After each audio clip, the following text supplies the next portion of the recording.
Okay, hello and welcome. I'd like to call to order Lower Saucon Township's council meeting. Today's date is Wednesday, March 6, 2024, and the time is 6:33.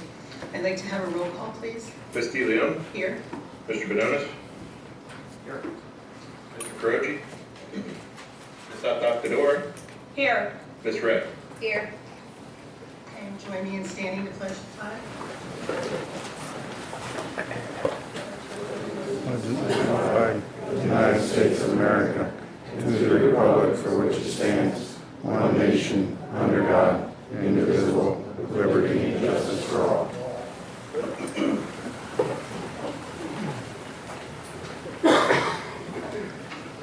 Okay, the council did not meet in executive session.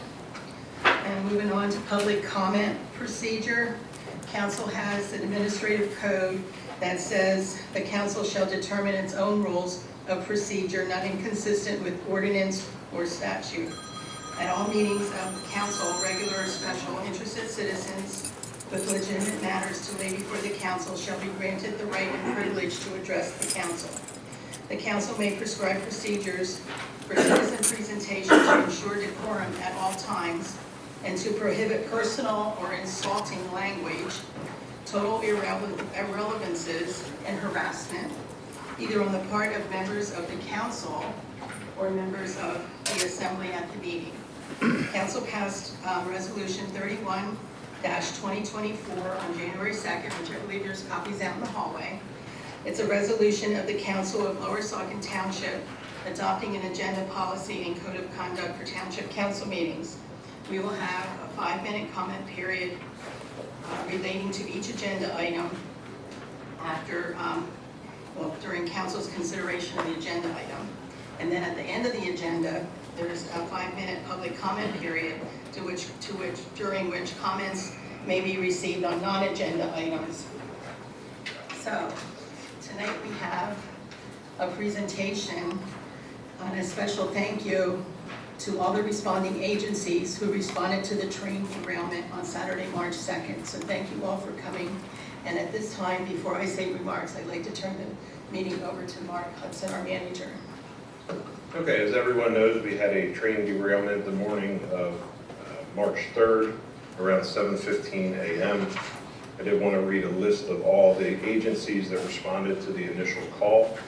We have the Lower Saucon Fire Rescue, Lower Saucon Police, Dewey Fire, Dewey EMS, Bethlehem Township Fire, Bethlehem Township EMS, Freemansburg Fire, Nancy Run Fire Company, Northampton County Emergency Management, Lehigh County Special Operations, Pennsylvania Water Rescue, Williams Township Fire Police, the Bethlehem City Fire Department, PennDOT, the PA Fish and Boat Commission, DEP, and EPA. Those were the initial responding agencies, state agencies to the call. Everyone would join me in a big round of applause. We have many of them with us.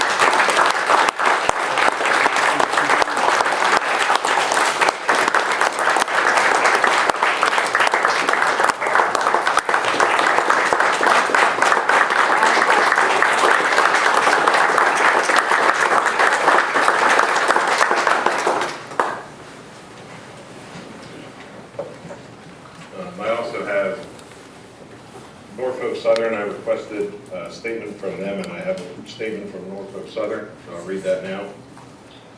First, we appreciate the cooperation and support of Lower Saucon Township and the first responders with respect to the March 2nd, 2024 Norfolk Southern derailment in Lower Saucon Township, Pennsylvania. Norfolk Southern's crews and contractors have made substantial progress in cleaning up the site and have moved the derailed equipment to Norfolk Southern's property. Booms in the river will remain in place for now to make sure the small amount of diesel fuel that was released is contained and removed from the river. Our crews and contractors will remain on scene over the coming days to continue any needed activities. Any inquiries to Norfolk Southern shall be referred to media.relations@nscorp.com. And that is from Jeremy Shoemaker, Regional Executive Director and State Relations from Norfolk Southern. We are also have with us tonight to make a statement the National Transportation Safety Board, and if Ruben Highland could come up to the podium. Good evening.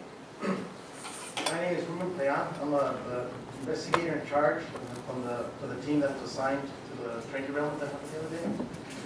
Put the mic up a little bit. There you go. How's that? Perfect.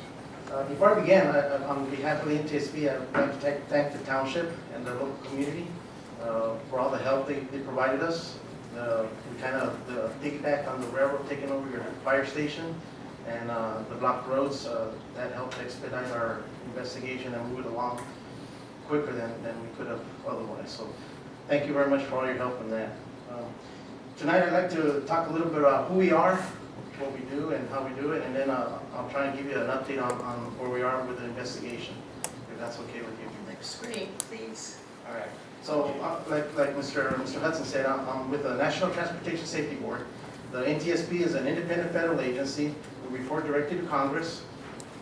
We are charged by Congress to investigate civil aviation, commercial space accidents, and surface transportation accidents in railroad, transit, highway, marine, pipeline. We are charged to report the facts, conditions, and circumstances relating to these accidents, and we determine the probable cause. And we issue safety recommendations that improve transportation safety. Our accident investigations focus solely on safety. The NTSB investigations do not determine blame or guilt. We also do not investigate intentional criminal acts. We have a mechanism to, if we find that, we get the FBI involved with that. Our investigative process involves several steps. The one you saw this week was the on-scene phase, where we collect perishable evidence and work with the railroads to kind of preserve it until we get here and we can collect it. After this, we continue our fact gathering through records review and follow-up interviews if there's any. And then after all our reports are done, we present our draft report to our board members, our presidentially appointed board members, and then they deliberate and adopt the final report. Our investigations typically take between 12 and 18 months. But during that time, while we're working on our investigation, if at any time we identify any issues that need to be addressed, we can issue recommendations before the final report. So we don't have to wait until the final report if we find something significant that needs to be addressed right away. So we do have that mechanism also. So that's who we are. So a little bit about the accident. So on Saturday morning, March 2nd, NTSB was notified of a train accident near Easton, Pennsylvania. NTSB investigators from our headquarters office in Washington, D.C., regional office in Sacramento, California, and Seattle, Washington were dispatched to respond to the accident scene and began arriving the same evening of the accident. Railroad investigators began reaching out to the Norfolk Southern to coordinate with them to preserve our perishable evidence. The investigation team was comprised of 4 investigators with specialties in motive power and equipment, signal and train control, railroad operations, and human factors, or human performance, and myself as investigator in charge. This investigation is still open, so there's some areas that I can't discuss yet because we haven't developed them yet. But some preliminary information that we have collected indicates that on that Saturday morning, an eastbound intermodal train was stopped at a signal, just a red signal, just like a traffic light, when it was rear-ended by a following intermodal freight train. That rear-end collision resulted in 3 intermodal rail cars to derail, and when they derailed, they fouled the adjacent track.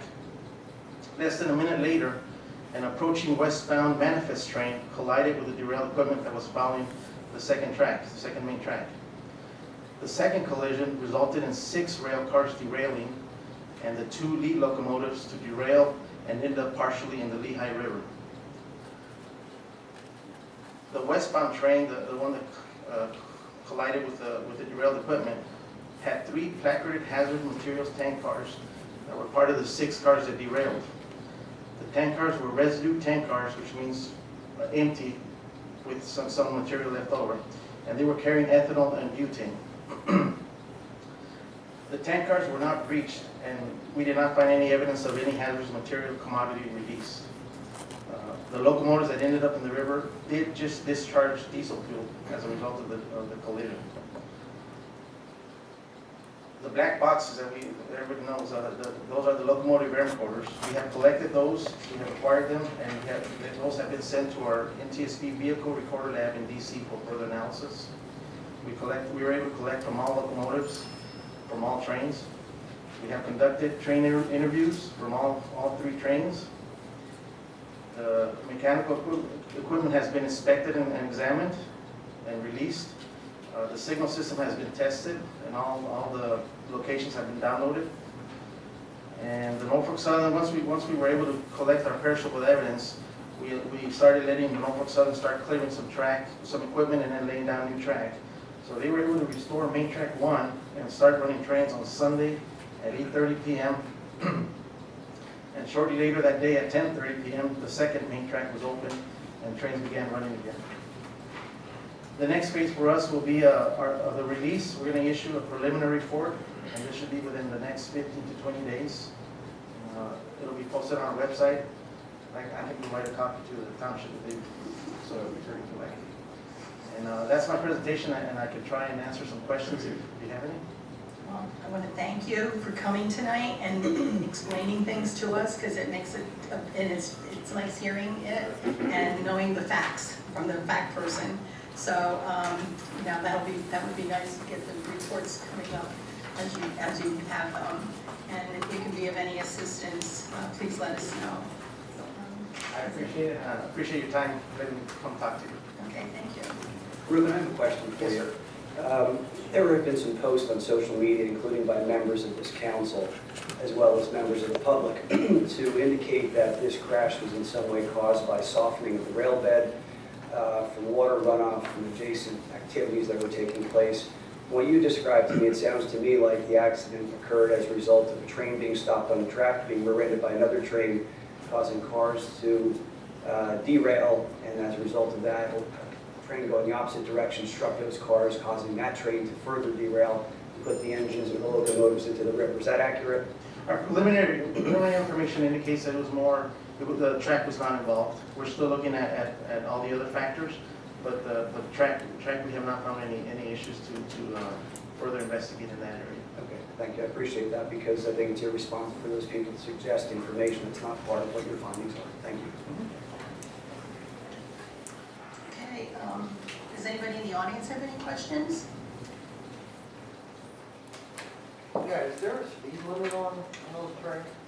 There is, not on the trains, but on the tracks themselves. The railroads can run any speed they want in accordance with federal regulations, and they're part of the DOT, Federal Railroad Administration. They set the regulations for that, and depending on the speed the railroad wants to run, they have to maintain the track to certain standards. So on that section of track, I believe it was 30. 30? Yeah. 30 miles an hour. I'm sorry, tracks be 40, 30. Yeah, so that section was between 30 and 40 miles an hour. There was, at the control point ahead of the accident, there was a change in speed there. Seems like it's running much slower now. Sometimes they do, I mean, slower it might be because of traffic, I couldn't explain that. But they do have a speed limit, maximum speed limit. Okay. Ruben, I had a question. I read, and I don't know if it's on the trains or the tracks, but supposedly there's sensors in place, or supposed to be in place, so that a train realizes that there's another train up ahead, stop. Do you know if there were sensors in this situation? It's not a sensor, it's a system. For the better part of my career with NTSB, we were advocating positive train control, which is a system that knows where every train is, and is supposed to make sure there's a safety buffer between them. The system works with the signals, but once you're at restricted speed or some other speed below a threshold, the PTC system no longer enforces the train separation. It's one of the limitations of the system. Yeah, Were there last one people more in the question and then locomotives? we'll move on. Were there people in the locomotives, or if they weren't, were they supposed to be? On the lead locomotives, there was a train crew on each lead locomotive.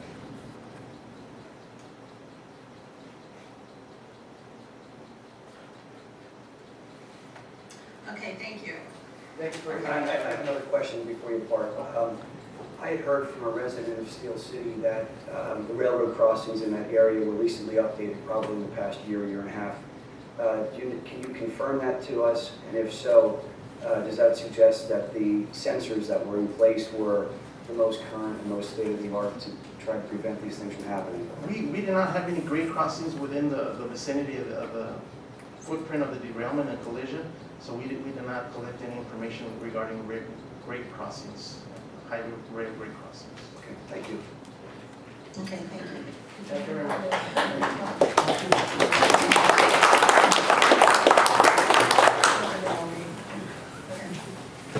With the chief of police and the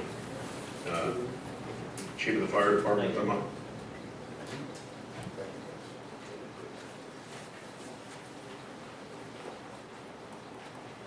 As I stated before, we had a great showing of emergency response, but it was mostly our crews were there first. Ty was one of the first ones on scene, and everyone worked fabulous together to get everything under control. The scene was gotten under control, and the fire departments and police department did a great job. So we have with us Ty Johnson, Chief of the Fire Company, Lower Saucon Fire Rescue, and Chief Mark, Lower Saucon Township Police. So would you like to say something? I would just like to say that it was a joint effort on all parts, the fire department, police department, and all the other entities that were involved. It went pretty well. We came out relatively unscathed for the situation. So if anything, it was a good eye-opener exercise to see what the potential hazards are in Lower Saucon. So I'd like to thank everybody that helped out, and we appreciate your support. Thank you.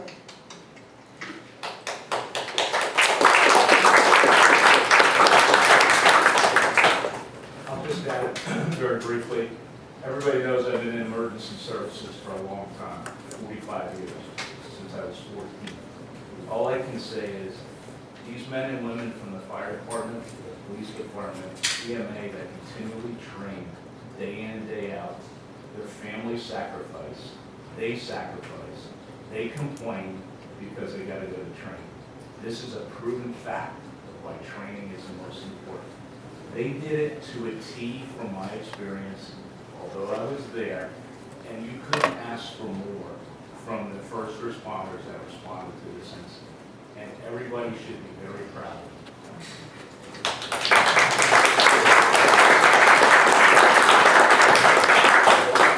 Okay. I have a few words first. Go ahead. So you mentioned that you came out of this relatively unscathed. Was anybody injured? No, nobody was injured. What I mean as far as like the hazards that could have happened, you had two tank cars that derailed. Thankfully, they weren't full, but they still had the potential of some type of problem because of the residue in them. So, that's what I mean by we were unscathed, because it could have been a lot worse. Absolutely. We could have been, East Palestine. yeah. My first thought was when we got dispatched, it came in as multiple calls for two locomotives in the river. So my initial thought is, we had some type of rescue in the engines that we had to get to. So we had a water rescue team on standby right away. And then, you get to the scene and then you have rail cars, particularly tank cars, which are the worst cars you want to see rolled over, not on the tracks. So, given the situation, we came out in pretty good shape. I saw some media reports, including the morning call. We have Tony Salamone who's here for the morning call. It indicated that, excuse me, Nancy Run Fire Company was the first one on the scene. And I'm just a little bit confused about that. Were they in charge of the scene, or were we in charge? And if they were in charge, why were they in charge instead of us? I was the incident commander. I was the first one on scene. I followed our engine out of Steel City into the scene. They they went on radio just as I was coming up to the firehouse. Nancy Run followed us in. They were the first ones to post pictures on social media. I see. So that's how the news got out so fast. We have a social media policy, we don't post pictures of incidents like that, especially while they're going on. So that's what you, but it's definitely what we saw in the fire rescue. Good. Okay, I'm just asking that only because I wanted to make sure that we were in charge, and if they were in charge, why were they, and what do we need to do to get to that level? So that's, you answered my question. Thank you. I would just add to that, Ty was in charge from the start. Then we began a unified command post where the fire department, the police department, EMA, EMS, all the other entities, township manager responded in, and we set up a command post, and we were there from probably 8 o'clock until it broke down at about 1:45 that afternoon. Yeah, sorry you spent your Saturday there, but thank you for what you've done. Okay, well, I'd like to say a few words. First of all, thank everybody for attending tonight. As you know, 3 Norfolk Southern trains crashed and derailed in Lower Saucon Township, Northampton County on Saturday morning, March 2nd. I would like to thank all of you who responded to what could have been a real disaster. Kudos to all the first responders, police, EMS, everyone, and other organizations who responded to the call of duty. I saw a community come together to help in what could have been a catastrophe. No one was hurt, and no evacuations were needed. All of you did a tremendous job on the quick response to this derailment. For that, we are very thankful. We are so lucky that this was not worse. We are so proud of all of you. There are over 250 homes in Steel City, others in the Reddington area and the Bethlehem Township across the Lehigh River. I have lived in the village of Steel City since 1985, and I grew up across the street from train tracks, so I'm well familiar with railroads. Okay. It is inevitable that a derailment would happen living near railroad tracks. It just, one of these days it's gonna happen. And it did on Saturday, and you guys were remarkable. Some of us live just a short distance from the rails. I woke up on Saturday morning to a noise around 7:10 a.m. and thought, what the heck was that? It sounded like thunder, but it was like weird thunder. And then I found out what really happened. Our greatest fear, like I said, was the horrible Ohio incident and the release of hazardous chemicals spurring out into the neighborhood. After the East Palestine train derailment, leading to the release of vinyl chloride, Executive Lamont McClure had the foresight and directed emergency management to conduct 3 training sessions to deal with the release of hazardous materials. The first responders that had this incident contained pretty quickly, which I think is a credit to the EMS and the McClure's leadership for having the training sessions to prepare you. So thank you to Lamont. We might be a small town, but you knew what to do when you needed to do it. You guys did it and did it well. And I think Lower Saucon residents should feel safe and comfortable knowing we have a great team working for us. So with that, Lamont couldn't be here tonight. He had a previous engagement. Bob Freeman wanted to be here tonight, but he couldn't attend also. So with that, I'd like to direct the manager to send letters out and to the appropriate, there's a list. So send letters of thank you for responding and whatever you think. I second the motion. Well, it wasn't really on the agenda, I mean, for action, so we'll just direct, I think. Okay, all right. I'll make that motion. I'll Second second it. it. Victoria? I'll Okay. second it. Can we have a roll call, please? Well, actually, forgot, I gotta open up to the residents. Would there anybody out in the audience like to speak to this? Please come to the podium.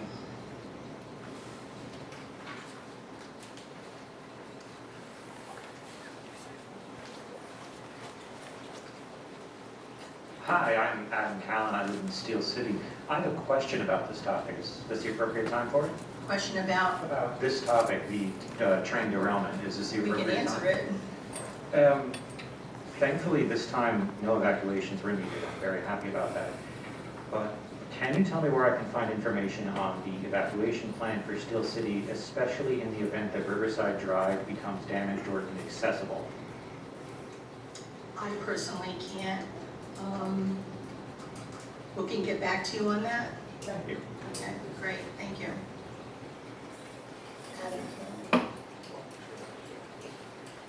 Okay, does council have any other questions? We didn't ask council.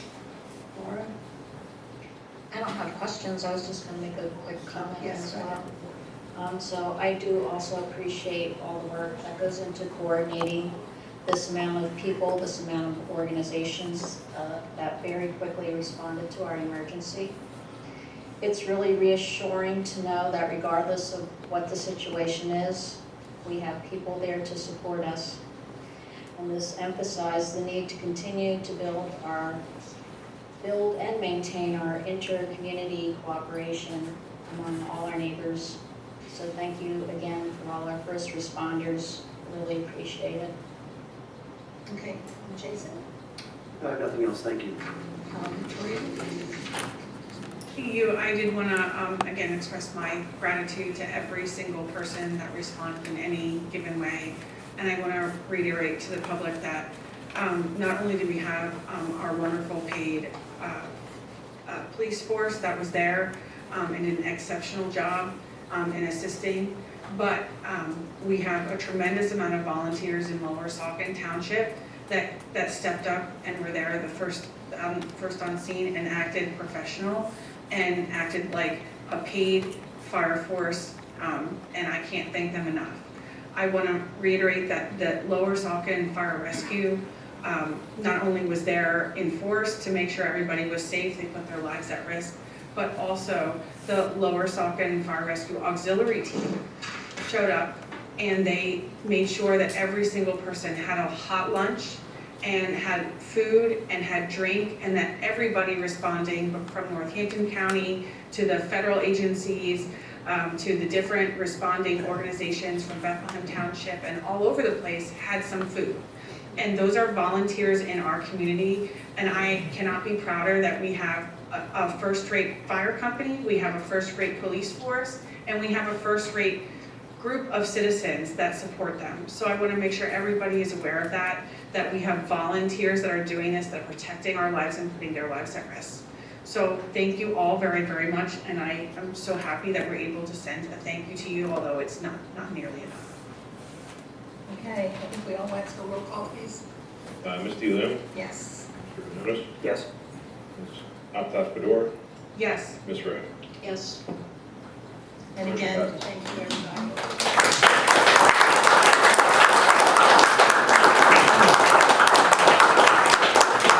I did have one public comment. I guess I should put it in between. It doesn't have anything to do with the motion. I did receive an email from Donna Louder.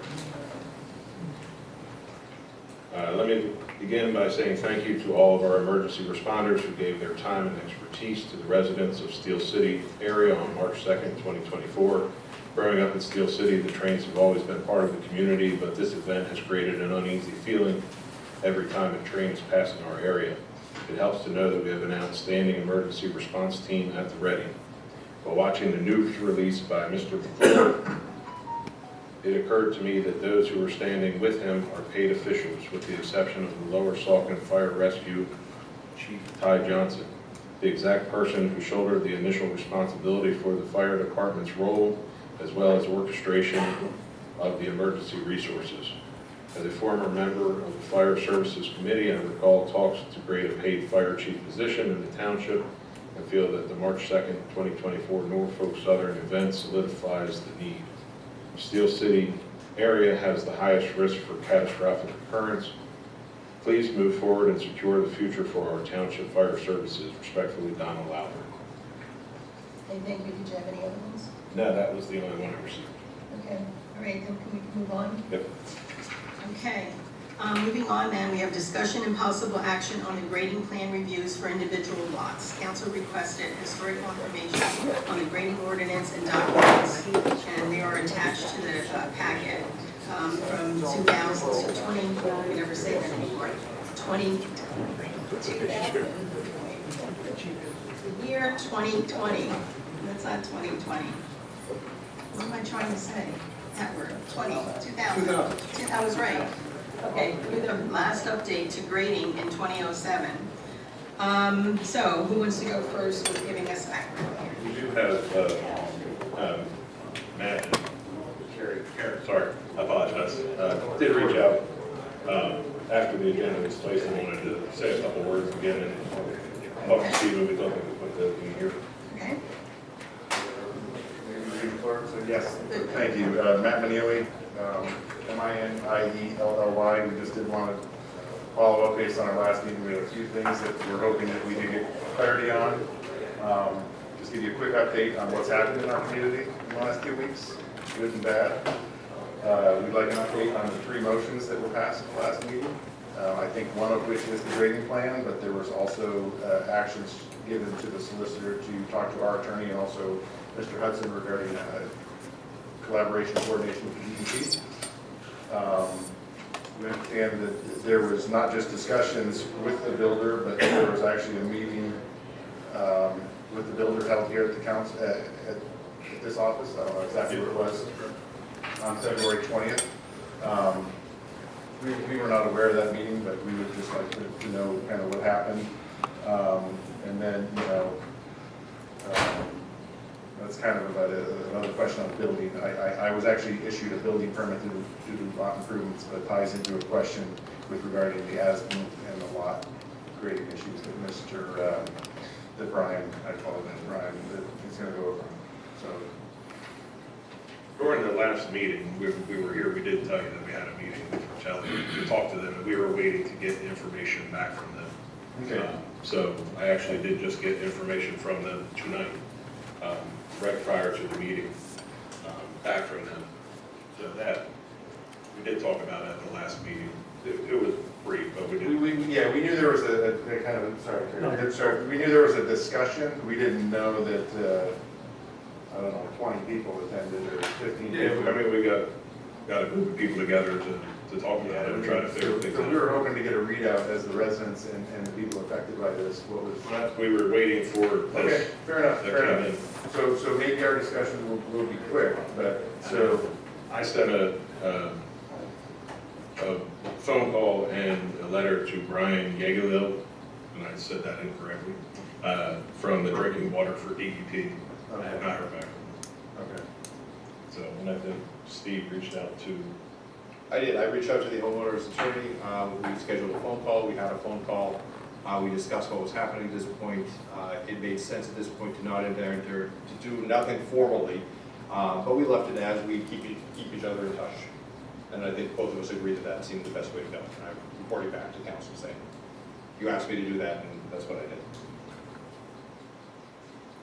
We received different feedback from our council. I would just like to know that he was hoping to understand what items that we brought forward to this council, the township and the solicitor could collaborate on with us in a joint defense agreement, or whatever the correct legal term is. I apologize, I'm not an attorney.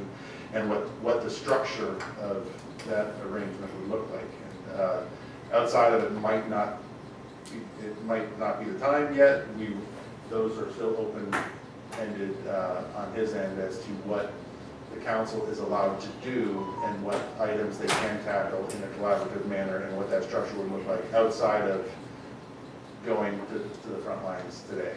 So he was, quite honestly, he was disappointed, and then he went back and watched the hour-long session 2 weeks ago to make sure that he didn't miss anything as to the intent of, I think it was Mr. Banonis who made the motion, and he felt that those discussions were a waste of time. Carrie, do you have anything to add to that? Yeah, Karen Manrum. Mark, you said Ritelli just responded to you? Yeah, literally tonight. Perfect. Do you mind sharing the nature of the response with us? I asked because, based on the conversation with our attorney, we've still yet to receive any sort of specificity as to the scope of the work that Ritelli is committing to do, or a timeline.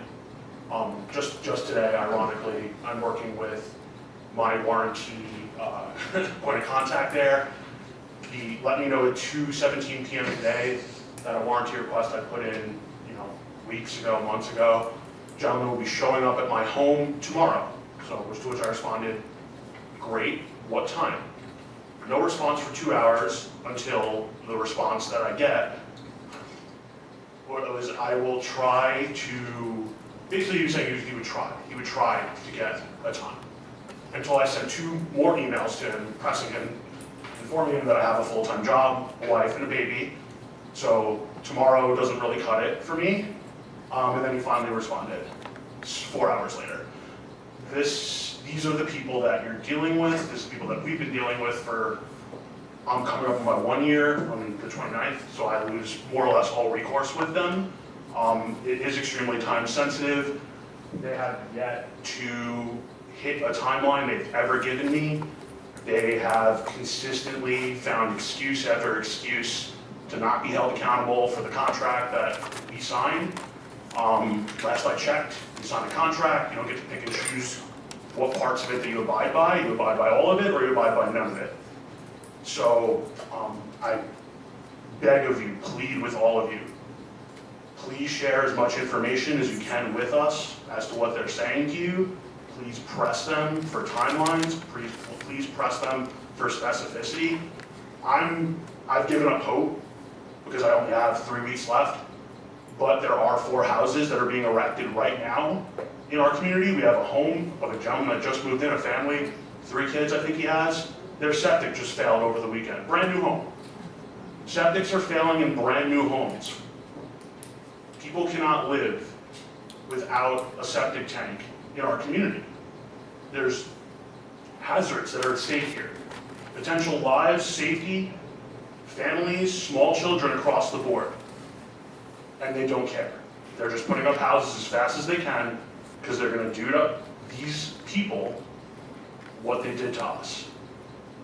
Please, Mark, can you please share the nature of what communication that Ratelli sent back to you as to the work that they're being done for my lot, Matt's lot. I don't even know how Matt's dealing with this. The problems when I look at it in the grand scheme of things that I'm dealing with, which they, by the way, punted on they're not dealing with my HVAC problems anymore. They've given up. They said they're going to paint. That's all they're going to do. They're not going to make the noise go away, so I have to live with that. 10, 15 grand out of my pocket, end of the day, whatever, and then 30 grand with them ready, what's another 10 or 15? But we do have 4 homes and other homes that were built that people are occupying right now where they have a chance. They have maybe a year. My request to you is very simple. Share the information you have, shut them down. Only thing that'll stop them. Thank you. So to Carrie's point, so if we could just go through a few things. So I just want to tell you what has happened, good and bad. So Carrie did mention another septic tank failed. I was actually on site with Scott Brown the other day. He's the SEO that is taking over or covering for Chris Taylor while he's out on vacation. A fix has been deployed on that septic tank. It did alarm Saturday night during the rain. The homeowner did have to essentially evacuate his family to the in-laws house in New Jersey because the tanks were overflowing. Again, called the 24-hour hotline. No one showed up until it was Monday morning at 8 o'clock where fixes were deployed. But so what's happened since? Electrical. So I do have probably the brunt of it. The power outage took out my upstairs furnace. Okay, and took out my kitchen appliances. So I have not heard from David at Key Codes in over 2 weeks since his first message where they were looking into the power situation. It's really difficult to raise a child with no heat in their bedroom and when you don't have kitchen appliances to cook for them and you're living out of a cooler and you don't have a dishwasher and stuff. Thankfully, I do have another home in the area that is unoccupied where my wife and I actually take our dishes down every day to wash them and bring them back home. As Carrie mentioned, his HVAC issues continue. I mean, I can't hear them from my house, but, you know, quite honestly, it's 65 or 70 decibels. I don't want to, and I do feel for his family. So we did have some good news. Lot 7 was inspected by Chris. They also have a, this is Miss Cordero's sister, just for those playing at home. That passed on February 26th. Now, I say that, you know, Chris had sent an email. I have an email from Chris Taylor to Rotelli on February 27th. They talk a lot about my usage for 2 people, you know, 140 gallons a day, and that being on the low end of the spectrum in terms of gallon usage per day. You know, so they were out at my house last Monday. They actually evacuated the tank. It's 1,250 gallons. They put cement patch in there. I didn't know this until I met with Scott Brown, but I didn't realize you can't patch cement with cement. I didn't know that. So these guys have, yeah, it seems weird, but actually if you Google, where is it? Guide to concrete adhesion, actually concrete doesn't have adhesive properties and it won't stick to itself. So that's not how you're supposed to fix a tank. I didn't know that either. I'm learning a hell of a lot about home building. I could build a better home than these guys could. You're actually supposed to fix septic tank issues and cracks in concrete with epoxy. And I actually talked to the DEP up in Wilkes-Barre. Who was the gentleman's name? He was the assistant to the director. I don't have it here, but they told me that the replacements and the patching situation that they're trying to deploy isn't adequate in an active situation, right? So you actually have to deservice the tank or take the tank out of service to make sure it's dry and so forth. And when you try to patch on wet surfaces and so forth, it doesn't work. So 1,250 gallon tank, we contributed 544 gallons to it, and it was filled in 4 days. So there's a leak of over 4 gallons in our septic tank, and there's a leak of 1 gallon in the pump tank. And I know Chris, I was hoping that Chris would send updated findings. Mark, he had sent you a letter a couple weeks ago on my situation, and I was hoping he would issue an update before his vacation. I understand that may be stuck. I also understand that Hanover and you and the solicitor may have met on my septic issue yesterday, so I'd like to know what discussions happened there. But anyways, why I bring up Lot 7. So Lot 7, this email lays it out to the builder very clearly. So in the 3 months that I've lived there, my pump tank has discharged 42,000 gallons. Meanwhile, Lot 7, Caroline Optoff, her tank has discharged 14,000 gallons. So that's, I've discharged, and she's lived there 8 months, I've lived 3. So it's 3 times the volume of my tank in a third of the time, right? So 9 times the volume roughly. So we all thought that was good, but when you actually take that 18, or the 8 months that Ms. Optoff has lived in her house with 2 to 3 residents at a time, it amounts to 61 gallons a day. So now the concern is, while it did pass the sniff test for the engineers, the concern is that it's actually leaking before it actually gets to the pump tank, because there's no way a house with 3 residents in it, 2 to 3 residents full time, can only discharge 60 gallons a day out of the pump tank. There's a leak somewhere before it gets to the pump tank. So the numbers just, I'm a numbers guy, just the numbers just don't add up. So, you know, I know we're supposed to talk about grading, but like what's going on with the septic tank? We've now had a 5th failure of the septic tank at my house. The 5th patch has failed. And Brian, I don't know, I believe Chris has provided you empirical data to support that. What are we doing about it? They were supposed to be on my site on Tuesday or Monday, and then they canceled because of the rain and so forth. They're supposed to be back Friday. What are we doing about my tank? You know? Chris did put a report together before he left on vacation, but he wanted to connect with me to review it with him, and we couldn't do that before he left, so that's why it didn't go out before he left. Okay. But have you reviewed the report? I mean, are we going to just let these guys puncture my septic tank? At what point do we say, hey, we're the governing authority in this township, play by our rules. The township entered into a sewage management agreement with the builder, okay? After that was executed, the permit was issued. The builder has not complied with that agreement. He's hired contractors that are not qualified to put in these drip systems. We issued a pass, right? They were issued a passing inspection.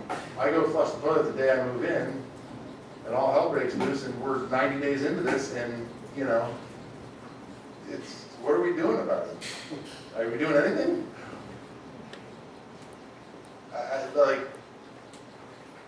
We've had a lot of smiles and talks and handshakes and so forth, and that's all good, and, I don't disrespect anybody on this panel, but what are we gonna do about it? Am I gonna be up here in 9 months still pleading for a new septic tank? What can we do? Can you enforce the builder to give me a new tank? Because Chris actually sent a letter to them, demanding that, and they gave him the international sign of unity. And here we are, 21 days later, still dealing with the same thing. Okay, so what's the answer to The answer is that it has to be, well, we have an inspector who looks at those things. Ultimately, from the township standpoint, what we would have to do is if we were going to go forward and require a new tank, we'd require the homeowner to obtain a new tank. You, At his expense. pardon me, sir. You, as the homeowner, would then have to go ahead and address that and put in the new tank and so on. You would then have a right to go pursue whatever claim you have. The township has chosen, at least at this point, to try to work as collaboratively as possible with the idea that traditionally they can just go straight to the homeowner and say, this is your problem. But we have chosen not to do that. I know, but what are we gonna, again, so it's a little bit of, I don't know, the township issued the permit, they inspected it. I don't care that there was a third party involved, the township issued a permit, said it was good, clearly wasn't, and now I'm on the hook for $35,000 to $50,000 to fix it? That's how it works. That is what the township is trying to help. No, is that how it works? Ultimately, the responsible party is the homeowner. And if you were in a different township or a different place perhaps, you wouldn't be having this. I don't need to be rude about it, you just wouldn't be having this conversation. We're trying to work with you. We're trying to work and push the builder to do what we believe is the right thing to do. Unfortunately, it doesn't work as well as you would like and as fast as you would like, which I appreciate, from the homeowner's perspective. From the township perspective, it's easy to say, we don't care, this is just your problem, but we haven't done that. To the contrary, we've tried to do this best we can. Unfortunately, things move slowly. Things don't move as fast as you want. That's where we are. It's not a great answer, but it's a lot better answer than you get from other places. I've heard that very same line from Ritelli. They've told us, you're lucky you can go to another builder. They're a lot worse than us. I would hope the township would have higher standards than Ritelli to serving us, the people, everyone here, protecting us. I don't take that. I appreciate the spirit of what you're saying, but I would hope that you would hold yourself to a higher standard than these dirtbags. There's a contract out there, and again, Jason, you signed it, Mr. Banonis, you signed it.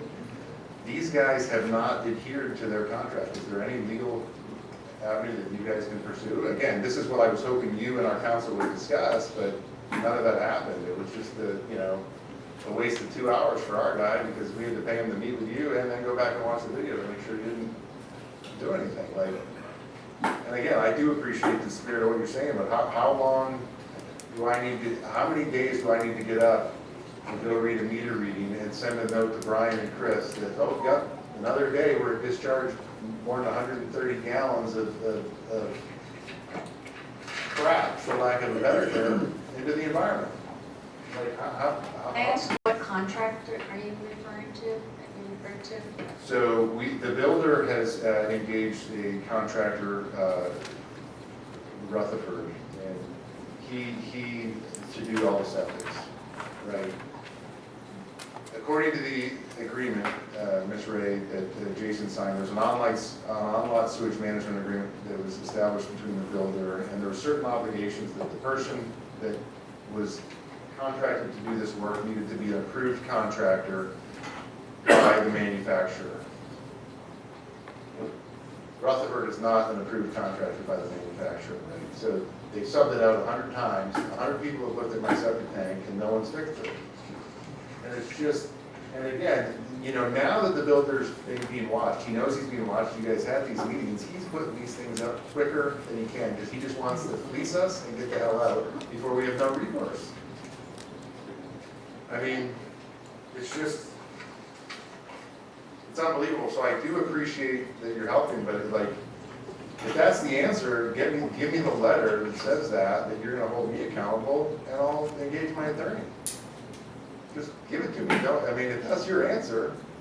Mr. Mealy, I'll be more than happy to give you my version of the letter. I just received this when I sat down this evening. These letters are dated March 6th. It's about a 9 or 10 page letter.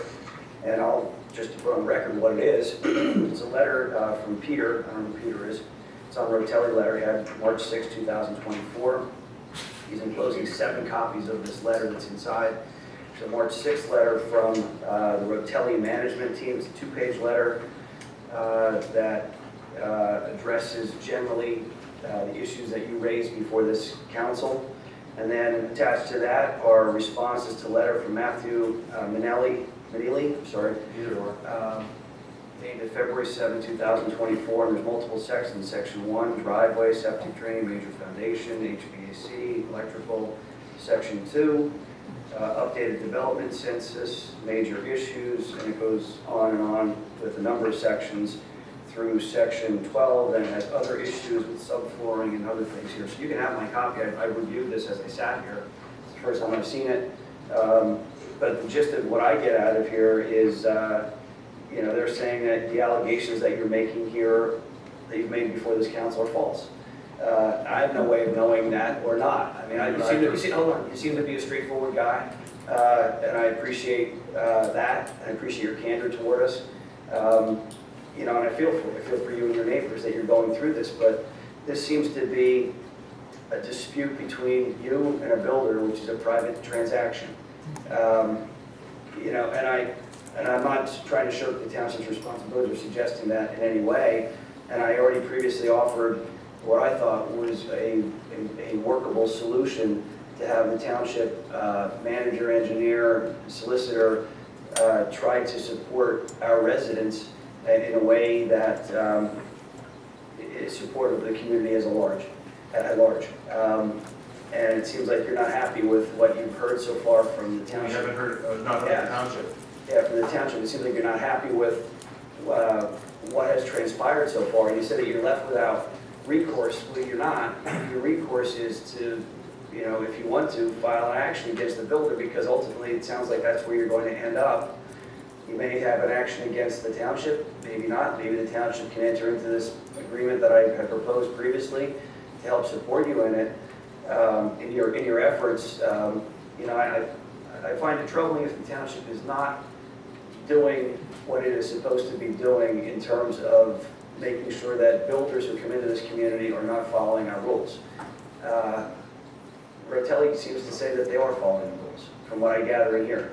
So I'm not the arbiter of that dispute. I don't think this council is, nor is the township. But if we find information that suggests that we're not following the rules appropriately, or that we could do more, like we talked about money that was retained by us for completion of the work, that we could perhaps leverage that. I think those things need to be done, but I'm not sure, you know, what could be done. Certainly on Kerry's behalf. I mean, he's got a window that's closing very shortly, and we talked about this before, and I had suggested that we make this an urgent matter in light of the weather. Here it's been raining for a couple of days, ground soaked. I'm sure that doesn't help things for you and your neighbors. So I'm at a loss. I'm at a loss because of the lack of meeting and collaboration and coordination between the township and Rotelli to try to get these, I mean, to get this sitting here, that's unacceptable.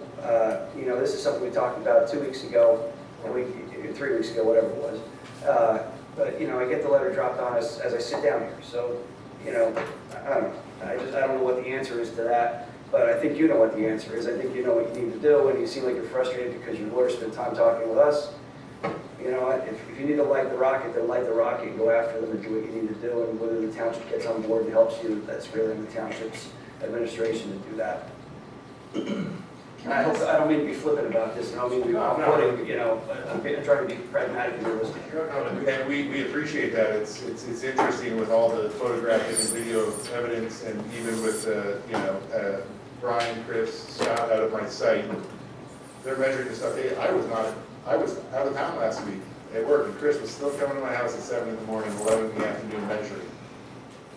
You know, I do appreciate the collaboration and the willingness to help, but we're just gonna, you know, I think as I said to you guys in the email, it's like the Ritelli vans drive by the school bus that's pulled over with its lights flashing, and the cops there watching, and they won't ticket them. What they do is they hold the students back from getting off the bus because they don't want to ticket the violation, and that's really what's kind of going on here.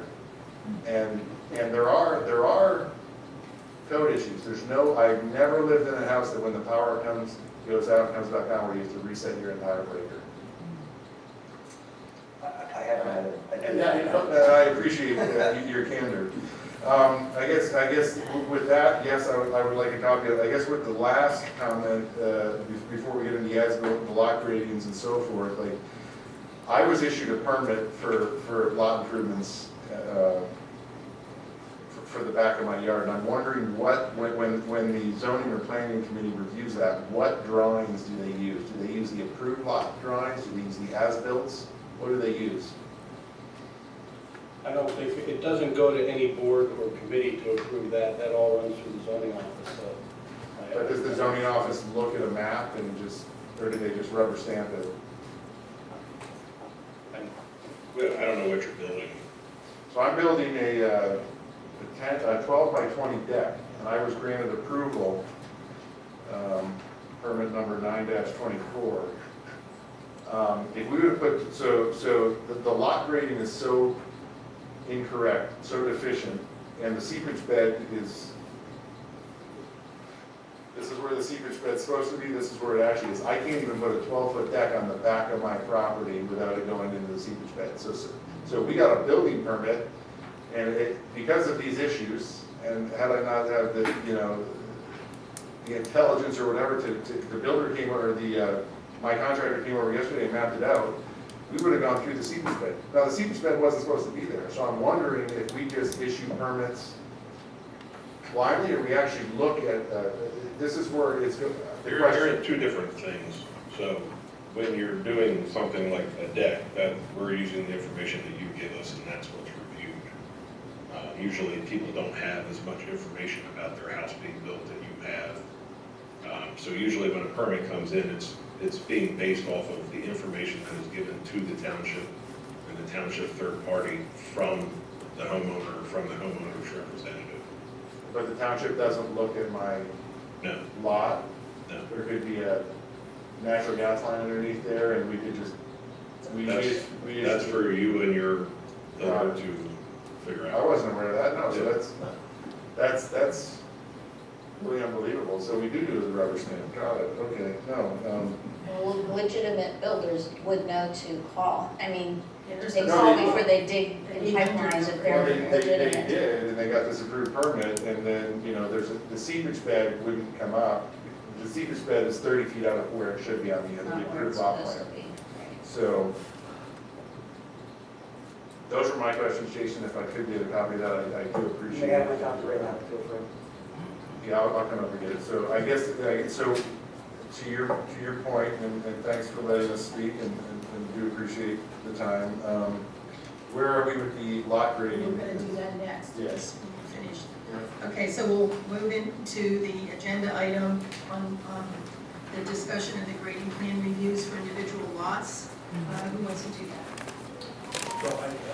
So I'll just introduce it and you can come in. So you asked, looking at the history of how the grading ordinance may have been revised over the years. So I think Mark's given me copies of the different ordinances that the councils have passed.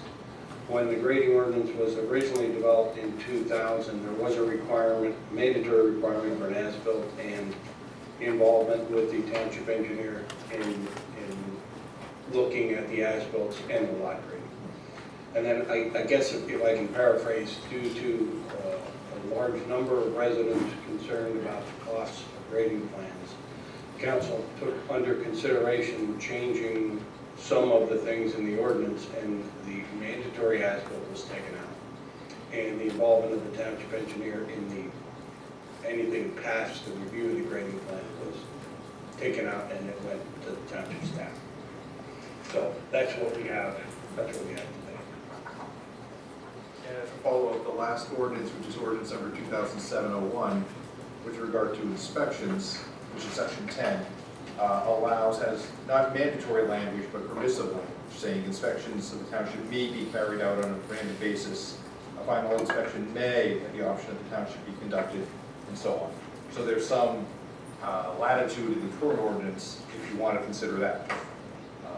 So that's where you are. Okay, so we could either revise the ordinance and include new language?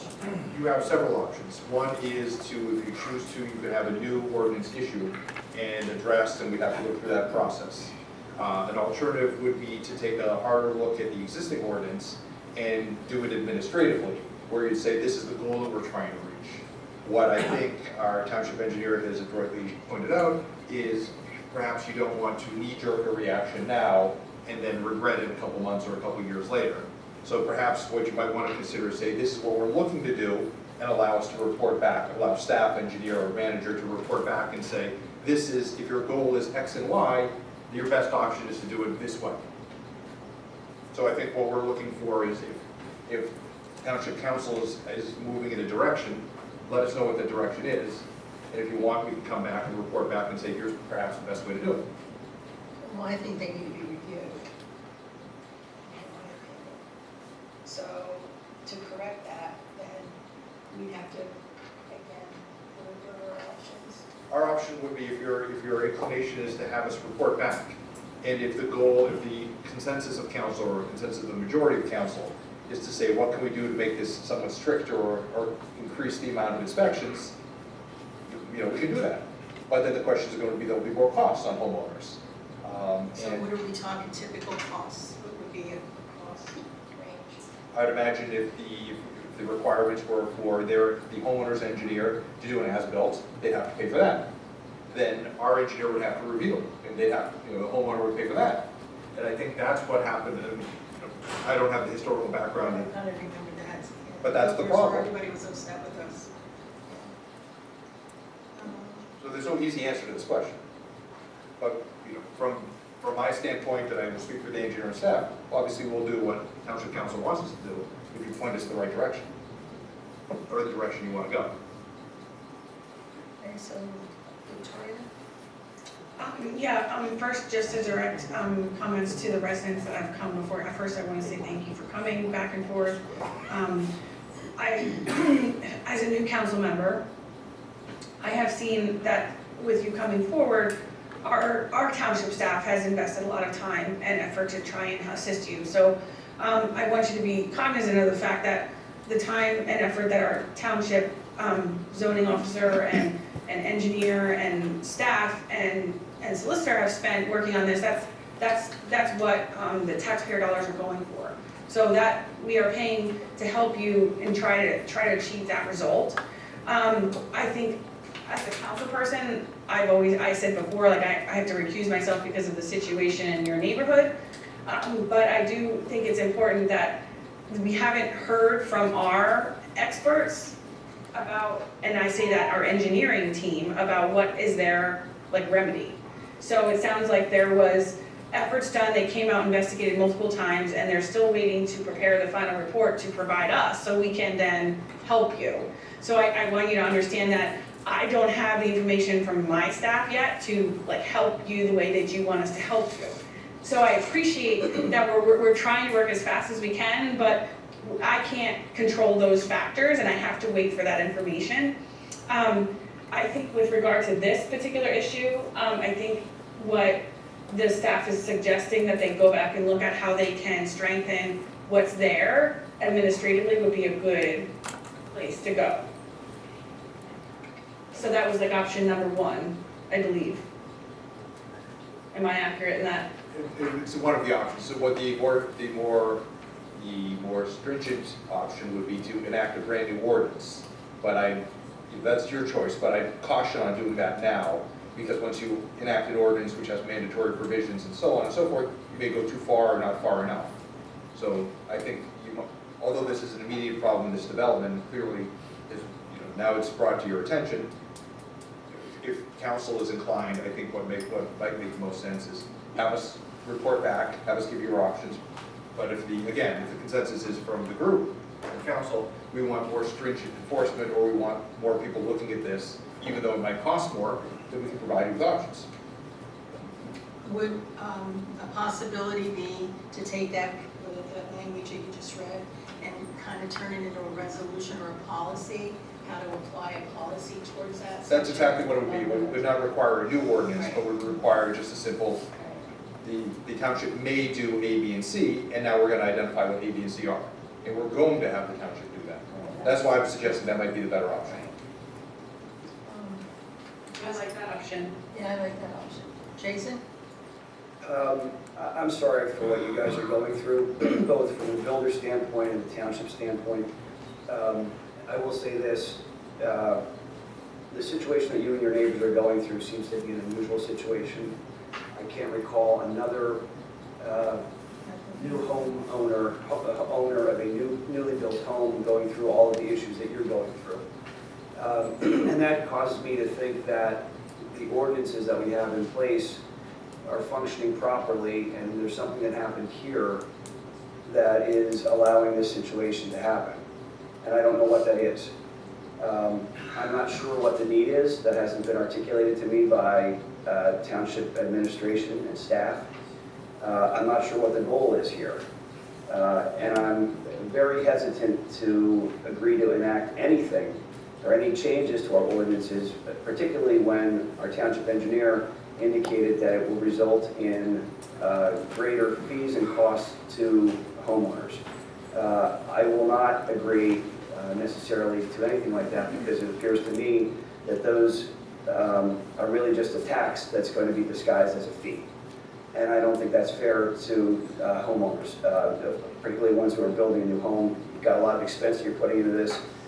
This is your dream home. You're designing it, you're building it, you're finishing it to your specifications. And you should be able to maximize your money to be able to do that without the township getting in the way of that and adding additional cost to it. So that's where I am in my mindset. I hope you can appreciate that. Absolutely. And I don't know, I'm not sure what we're talking about here, why we're talking about possible action on grading plan reviews for individual lots. When we got a letter from Rotelli that indicates that they did everything fine. And I know your position on this, that they didn't. I don't know why, but I don't understand why we would have such a knee-jerk reaction to try to do something like this, when the knee-jerk reaction, and I don't want to say, that's actually the wrong term. The most pressing action, certainly not knee-jerk, but the most pressing action is to get together with you and Rotelli to get squared away on where the issues are and to find out where the township can help resolve the issues that you have. That's what we should be focused on, not this garbage. This is nonsense. This is something that will affect other developments and issues down the road. That doesn't fix your problem. This fixes, I don't even know what it fixes. It may not fix anything. It may make things worse. So we don't, like, this is just foolishness. I think from our understanding of the intent was, one, there is no as-built requirement in this township, which again, Jason, 100% agree that it doesn't affect our situation, but there was a stormwater treatment plan put into place, and Carrie spent $600, I spent $1,000 on an as-built plan. There's 3 to 4 feet variances in those plans. From our perspective, I thought that the spirit of the motion that was made last week, 2 weeks ago on the 21st, was to enforce the builder to grade to the stormwater plan. Right. Exactly, that's exactly right. So I don't know why we're talking about suddenly taking action on grading plan reviews. We should be taking action on enforcing what should have been done in the first place. We don't need more rules, right? We just need to enforce it. Hold on, I'm speaking. We don't need more rules. We need to enforce the rules that currently exist.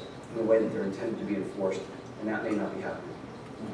We talked about putting this on the agenda last meeting, that's why it's on the agenda, and I thought we had a consensus to at least look into it, but obviously we don't have a full No, consensus. I think it's, I mean, again, I think to Jason's point, and I do appreciate that it could protect future developments, you know, the one that, and so forth, but for our development, our immediate concern is we've all got excessive ponding and so forth in our yards.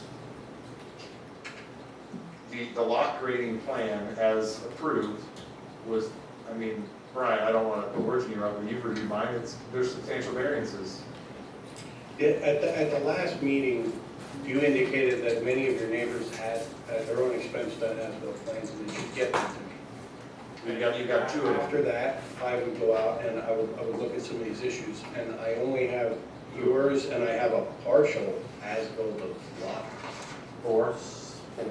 That's the two of us, and the other two, Rooney's and lot 16 is in process with their engineer. Okay, so we'll get those when they're available. But it's, again, like, we don't want to, and again, appreciate it when they're available, is it something that the township can enforce? Can they enforce the grading plan that was approved for stormwater purposes on the builder? Or are we just gonna come back here, and again, appreciate the time, and are we gonna say, well, you know, we're here to help you, but we can't do anything? And again, I do think that you guys empathize with our situation. I'd be interested to know the tone of the meeting with Ratelli. I suspect it wasn't that tone, especially based on a couple people that I talked to. But like, that's what I want to know is, can you guys enforce the lot grading plan as approved? Or am I just left to go spend $150,000 to get it to where every time it freaking rains a half an inch, I don't get water in my basement? And that's not a lie, I've sent videos. So that's what the answer is. And I think to Ms. DeLeon's point, the next step is, you guys can debate that, but for me, I'm already affected and I'm trying to get some resolution. Have we had any, Laura, you asked, like, the zoning officer on what they can enforce? I mean, that would be what he would do, right? We looked into it and we had talked about this at one point. I mean, I'm pretty sure if I remember correctly, we talked about this and Ratelli will fix the grading, right? I mean, I thought that was. With specifically with respect to lot 1, which is Matt's lot. Rotelli, I'm pretty sure, indicated to us that this is what they said. You identified that grading deficiency before you closed on the home, and in the agreement of sale, they agreed to fix it. Before lot 2 was being constructed. Lot 2's been under construction for 4 or 6 weeks now. So that's what they told us specifically with respect to that lot. I did ask them, are you going to do a plan to show us what the quote fix is? But I never really got And that's where we're concerned, is we've expressed these concerns to you, and again, appreciate the council's time, the investment that you guys are making, right? They say this, and they're non-committal to a deadline, and they just kick the can down the road, and then sure enough, Kerry's in a situation where he's got 21 days to decide if he, files a writ or whatever the heck to shut these guys down. And you're gonna have 10 more unhappy homeowners here in a year. I mean, that's the fact of it. And again, I mean, I know what the common denominator is here, Jason, is the builder. And if you go on Google reviews and Yelp reviews, it's good read. Anyone that builds a home with these, and apparently we didn't do our diligence enough, anybody that builds a home with these people. It's been seemingly a steep decline over the last 12 months if you kind of follow breadcrumbs. And again, speaking to what you were talking about, Mr. Banonis, I don't believe in coincidences. Jason, I don't believe in coincidences. 2 septic tanks failing in brand new homes, floors failing in brand new homes. You're left to think, am I crazy? Is it me? Am I overreacting to this? President DeLeon, you mentioned comfort and safety. Talked about the derailment. I've yet to talk to a resident in this community that feels comfortable and safe in their home at all times, built by Ratelli. So I know we are left to our own devices, and it's a private matter.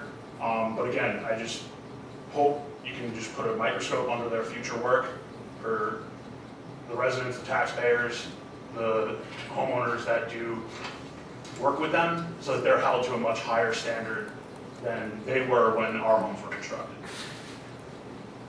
I think maybe it would be appropriate to make a motion to direct the staff to create the policy that would then define what may is in our ordinance, which is what is causing the issue that I think that you're having. So, and that was what our solicitor just discussed, was what they would recommend before we take a knee-jerk reaction and draft a whole new ordinance.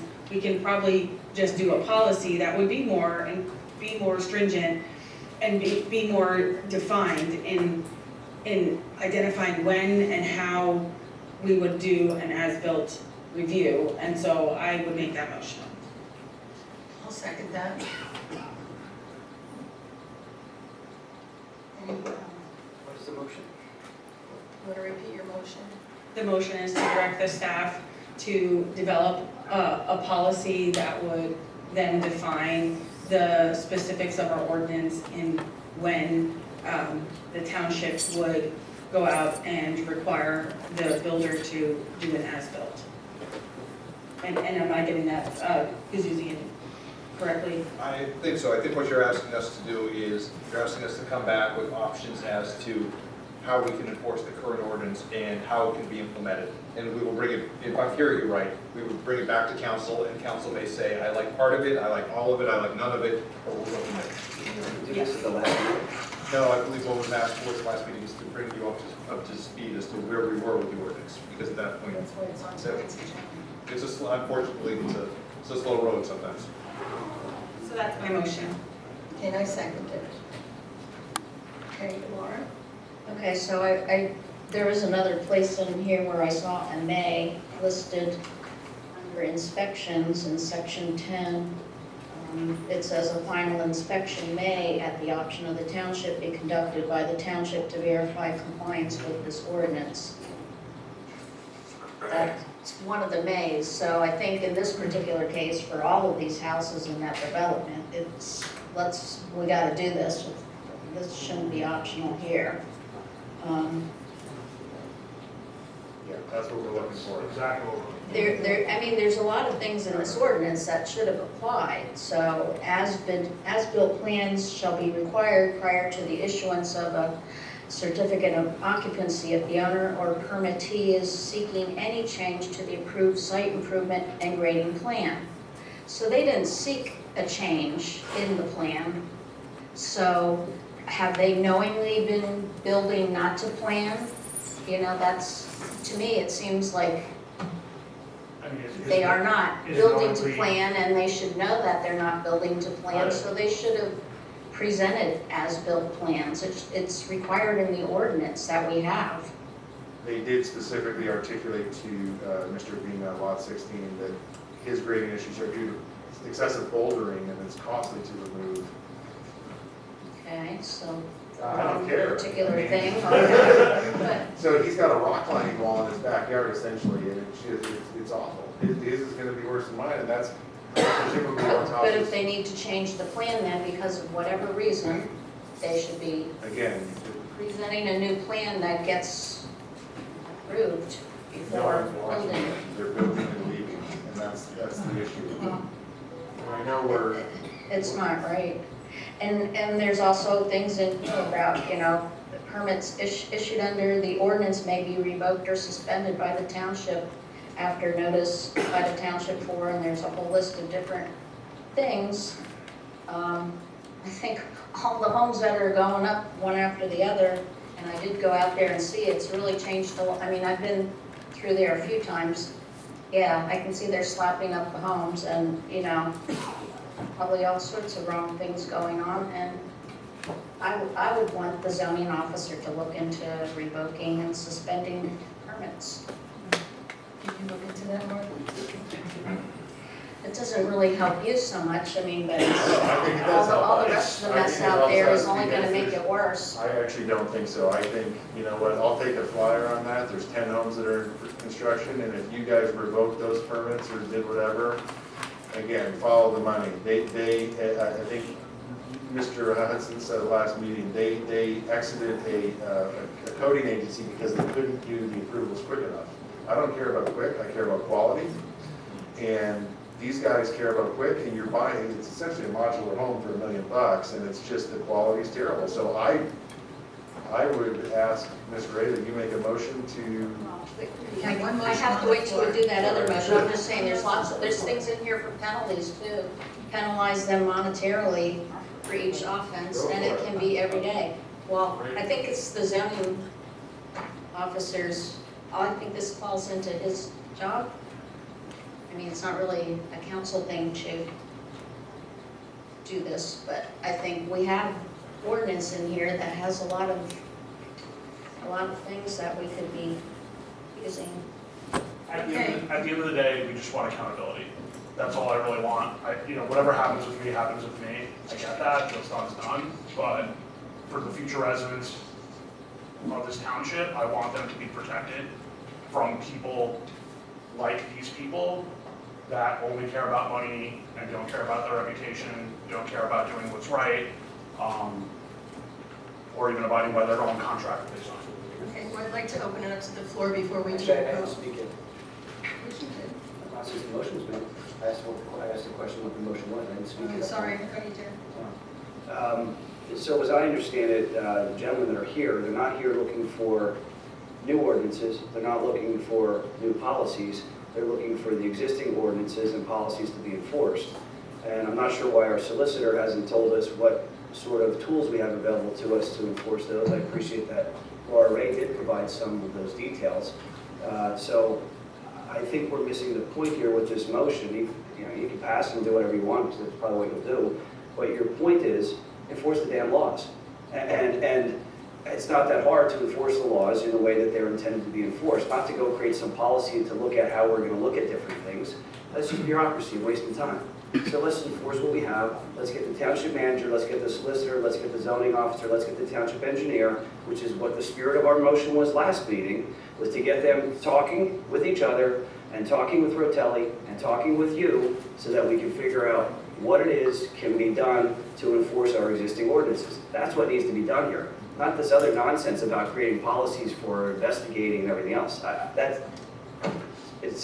I appreciate your time, sir. And I appreciate even more your frustration, and I share your frustration because you're wasting your time. Because nothing's getting done here to your satisfaction, to your neighbor's satisfaction, and it's reflective upon the whole township. So I appreciate what you've got going on. I really do, and I feel badly for you. I sincerely do. thank you for clarifying. Okay, so now we have a motion on the floor, which we're going to get public comment, and we're going to, whoever, you step away from the podium in case anybody comes up, please. Thank you.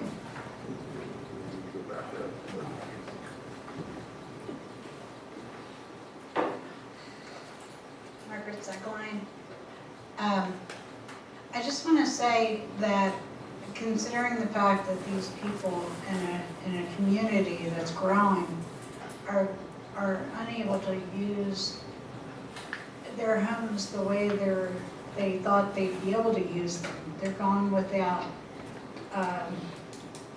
normal, everyday, they're not even luxuries, they're needs. Their needs to be able to habitate those homes. And so what I wanted to know is, do we as a township have an emergency fund, like a miscellaneous emergency fund that would help the families even get put into nearby hotels or something, so that, they have somewhere decent to live until this is resolved? Or should we call the Red Cross? The Red Cross is known to help people having tragic situations like this. I don't know, it's just that I know that when homes are being built, everybody wants to go to closing. you know, the builders, the buyers, and it makes it very difficult. It's very emotional. So I would have signed on the line if the builder said they were gonna do what they were gonna do, and I wouldn't have known any better either. But I feel bad because they can't live a normal life. You know, their basic needs can't be met in their new homes. So, thank you. Okay, thank you. Anyone else? Could somebody remind me when we have 1 minute to go?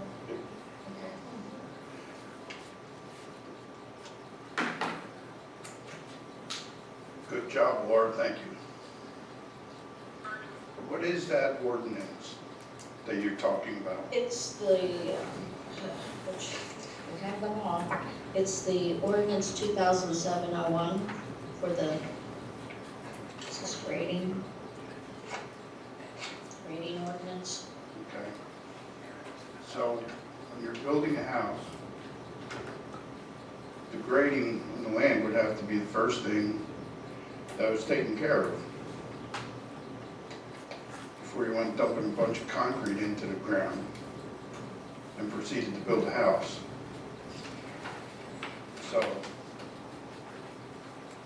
if there's penalties, like you say, in that ordinance, There are. then that's what you're responsible for enforcing. If the land isn't graded the way it's supposed to be graded, the township and the constructor should be responsible. Because the township hired the inspectors to inspect it. And apparently, either somebody paid off an inspector, or the inspector was dumb enough to fail it, or not fail it, which opens up a big ball of wax. Well, you can't make accusations.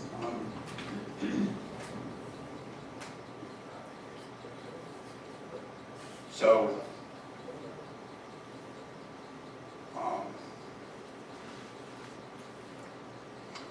and as far as pulling permits, I can't believe that you still have not put a cease and desist order in their work out there. It just baffles me that it's like you're opening yourself up for more trouble in the future if you don't stomp on them now. Okay, thank you. Anyone else?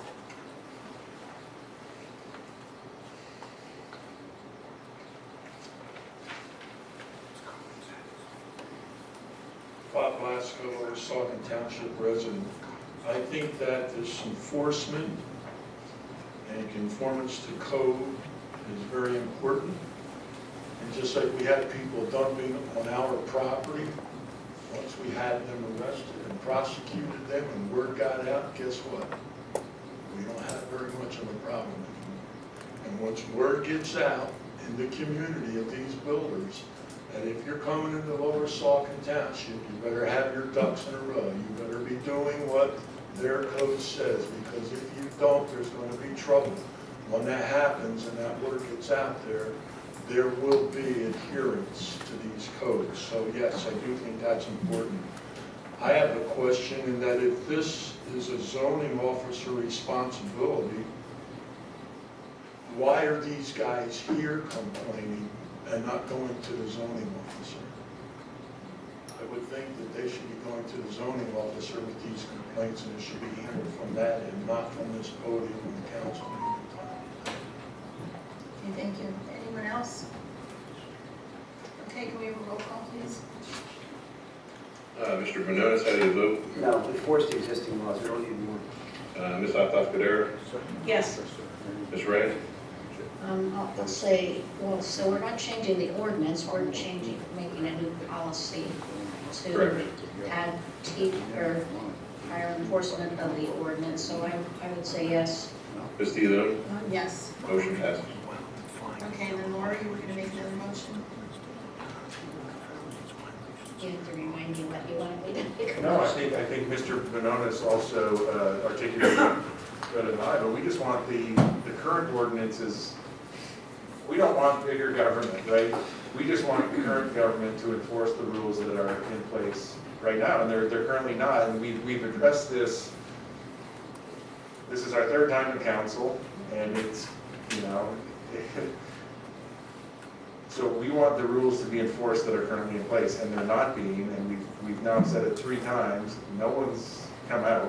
And again, I think the gentleman in the orange may work, but if we don't act, it's just bigger liability for all of us in the long term if we don't act now. And, you know, I don't want to sue my grandmother, I don't want to sue the township, like, that's not what we're here for. We just want it right and to protect people in the future. I appreciate, like, we're you know, we use the Red Cross money, I appreciate your comments and so forth for the people that need it. We're getting by, we're finding alternatives ways. When my water goes out, Carrie says, come on over and shower at my house. I mean, this is the world we live in. And, you know, I didn't know this guy until 60 days ago, but you know, the one thing, the silver lining in all of this is that 7 or 8 families have become damn good friends out of this. You know, so we just want it fixed, and we want those rules enforced, so that's what the Yeah, motion so is. I don't think I need to really make a motion. I mean, Well- I would think the zoning officer should look at Just so- any enforcements we can do on permits. Laura, just so we're clear too, there's 2 sets of enforcement issues. There's the one set of enforcement issue that I believe may not be understood by everyone, is there's a set for the existing homeowners. If a homeowner is now, the easy answer for the township is to simply cite and enforce against the existing homeowner. We don't want to do that because we feel, you know, that would be unfair to the existing homeowners. The second set of issues are, what can we enforce with regard to the builder? Somehow those are being meshed together in this conversation. So I think, you know, I think what we're hearing is the township wants to see what we can do to enforce our ordinances with regard to the builder. However, we also have taken the position that we don't want to pursue, at least at this point, anything against the homeowners because that puts them in a worse spot. No, and that isn't what I intended either. I'm just saying the permit, the ongoing construction that's happening out there now for all these new permits that are being issued, and I think those could be put on hold. And I believe the staff hears you loud and clear, or hears the council loud and clear. Like I said, I don't think we need a motion to have the zoning officer see, you know, what all he can do based on all the things that are in the existing ordinance that we have. Look, I don't think it should just be the zoning officer. There's a lot of people that work in this township. I mean, how many are sitting here today? We've got a township manager, we've got an interim solicitor, we've got a township engineer, and we have a zoning officer. So I don't know why the focus is just on the zoning officer to take care of this. Sure, it may fall within the purview of his duties in general, but I think that there needs to be greater collaboration, particularly if action is needed, legal action. That's why you have a solicitor. If technical information is needed, that's why you have an engineer. If administrative process is needed, that's why you have a township manager. So to focus on the zoning officer is to miss the point. The group that we have, that we pay a lot of money to, a lot of taxpayer money, need to get their act together, and they need to go after this issue. I just have one more statement to make, if I may. On my experience with Rotelli, looking at this, thank you, Jason, for providing this on page 2, the response letter to Matthew Healy dated February 7, 2024. The second page says, HVAC at lot 4 Magrum equals discharges sound every 10 seconds at 75 decibels. False statement, accusing me of lying. Our company has been out to Mr. Magrum's home to search/witness the sound on 22 separate occasions. I've lost count at this point. This includes visits by our staff, our HVAC company, and representatives from the township, none of which were able to witness the sound he describes at the volume noted. That is a bald-faced lie. Talk to Ken Orlando, owner of Kenrich Mechanical. He heard it. And so they're saying that they came to my house 22 times out of the goodness of their heart and never heard the sound once, yet came back even though they weren't contractually obligated to. So I believe that. I appreciate it. I just have to defend my own character, my own statements, and this is the garbage that I've been dealing with for 12 months. It's pretty clear to me, having read that letter, that there were going to be issues of contention. Because their position is completely opposite of yours. I never met a guilty person that stood up and said, hey, I'm guilty, you guys got me. And the reason why I gave you that letter, so that you have that information now, so you don't have to go through the whole right to know process, which is delayed, and you have information readily available. Because I've gone through it. I know it's a hassle. But you at least have that information up front, and you can deal with it in a timely manner. That's why I shared that with you, because you would be able to get it anyway. Appreciate it. I just wanted to put it on record. Okay, so what's going to happen then is the manager will get back in touch with you, and you'll do your job, everybody will do their jobs, and we'll try to, enforce our ordinances where it needs to be, and they'll get back to you. Thank you. I would love it. Peter Ratelli, you wrote this letter. Come and talk to these people. Come and talk to this township. Can't make them do that, but. I don't make them, but I'll go on record. Peter, hey, come and talk to us. We're here. We're human beings. I've asked for phone calls for 12 months. None of their leadership will give me a call back. So maybe you'll come and talk to me in person. See you later, Petey. Thank you. I think we have nothing else to say on this. I just want to thank you guys all. This is our last council meeting, so I just want to thank you guys. He's obviously a little, I want to thank the support of those also in the community, and I want to wish Mark, best of luck on his next endeavor. So, talk soon. Thanks all. Okay, thank you. Okay, moving on, we have discussion and possible action on updating the township solicitation ordinance. The current township ordinance is more restrictive than Pennsylvania statute on this issue. We have two options. We either leave it as is, or we change it to meet what the state says. Right. And as a follow-up, there is one of the reasons why this is brought to the council's attention is there's a potential for legal action against the township because we have a more stringent than what the PA code says. There's the potential for somebody raising a claim, and we may want to consider appropriately just mirroring the Pennsylvania code language, which would then insulate the township from any potential liability. Okay, so this was originally passed, I believe, in 2013. Is that what that means? Yes. 2013. And I don't ever recall anybody questioning or having any issues, but apparently there has been something. Yeah, we received a letter that, telling us that the ordinance is not in. There was a claim made by an attorney, by a firm, indicating that they had some issues and potential challenges against our ordinance.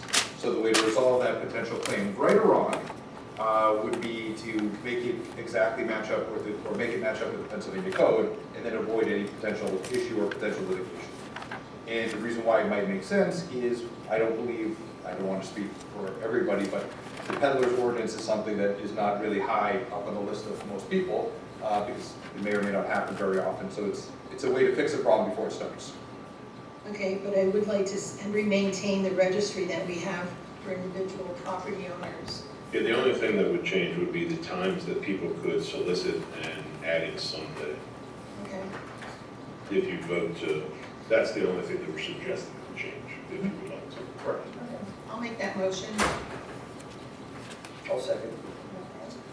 And I guess for discussion, Jason? Yeah, this is something we talked about in executive session at the last meeting. This is actually something that was appropriately discussed during the executive session because it addressed potential litigation because of the demand that was placed on the township. I felt that it was best to simply mirror the state statute so that the township is not exposed to frivolous litigation or shakedown like we saw at the school district and other places. So I'm happy that this has been moved forward. I would also share this with the public. For anybody that thinks that we're opening the floodgates to peddlers, we're not. We're just simply complying with what the state law is and being consistent with the state law and not being more restrictive to not expose the township. The township does have a no peddling list, and that no peddling list allows you to sign up. And if you don't want peddlers coming to your house, you can sign up on that list. It's maintained and it's given to anybody that comes in for a peddling license, and they are prohibited from coming to your house and peddling whatever it is that they're peddling.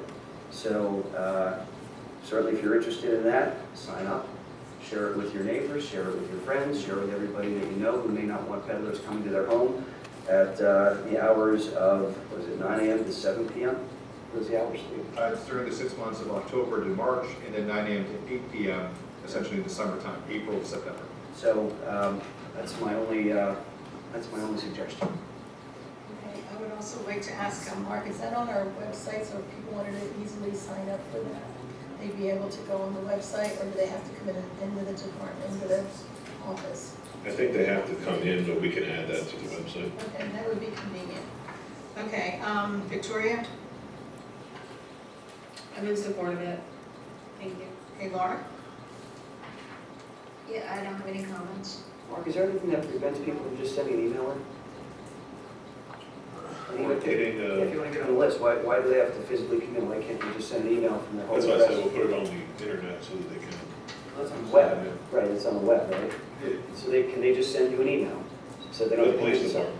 Okay. Yeah, we'll get it set up so that they can. If it's not now, I'll have it that way. Okay. Okay, public comment? Okay, moving on, and roll call, please.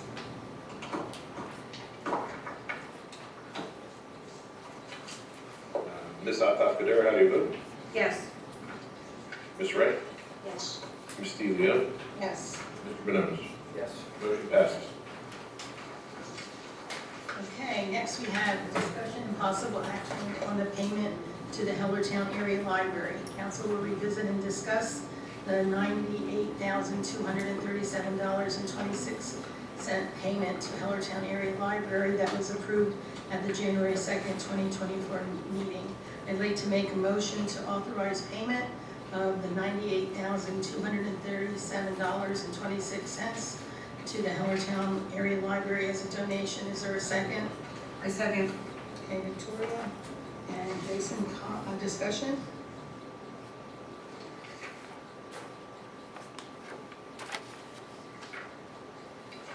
So, for those that may not have been paying attention, I don't know where you haven't been around, where you were. This all started with Hellertown refusing to provide data and information about library usage. Hellertown Library. And it led to Hellertown Library ultimately denying services to Lower Saucon Township, going to the Office of Commonwealth Libraries, and requesting in secret to remove Lower Saucon Township from its service area, having that granted, having litigation come from it. There's emails from Tom Rieger, the president of Hellertown Borough Council, directing Ken Solt to not communicate with Lower Saucon Township. There's emails from Tom Rieger saying that the library is essentially one and the same with Hellertown Borough. There were open records requests that were submitted by multiple individuals seeking information from Hellertown Library. Hellertown Library refused to turn that information over.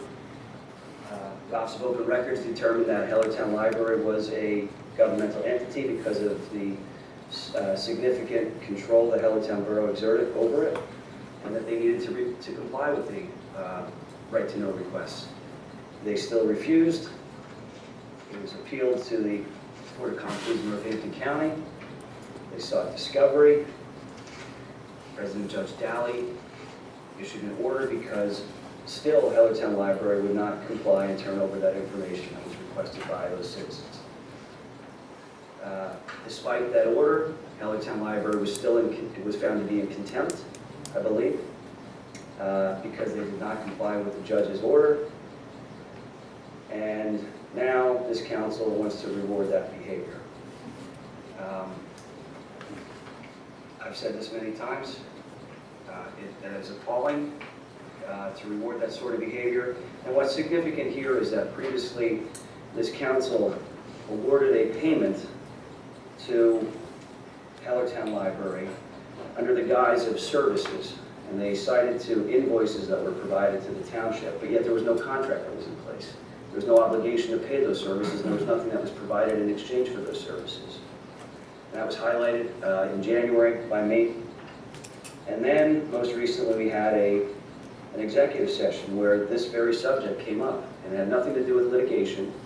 What was sought was by Priscilla, De Leon, Victoria Optoff, and Laura Ray, was to recast that payment as instead of a payment for services pursuant to a non-existent contract, we're gonna call it a donation, because they're gonna cover the tracks.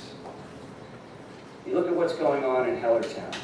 You got a police chief who's under investigation for allegedly embezzling more than $120,000 of taxpayer money. And a whole lot of other things that are happening. And this behavior is now going to be rewarded. It's amazing to me that this council would choose to use taxpayer money in such a way to reward that bad behavior. Particularly when this township had previously given to Hellertown Library, and Hellertown Borough, close to $1 million over a 9-year period. And that's how we're treated. We treat it with denial of information. We treat it with secret backdoor efforts to remove us from the service area, in violation of OCL rules. We treat it with deliberate obstructive behavior advanced by the president of Hellertown Borough Council to tell the library not to communicate with us, to not participate with us. And then we're going to reward that. We're going to reward that with almost $100,000. I know what you're going to vote on. I know how you're going to vote, but I'll keep saying it over and over again.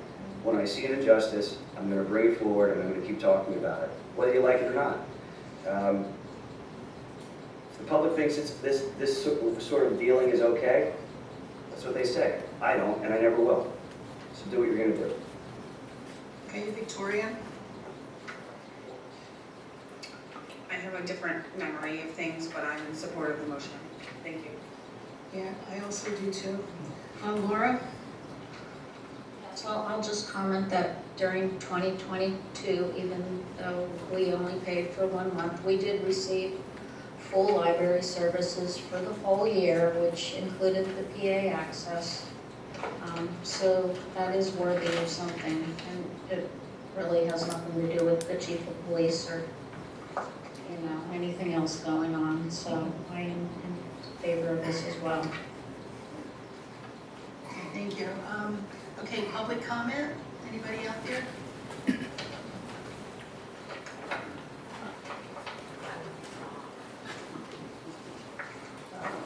It's gonna be Yeah, you better believe it. Kathy Pitchell, Montgomery, Lower Saucon Township, 4260 Lower Saucon Road. This is the calmest council meeting I've seen in a long, long time, and I kind of enjoy it. Tom Carochi's constant name calling at least has ceased. Ms. DeLeon, I haven't heard you being called Vladimir yet tonight by our council member. To Mr. Banonis, we've had no problem with the Hellertown Area Library for many years. Again, I was the treasurer for many years. None of this occurred until your tenure on the council. You failed to neglect that we gave $50,000 to Southern Lehigh, which their library has now fallen apart, and we have no relationship now with Southern Lehigh. You also failed to mention that Hellertown bailed us out time and time again, and you failed to mention there is a lawsuit. There's a lawsuit with the Compost Center. There's a lawsuit with the Borough of Hellertown, all on your watch. The amount of money that you have cost this township, it's embarrassing to hear you say that this council is being irresponsible. Thank you.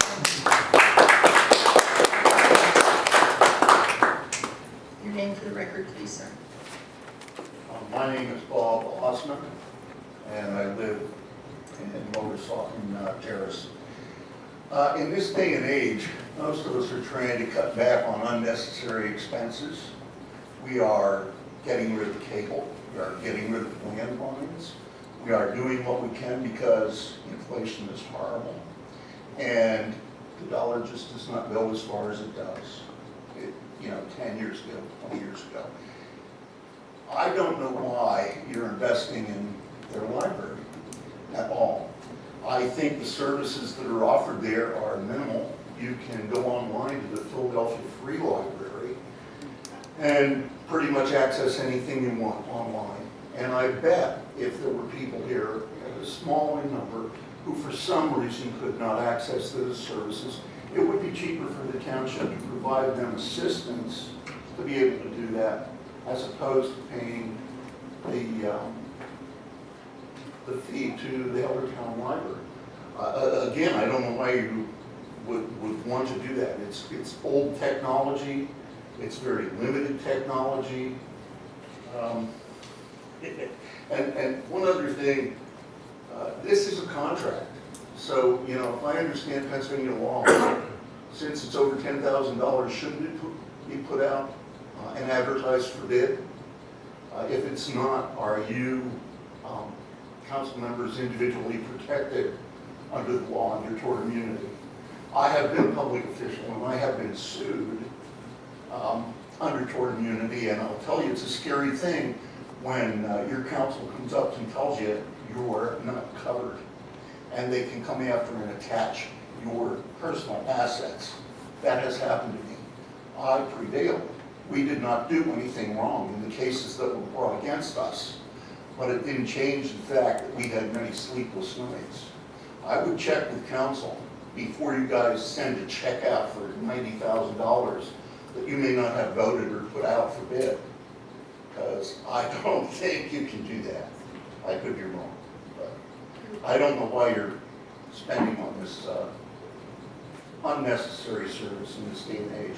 Every part of our government is going broke, and no one has a plan on how to fix it. I hope you guys aren't in that position. I don't think you're as high as some of the other higher level governments are, but let's try and keep it that way. Thank Mr. you. Ross, may I ask you a question for clarification, sir? I'm sorry? May I ask you a question for clarification? You had mentioned this payment. Are you aware that Lower Saucon Township, for those individuals who do want library services, that Lower Saucon Township does provide reimbursement on a family or individual basis, and that last year, the total that was paid by Lower Saucon Township was less than $10,000 for those library services, but yet here we are giving a $98,000 check to a library that treated us the way it did. Are you aware of that? I am. I had heard that. And it's a very valid point. I don't know why you would continue that practice. Me either. Thank you. Okay, next.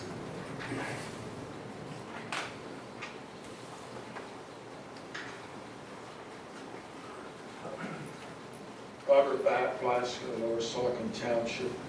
I have a granddaughter that's in kindergarten, 5 years old. Now, she doesn't live within the township, so she lives up in Bangor. A couple blocks from her house. So my wife and I go up there, and occasionally my daughter is able to get time off of work. They walk over to that local library. That entire library, I don't think is much bigger than what this room is. And she enjoys it as a 5-year-old. Now that's a girl that just received Student of the Month and excels in computer sciences for her age. Thank you, and congratulations for her. Thank you. Okay, next. Bruce Petrie, Reddington Road. A couple things. As COVID brought to the forefront, not everyone learns well on a computer. As a matter of fact, I personally think that that's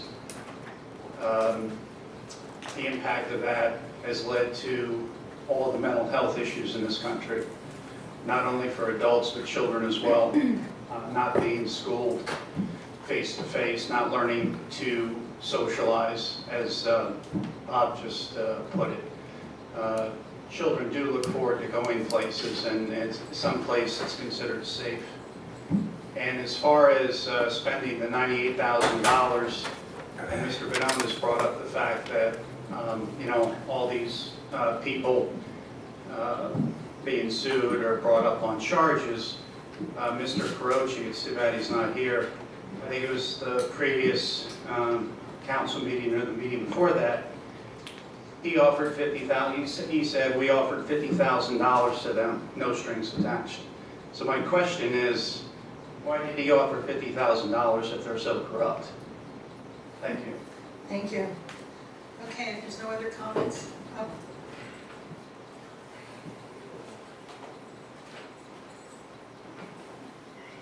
Dave Luan. Thank you for the opportunity to speak. We're 56. Just a few notes here, because I started even before what Mr. Banonis had in terms of when I first came to this council.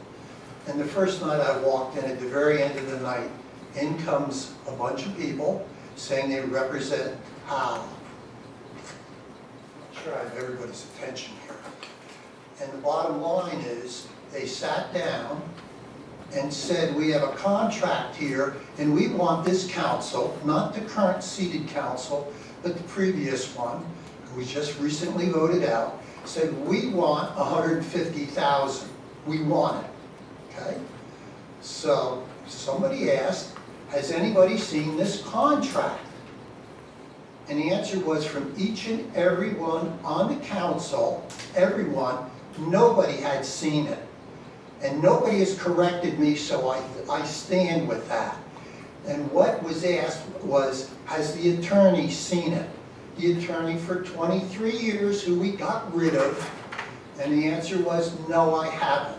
And the council directed that the attorney look into this contract and understand what we would get for $150,000. And he started to look into it, and what he found out was he got stonewalled by a 501c3, and we know pretty much the rest of the story. No, don't shake your head, this is terrible. I'm agreeing. Absolutely terrible. How can you have a contract? We didn't even have a contract at that point. At the last minute, here it is, sign it or else. Well, they said they certainly put the line in the sand, because the bottom line is, after asking for years, and we found out, did we not, from Judge Daly all the way up there, for years of litigation and Freedom of Information Act and all the rest of that stuff, and now we're getting ready to really put some teeth into it to find out what's going on and how. What we find out is, oh, gee, there are things like the landfill, and the this, that, and all the people come out and they're all angry about everything. That's another day. And the bottom line is that, yep, other people get swept into office, are sitting here now just ready to throw out this kind of money. And I'm not talking about $150,000. That was 4 years ago. God only knows what it is now. Now, in addition to that $98,000 gift or whatever we're talking about here, there was also another gift from another ally up in Allentown, a state representative, and I guess I can't use names, so we won't say her last name, but Lisa, right? $50,000 to Hal. Wow, that must be a hell of a library. They already had $200,000, and we don't even know what the contributions from other people are, and we never will know unless the Freedom of Information Act is upheld by Daly and that other person, and I can only hope it is. Then we'll find the truth, and maybe, just maybe, $10,000 in the local paper will put it all in there, and we'll know what really happened. And I would suggest, and boy, you talk about people that are hiding in the backwoods, they're not. They're listening. See the cameras there, the cameras there? Yeah, they're listening to that. Oh, $200,000 for what? So Mary can go there and learn something? She can do that in the school system. We have the best one going and the best library. And yet here we are, we have been shut down by political people who, in my opinion, have brought on board a solicitor who has not been vetted, etc., by the entire council. And all of a sudden, 3 people say, yep, we're going to vote him in, he's in, and immediately, without pause, there is another council member, new, who immediately makes this proposal, which we find out, I got 26 seconds, 26 seconds, and we find out that the solicitor has written up these suggestions without council approval. He's just done it on his own. Oh, it all passes, problem's gone away. No, it hasn't. That's terrible. I won't say corruption because I can't say words like that in a meeting like this now. It's too refined. But you get the picture. Thank you. Mr. Anyone Deland, else? just a question for clarification. Are you aware that Mr. Gitsuzi's wife was on the board of the Hellertown Area Library? I am. And actually, conflict revealed at the last meeting. Wife on board of how? Is he the solicitor for the zoning board? It goes on and on. I mean, how deep can you bury it? All right? Is it any different than handing the gavel over to him so he can run the meeting even though somebody else is in conflict, gets 2 letters, and we never get to see them? I was told, God, Freedom of Information Act will get you both the request and the, no, we don't see anything. This team transparency just isn't happening. And people need to understand it. And when they finally wake up and see the money going down, down, down, down, they will understand it. Yeah, so there were other things that I had to talk about, but it's depressing. It's depressing that we can have only one person standing up asking for what is rightfully available, and that is how? How much do you spend? Where does it come from? And can we get a seat on for Wrap it up now, because you've $150,000? been over your 5 Good. minutes. Okay, thank you. Yeah, that is really, it's over the top, I know. Thank you. Bill Morrison, Lower Saucon resident. I think, and I've been on council a number of years ago. However, the cooperation that we have between Hellertown has always been unique. And it's been unique because we also get something for what we pay, what we give them. The library has been a useful asset for this community, and I would hate to see that that relationship is destroyed. I don't think that that's a great deal that we're asking, you know, as residents in this community, to continue the relationship with the library. And I don't think that what we're paying for the service is too much. So, you know, if we have anything that we really want to talk about in terms of costs, we have a lot of areas that if that's the major concern, is to decrease costs. But I don't think that's the concern. I think the concern is that we have a problem, individually, someone has a problem with Hellertown, bringing up issues about, you know, the situation that's going on with Hellertown. I don't think that has any place in this meeting here. So I encourage you to move your option and vote to continue the relationship with Hellertown Library. Okay, thank you. Anyone else? Adam? Russ?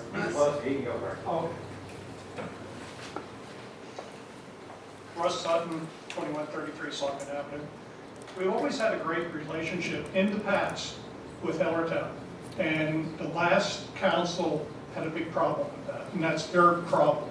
We got along, we were going to combine police forces, fire, emergency responses. It was a good thing. We all got along. And this is a community, not just townships by themselves. So I'd like to know how much it's cost legally for all this stuff with the library. I mean, what's the amount of all the lawsuits and stuff back and forth? Is it worth it? I mean, really, I don't comprehend that.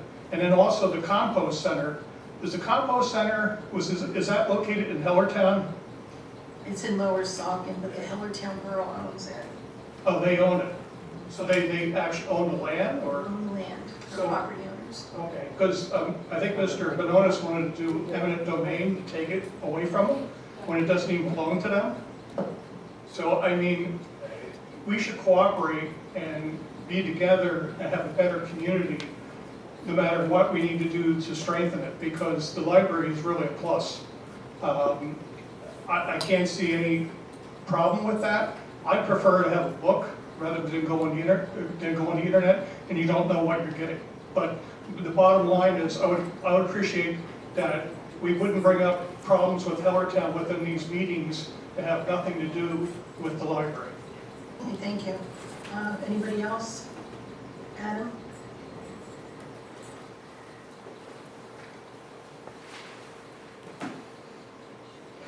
Hi, I'm Adam Callan from Steel City. I just wanted to thank the council in general for attempting to normalize relations with the Hellertown area library again, and to remind everyone that a library isn't simply a book hoard. I have a book hoard. It's great. I recommend everyone do. A library is also a place where people can gather, and a place that offers various services. Just a quick search in the last 5 minutes has shown me that the Hellertown area library has things like various college test prep, grad school test prep services, therapy dog days, telescope rentals, interlibrary loans to provide books that may be difficult for the average person to find, or may be restricted to find on the internet, or you have to pay a fee for it, et cetera, et cetera. Notary services. These are things that we can get by investing in the library. They are good investments. They're things that the average person doesn't necessarily have on their own, and they're things that are worth preserving in our community. So thank you for attempting to do that. Okay, thank you. Anyone else? Okay, can we have a roll call, please? Ms. Ray, how do you vote? Yes. Ms. DeLeon, how do you vote? Yes. Mr. Banonis? Ms. Ataf-Kadera? Yes. Motion passes. Okay, next we have discussion and possible action on Curtin and Hefner LLP invoice. The township received an invoice from the former township solicitor, Curtin and Hefner LLP, in the amount of $2,052. I'd like to make a motion to authorize the payment in the amount of $2,052 to the former solicitor, Curtin and Hefner LLP. Would there be a second? I'll second. Okay, and for council discussion, Jason? Yeah, you know, it's quite revealing how Priscilla was in such a bunch at the last meeting over the right to know request, and it's amazing what you can find in right to know requests. So let me share with you what I found. So, this is in response to my right to know, 1821, and I did receive some records from the township. Those requests were directed to communications with Priscilla De Leon, Laura Ray, Victoria Octave Cordero, Township Manager, Curtin Hefner, and others. So what I found was that there were secret meetings and deliberations that took place among Priscilla, Victoria, and Laura, as well as Mark Lee. They were talking about things such as changing public comment on policy, organization, discussing contents of motions, who would make the motion, who would second the motion, and plans to hire Mr. Freed. And there was communication from Victoria, who solicited Mr. Freed. He said, quote, "We are looking for a very strong environmental firm to address the above issues and to be able to push back against the challenges lodged by the other councilmen, in other words, Tom and me." And then they met 2 days later in secret, away from the township offices, again, a quorum of the three of them. And that meeting was set up and it was confirmed by Mark L. Freed, Esquire, Partner, Public Sector Law, Environmental Law, and Litigation. The email was sent by Victoria the following Tuesday, November 21st, 2023. The three of them had met and they had decided that they wanted to hire Mark Freed and that they also wanted to set the agenda for the January 2nd, 2023 meeting. They then scheduled another meeting on November 21st, 2023. And among the things that they wanted to talk about was scheduling a special meeting on January 11th, 2023. So they knew and agreed almost 2 months earlier that they would be scheduling a special meeting in January. So this was yet another secret prearranged quorum meeting to schedule another prearranged meeting.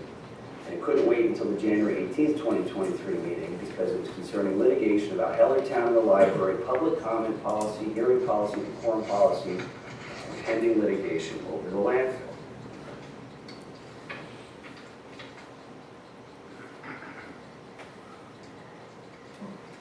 So then, they also talked about the rate that they would pay to Mark Freed. And that rate was $200 an hour that was discussed and agreed upon. And then they talked with him about writing up township policies on the agenda and code of conduct. Before he was ever identified to the public or ever approved by a majority of council, they had already started interviewing landfill consultants and wanted to interview others. They had messages to Mark Freed, I believe from Mark Hudson, December 5, 2023. Apparently Mark Hudson knew at that time about the efforts to oust Lynn Treadwell, for about a month before the axe fell on that. And then Laura Ray authored a missive on November 22, 2023, and the topic was, quote, things to review with solicitor. So they already considered Mark Freed to be the solicitor before he was ever approved or disclosed to the public. There's some doozies in there in his communications, such as, do you know Mary Ann Garber, the lawyer for the landfill? I'm wondering, why does that matter? Is there a vendetta against Mary Ann Garber? Then there's also doozies in there about enforcing nuisance ordinances against the landfill. So apparently they plan to cite the landfill to death by 1 million cuts. They had these multiple secret meetings with Freed. They had this meeting with Freed apparently at the Copperhead Grill because they didn't want to meet here on campus in the Lower Saucon Township Council offices, presumably so they would be seen. Is that a Sunshine Act violation? I don't know. They had, I'm not asking you, it's a rhetorical question, so please be quiet. I'm going to ask. Can you please stop your propagandist from speaking out while I'm speaking? Please. Will you do that? Just a second of laughter. Quiet, everybody. Sure. Quiet, silent laughter. And then there were discussions between Priscilla and Mark Freed, I believe it was around January 12th, about conditional use in the landfill, but that message doesn't say what year it was. And the question I have, was it in 2024 or was it 2023? If it was 2023, that's when the conditional use issue was live after we approved it in December of 2022. And the question I have is, was the lawyer working with Priscilla at that point to undermine the conditional use process that was voted upon by a majority of this council in December 2022? We don't know the answer to that yet. In addition to that, Kurt and Hefner, having been approved by these people that were coming into council in mid-November, waited until December 29, 2023 to send a letter to the township for the first time, magically, expressing interest in the solicitor position for Lower Saucon Township, even though this whole thing had been in the works for quite a while. And they offered a team of lawyers at that time. The team of lawyers included Sarah Steers, Keong Hong Brownie, the Chair of Labor and Employment, Ernest Klosser, Business and Municipal Finance, Maureen Carlton, Co-Chair of Real Estate. But yet they never disclosed any of those names when they came in for approval on January 2nd. So apparently this team was being considered, perhaps approved by the three cover-up girls before this ever came in this letter, and yet it was never disclosed to us in a council meeting or to the public. Never shared with me or the public. So the taxpayers, I think, deserve to know who they're hiring, who they're paying, and it's being kept secret from them. But the bigger question is, where does the money go? So now there's a motion that's on the table to approve a payment to a lawyer who was selected to be the solicitor in secret months before, had engaged in township-related business months before ever being approved, and now we're going to be paying for his legal services. If that's not a violation of the Sunshine Act, I'm not sure what is. Seems like it to me. Maybe somebody comes after the township for that. We'll see. Okay, I will go next. First of all, we were not in violation of any sunshine law because in order to be in violation of the sunshine law, you'd have to be an elected official. I was the only elected official, and Victoria and Laura were not sworn into office until January 2nd. So what we did up until that point was whatever we wanted to do, and that was confirmed by a lot of people. And tonight on the agenda, and I can go to a lot of places he was at, but maybe he should write a book if that'll make him feel better. You know, we were allowed to meet, and we went to the Copperhead, which is a public place, and anybody could have seen us there, and we weren't hiding. And I'm not embarrassed or ashamed or did anything wrong. And we were lining up the agenda that we wanted to see accomplished. And The bill that we received, the invoices, was for the attendance at the January 2nd meeting, the January 11th meeting, and the January 17th meeting, all legit expenses. And he did lower his fee to $180, and the totals come to $2,052. And so I don't have a problem paying that bill. It was for Victoria.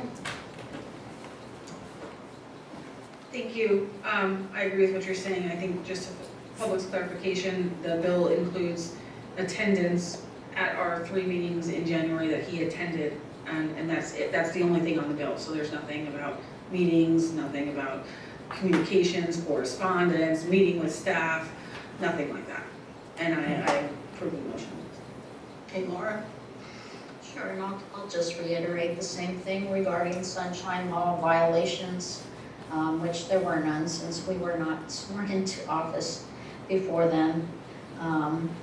Most elected officials, newly elected officials, you see them months in advance. Well, they usually have like 2 months or so between the time they're elected and the time they take their whatever position they're elected to. Work on staffing up, pulling together their boards, so that's all we were doing. It was not really secret, we were just following through on things that we campaigned on and wanted to work towards and wanted to be ready to rock and roll as soon as we hit the floor in January. So, With that, I'm going to open up the floor for public comment. Russ? It seems Jason has a problem with freedom of speech. Microphone.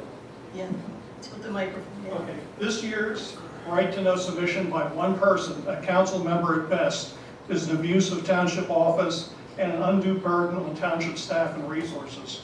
Our resources are not infinite. No one has time to coddle the curiosity of Jason Banonis for any period of time to the swearing in of newly elected council members, including November 2023 through January 1st, 2024. The submission of 940 pages of documents attached to a handful of right-to-know requests is the work product of multiple people or an organization such as a company or a law firm. I ask this council to place a limit on the amount of pages that a right-to-know submission is allowed to be, such as no more than 5 pages. I further request the township limit the number of right-to-know requests each citizen of the township is allowed to submit on a quarterly basis. This will not hinder any citizen's genuine concern, but will allow our township staff to perform their daily tasks with undue burden. Jason Banonis has demonstrated the lack of respect for our township employees, including our township manager, by handing them 940 pages of material that he expected them to expeditiously respond. Jason Banonis questioned our township manager's expedience and his prioritization of Mr. Banonis' right-to-know request at the February 7th meeting. Jason Banonis suggested to our township manager how to prioritize the right-to-know request in a manner that suited only him, and not any pre-established way the township was answered such items, which is the first answer. A simple example of disrespect, and now our council manager is resigning.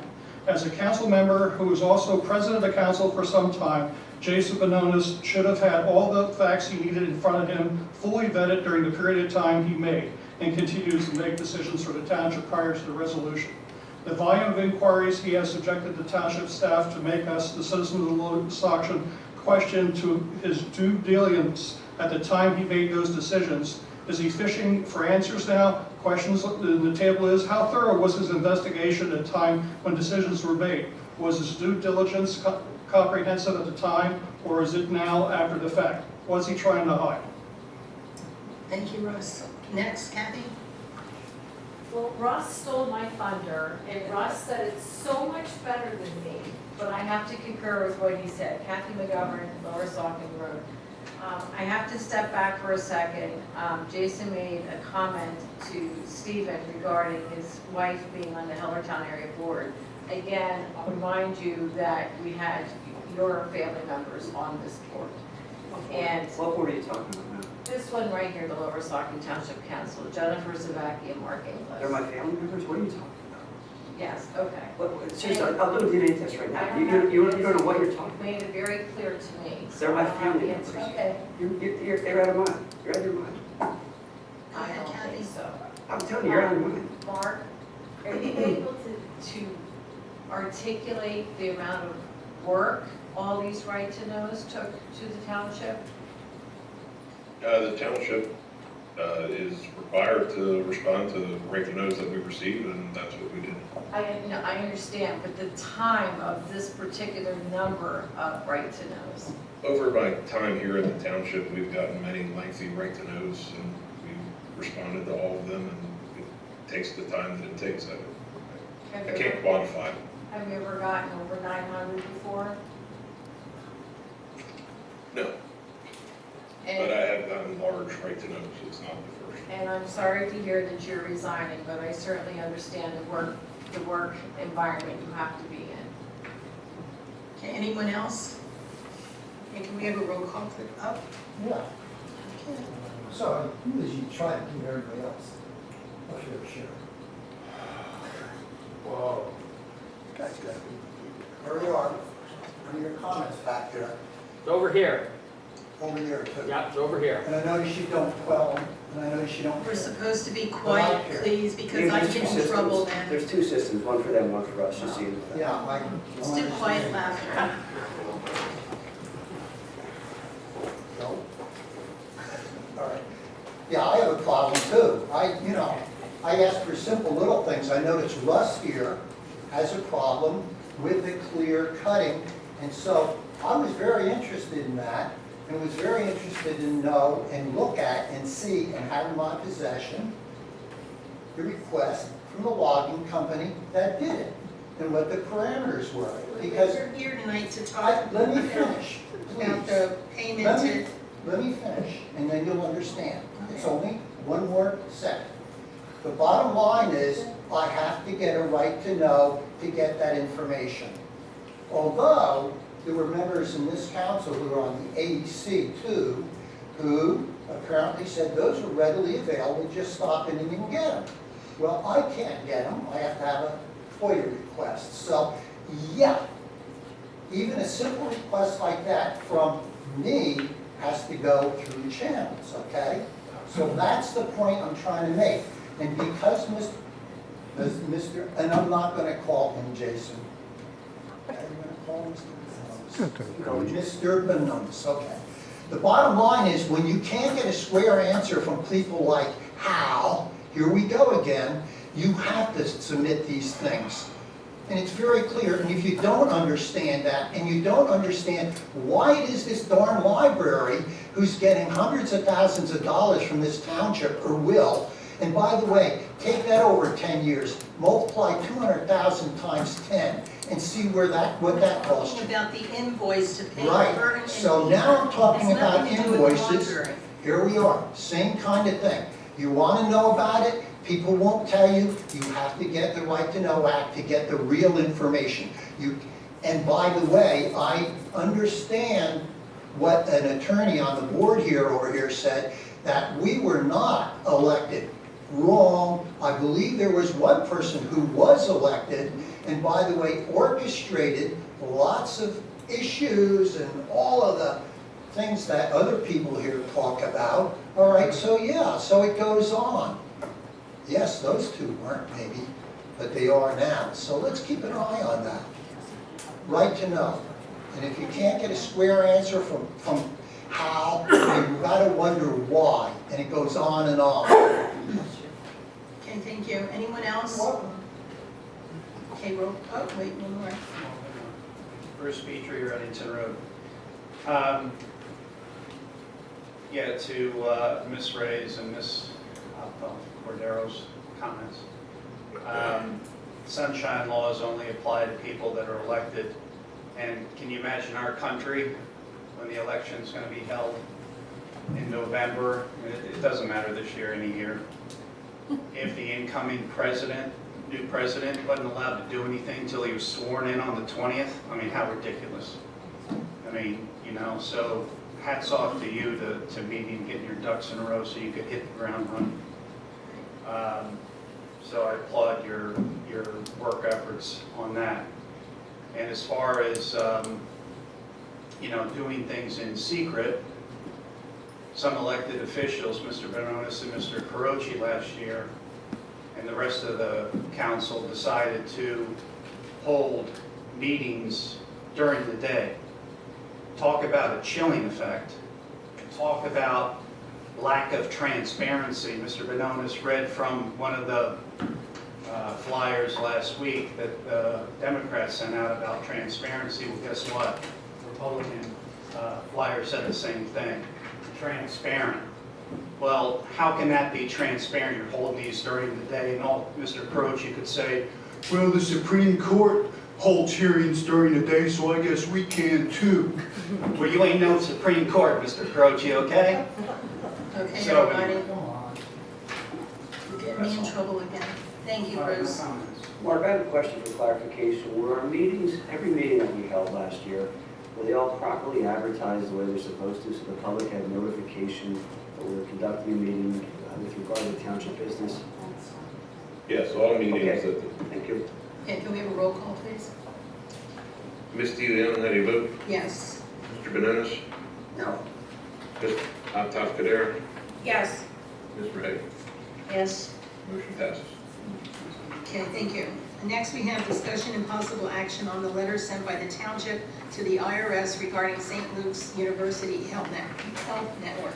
Laura, you asked to put this on? Yes, so just have a look what to say here. So back in the December 20th, 2023 meeting, it was approved to send out a letter to the IRS. The supposed concern was whether the St. Luke's email that was sent out was allowable advocacy or prohibited campaign intervention. So, read through I did get the email when they sent it out, but I had to refresh my memory and read through it again here. And when I read through it, I see there's no mention of any names, no mention of any campaigns, no mention of any elections, none of that in this letter that went out by St. Luke's. So the only suggestion was in their last paragraph, saying if this matter concerns you, we encourage you to contact your political leaders on both the state and local levels and to respectfully express your opinion.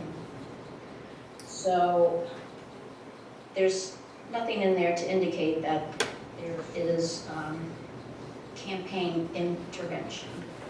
There was no reason, no point in pursuing this matter. Of course, the letter did go to the IRS. I'm picturing it sitting on the bottom of a pile of 1 million pieces of paper at the IRS. They are very understaffed. But I'd say that we should probably follow up, send a brief note saying that we no longer have a concern on this matter. There was no campaign intervention. I look at it as just a way of antagonizing St. Luke's by trying to have the IRS take some kind of action. And it's not in the interest of the health, safety, or welfare of our residents, which is what our main job is supposed to be. Okay, is that a motion to send? Well, I make a motion, yes, to send a follow-up short, brief letter to the IRS to say we no longer concerned about this matter. There is no campaign intervention. Yeah, I'll second that. And for discussion, Jason? Yeah, this is just another action to cover up bills. Let me start out first. I have nothing against St. Luke's Health. It's an asset to our community. I said this previously when we brought this motion forward. It employs a lot of people in our community, many of our neighbors. It provides health care to our residents. Everybody on this council probably has had health care, or one of the family members has had health care at St. Luke's. But just because it provides good health care doesn't mean that it doesn't have to follow the rules. And there are restrictions on how it must conduct itself as a 501c3. And I received many complaints from many residents about St. Luke's leadership straying from its mission, especially as it concerns Lower Saucon Township. And its mission statement is to care for the sick and injured regardless of their ability to pay, improve the community's overall health, and to educate our healthcare professionals. So it's care, overall health, educating healthcare professionals. That's it. And I don't mean to diminish anything that they do, but they're in the business of healthcare. They're not in the business of political advocacy. And instead, their leadership on St. Luke's letterhead, with reference to their positions in the organization, seemingly engaged in political messaging from and on behalf of St. Luke's Health Network and on behalf of St. Luke's University Health Network and its affiliates. And I received reports that this message was sent to personal email addresses and or cell phones of Lower Saucon residents. Contact information they provided in furtherance of medical care, not for political solicitation. So the letter was signed by Richard Anderson, the CEO of St. Luke's, and Edna Rocky, the president of St. Luke's. And presumably that was prepared in conjunction with their lawyers. I had the pleasure of meeting them previously. And the complaints that were directed to me by the residents were concern and dismay that a nonprofit like St. Luke's was engaging in political advocacy and virtue signaling. Some people described it as arrogant, out of touch, elitist, and more importantly, they were concerned that their privacy for use of their personal and confidential health information or personal information that was provided for health care was being used to targeted political messaging.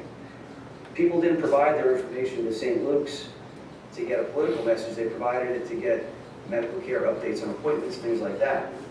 So I previously looked into St. Luke's finances, and even though they're categorized as a nonprofit, in 2022 their net assets was $1.12 billion. Their revenue was $2.97 billion. The net income was $195 million. Richard Anderson's compensation was $3.7 million. Edna Rocky's was $1.015 million. In 2021, its net income was $197 million. And Richard Anderson made $2.836 million, Edna Rocky $847,000. So you have the two people that signed that letter are making millions of dollars every year, which is a considerable sum. And they have 12 hospital sites all over the Lehigh Valley. They don't pay any taxes in Lower Saucon Township. They rely upon Lower Saucon Fire Rescue to come over to Fountain Hill to provide to help provide services over there. They don't make any contributions, as far as I know, to Lower Saucon Fire Rescue. And now they want to move in across the street from the Giant where the Buffalo Farm is and build some facility. They were the paid trainer for Saucon Valley School District, but that arrangement fell apart, and the school district switched to Lehigh Valley Health Network. I'm not exactly sure why. But all of this concerned me, that a so-called nonprofit worth in excess of $1 billion was involving itself in politics, especially here in Lower Saucon Township, while it's employing our neighbors, and we're relying upon them for health care. And it's not paying any taxes to us. So the reason why we voted for that letter was to address those concerns. And we wrote first to the St. Luke's board.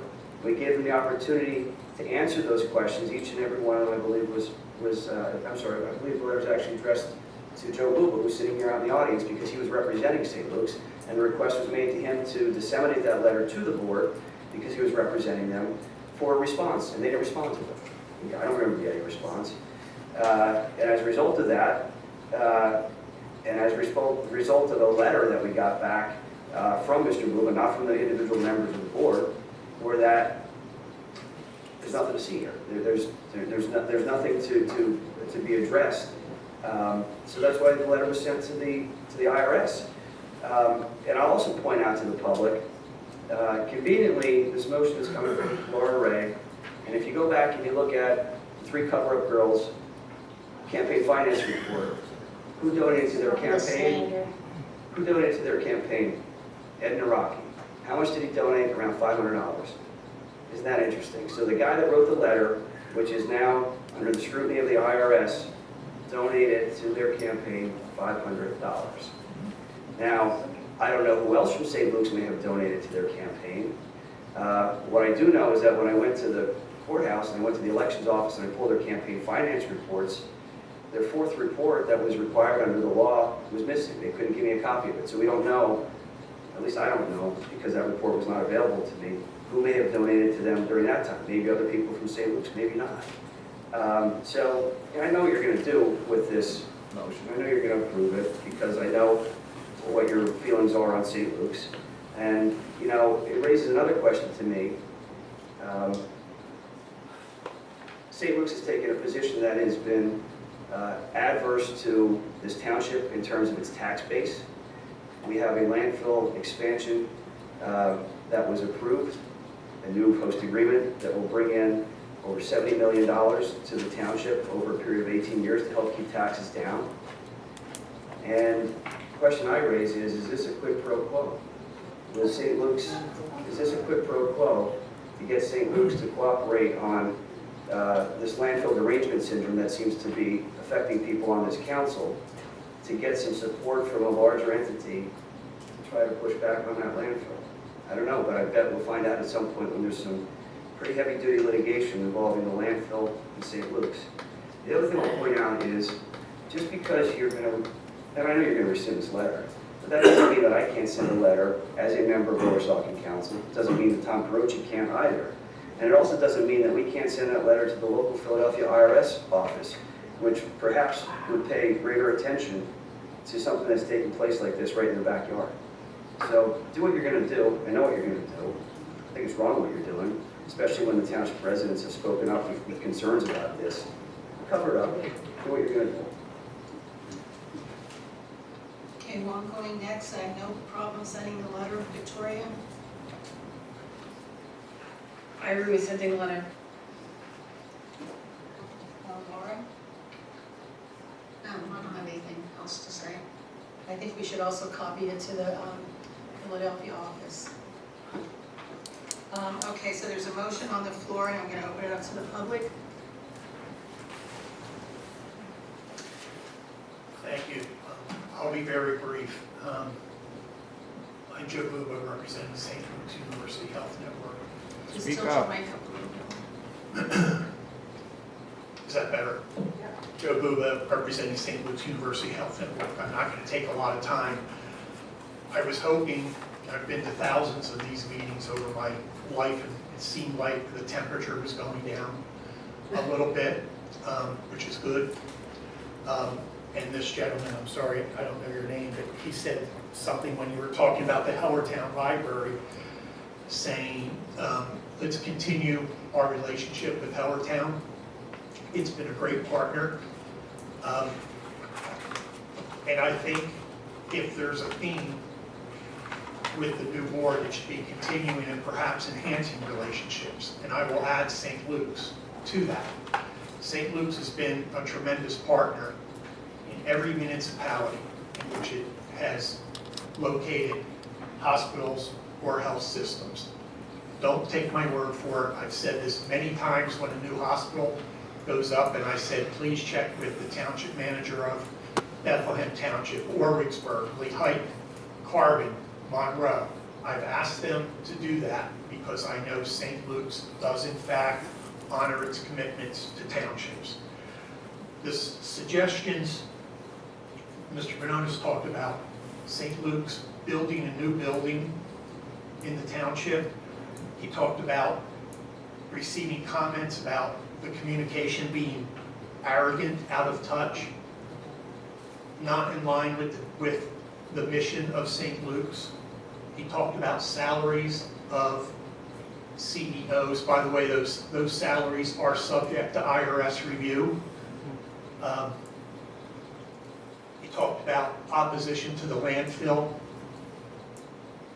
Notice, none of those items had anything to do with the core issue, which is whether or not St. Luke's engaged in prohibited political activity. And in my response, I'm the only person, not Mr. Croce, not Mr. Banonis, or Mr. Treadwell, that provided counsel with any legal guidance on that core issue. And I noted, IRS revenue ruling blank, blank, blank, distinguishes allowable advocacy by nonprofits from prohibited political campaign intervention. The revenue ruling states that 501c3 organizations may take positions on public policy issues, including issues that divide candidates. I cited law. That's why the letter never should have been sent, because you had that letter in your hands and it was ignored by 3 council members in order to send the letter to the IRS. I'm not asking for any favors. I think it's the right thing to do. and I think it's a terrible waste of township resources. What do the residents get out of that challenge? Mr. Croce and Mr. Banonis can write the IRS. Anybody can. The question is, what good does that letter do to for the residents of Lower Saucon Township? So I would suggest that as a good start in a reinitiation of a partnership and a relationship, that we get back to neutral ground. Neutral. I'm not asking for a favor. I'm just saying a neutral ground where no one takes an action just because of a certain level of animosity. Let's remember, the landfill is trying to expand next to the hospital.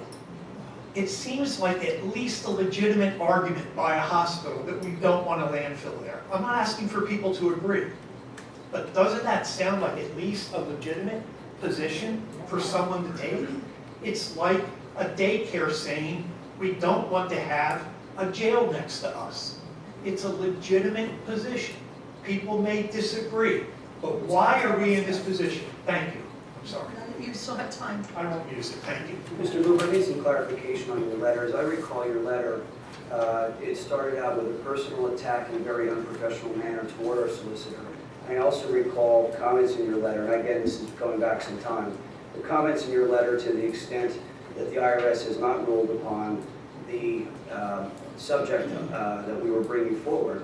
And in essence, you were encouraging us to ask the IRS to investigate that and act upon it because you cited to the IRS regulation. So you first attack our solicitor, and then you ask us, you point out to us what the law is and that the IRS controls this, and then you point out that the IRS hasn't issued any ruling on this. So we're just supposed to take your word and just not ask the IRS? Is that what you're suggesting? Where in my letter does it say? I don't have it in front of me, sorry. This is going off my memory, and I would love to see it if you have a copy of it there. I'll read it to you. I don't need the whole letter read to me, sir. Well, you've just stated that I said in my letter, ask the IRS.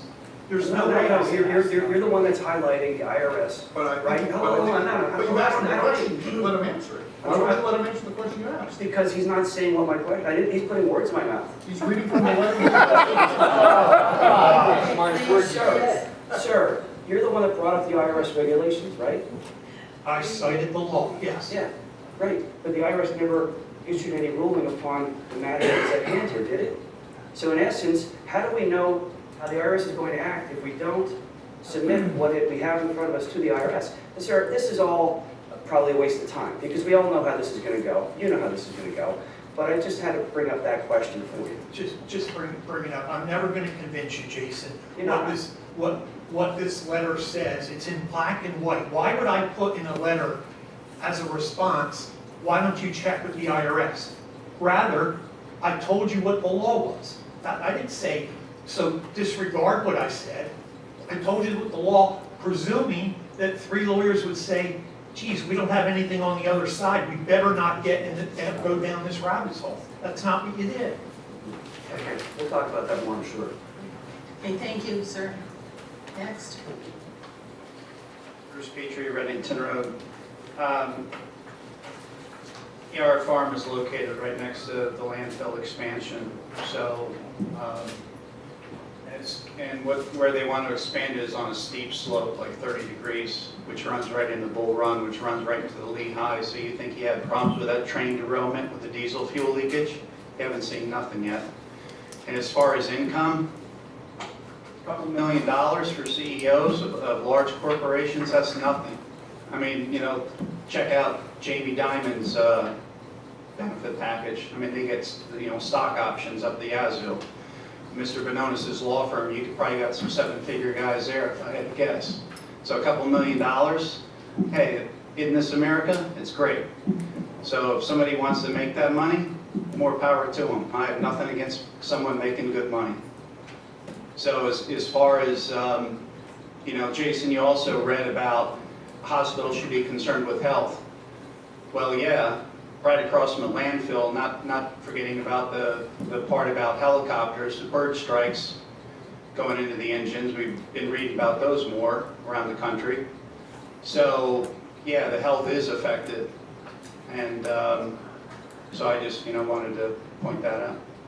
Mr. Booth, I just need to respond to you. Your letter says, quote, "The IRS determines whether the communication qualifies as allowable advocacy or prohibited campaign intervention by evaluating whether the statement contains any message directly or indirectly favoring or opposing a candidate."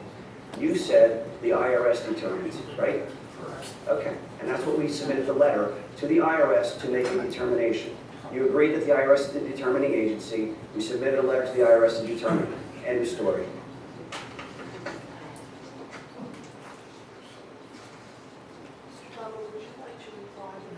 Go ahead, Janine, please. We've been so rude to you over the last year.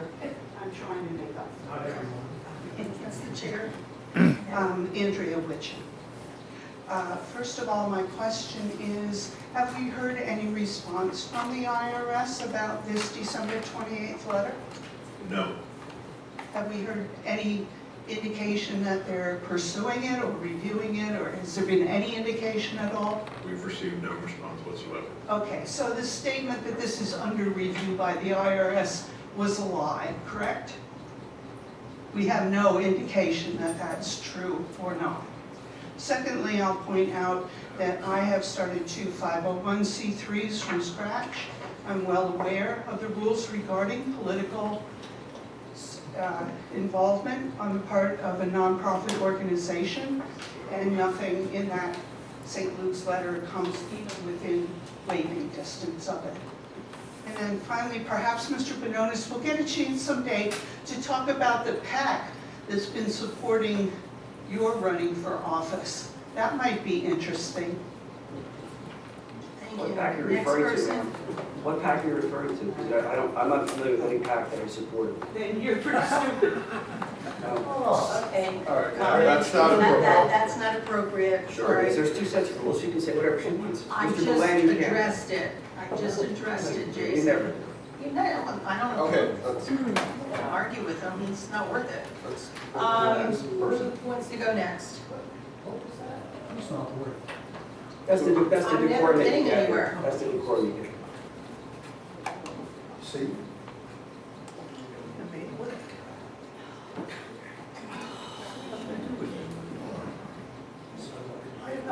Please address the chair. Why don't you have the gentleman in the audience stop interrupting him while he's standing at the podium? He's turning and talking to me. That's why, that's not interruption. He's, Mr. Boulon, could you I'm not please? Sorry, I didn't say a word to this man. Liar. Liar. You All right, hold on, everybody stop. Everybody, hold on, everybody stop. Hold on. I'm sorry, I got the floor. No, you don't. Miss- Wait a second. What I'm I gonna do ask- have the floor. Stop. She is the chair. You are not the chair. Here's what we're gonna do. Why don't we No, start- you're start not the elected. clock at She's 5. elected. Start the clock at 5 Madam minutes. President, Go do ahead, I have sir. the floor or not? Now you do. Go ahead. Oh, no, not because of you. I'm asking her. I need to address the chair. That is the rules that she has put forth, is it not? Start the clock, please. I'm sorry, I'd like an answer to that, because I do go over the rules, all 30 of them. You do have the floor, Thank so you. Mr. Thank Black, you started the clock before you began your Yeah. comments. I don't understand. just back it up to 5. Yes, and I did look over here. I did not address him until he addressed me. All right, and as a matter of fact, let's talk about this St. Luke's letter, because my wife got one, and she didn't like it one bit. All right, she's not going to be here tonight, but she didn't like it, and she doesn't like her records and email used for political purposes, and that's exactly what she said to me. So regardless of what the attorney who gets paid, I don't know, $500 an hour? Now, he's been here for, actually, let's talk about some money.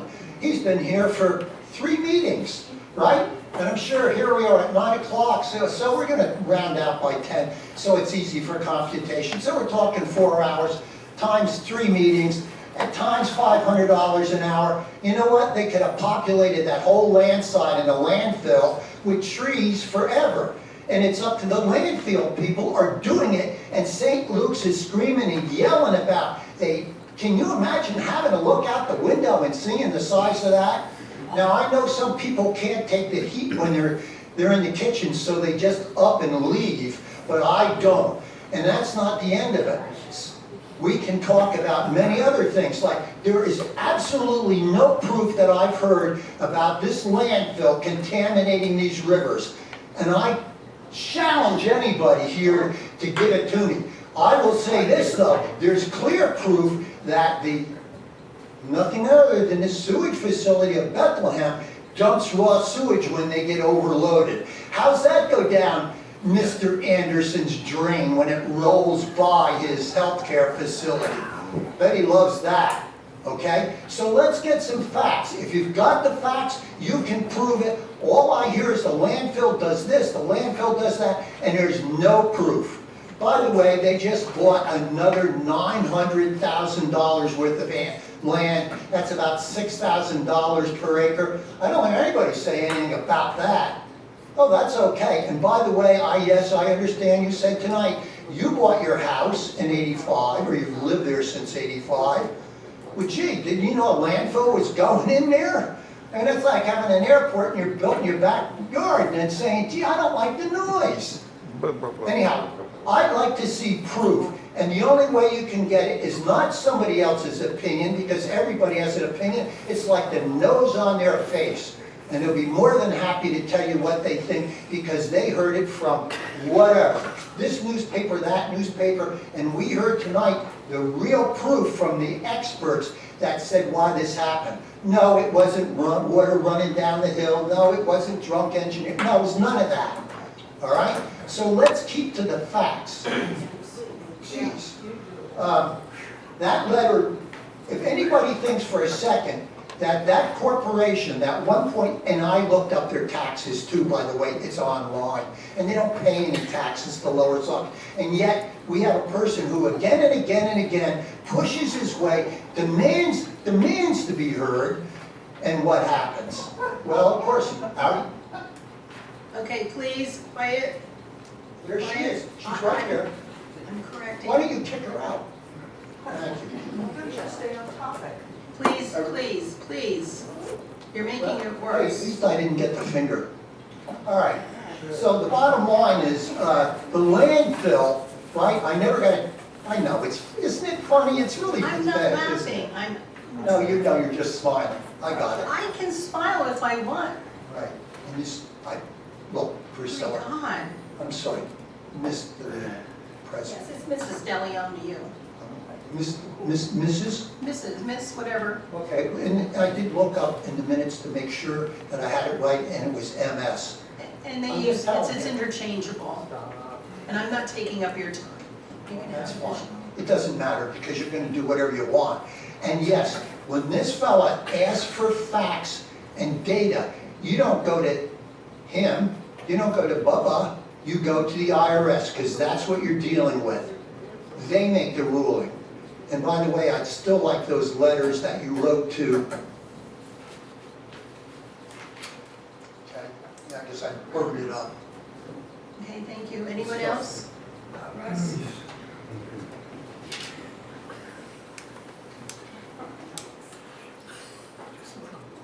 My wife and I have been registered nurses for almost 70 years combined. And St. Luke's is a very big asset to our area. They own property all the way down to the river, and that's why they're concerned about leachate runoff, and it does run off to the side of the mountain, because I have pictures of it. I can prove the fact that leachate runs into the river. And also, it happens every time there's a heavy rain. And then it doesn't help that the sewer plant, when there's more than 2 inches, they open all the sludge and let all the contaminants go into the river. And there's proof that there's DEP has been cited to dump many times for violations. There is no fact that it hasn't. They have a lot of violations. And St. Luke's is looking after our health and well-being. They're concerned about our health and the concerned about our environment. And if we're not concerned about our environment, who's going to take care of it? And the dump certainly isn't going to take care of our environment.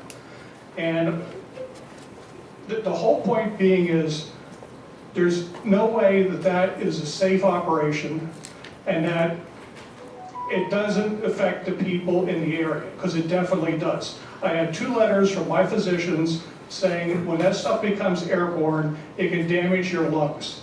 And I have a lot of other people, and there's a lot of witnesses that have proof that there's been a lot of problems with it and health issues. And also, I don't know if people know, methane can travel underground as well as above ground. So it can go enter into your houses. And we're in Steel City. Steel City's water got contaminated by the dump, and we had to get water. So, I mean, and we didn't get anything from the dump to pay for our city water being put in. So it got contaminated from the old dump plus the present dump. And they also had radioactive waste up there and everything else. So don't tell me how safe that is. So again, St. Luke's is a benefactor, not a distractor. Okay, thank you. Next. If you want to go, Mary Ann, you know how to get there. I'm sorry, I didn't realize that you were telling me to come up. Thank you for clarifying that. Usually people use words when they recognize you, but. Pardon I me? said usually people use words when they recognize you. but- My name is Mary Ann Garber, and I represent the Bethlehem landfill, and I just need the record to be absolutely clear that there is absolutely no evidence that there is leachate coming from the landfill down the north slope, that there is leachate going anywhere but through the permitted leachate management system. There is no evidence that there was any water contamination in the Steel City wells as a result of the landfill. This has all been confirmed time and time again by DEP.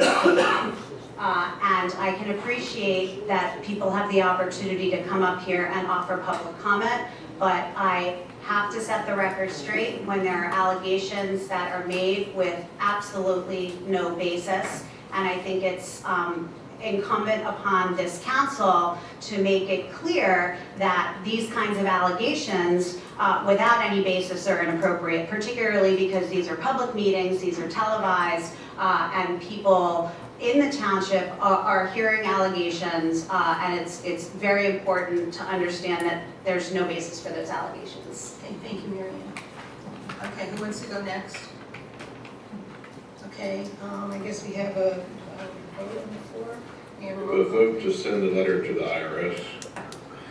And I'd like to amend my motion to also include, or Laura, can I ask you to amend your motion to include sending it to Philadelphia also? Sure. And also send it to the Philadelphia IRS office. Okay.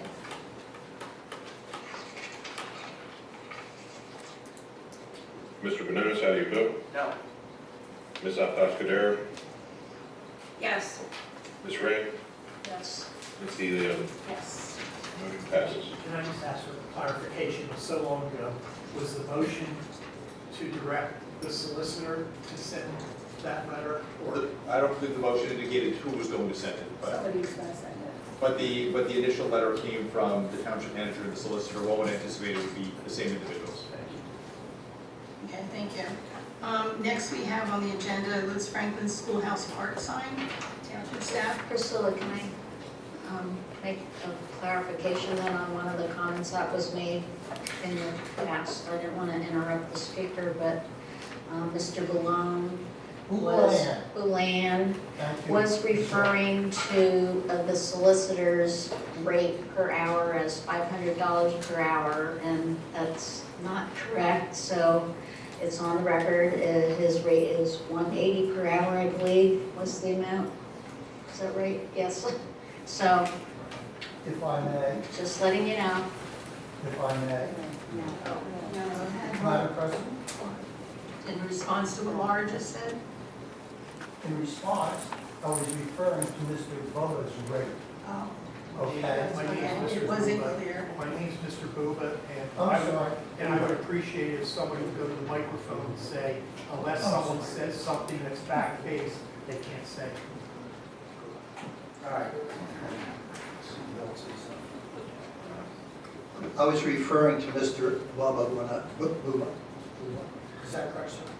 I'm sorry, I'm very sorry. That just wasn't clear I get enough to me. mine butchered all the time, and it gets to be old hat. Mr. Bubba, all right, Bubba Lenson, etc. What I was referring to was that instead of spending all the time here that he spent for 4 sessions at probably 4 hours per And I'm sure he's, all of that could be applied to the side of that hill and turn it into flowers and trees and everything. Okay. Thank you. Okay, moving on, we have Liz Franklin Schoolhouse Park sign. Township staff received a quote to replace a sign at the Liz Franklin Schoolhouse. The new sign will be designed using weather-resistant material at a cost of $1,995. I'd like to make that motion to authorize payment. Is there a second? I'll make the second. Okay. And Jason, comments? I just have a question for Mark.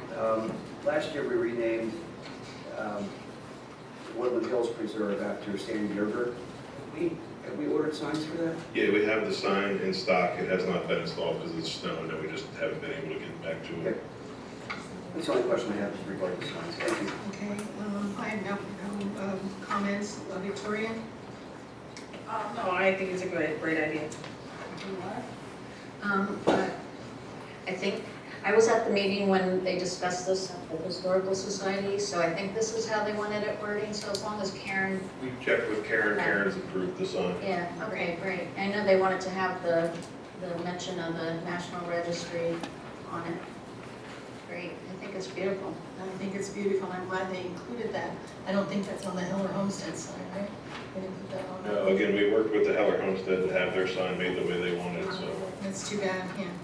Okay, okay, so anybody in the audience like to speak on this? Okay, let's move on then to a roll call. Victoria, Ms. Atapador, Yes. Ms. Ray, Yes. Ms. DeLeon, Yes. Mr. Banonis. Yes. Motion passed. Okay, moving on.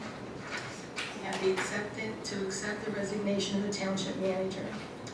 The township received a letter of resignation from our manager, Mark Hudson, on Friday. Mark has been with us for, what, about 18 months?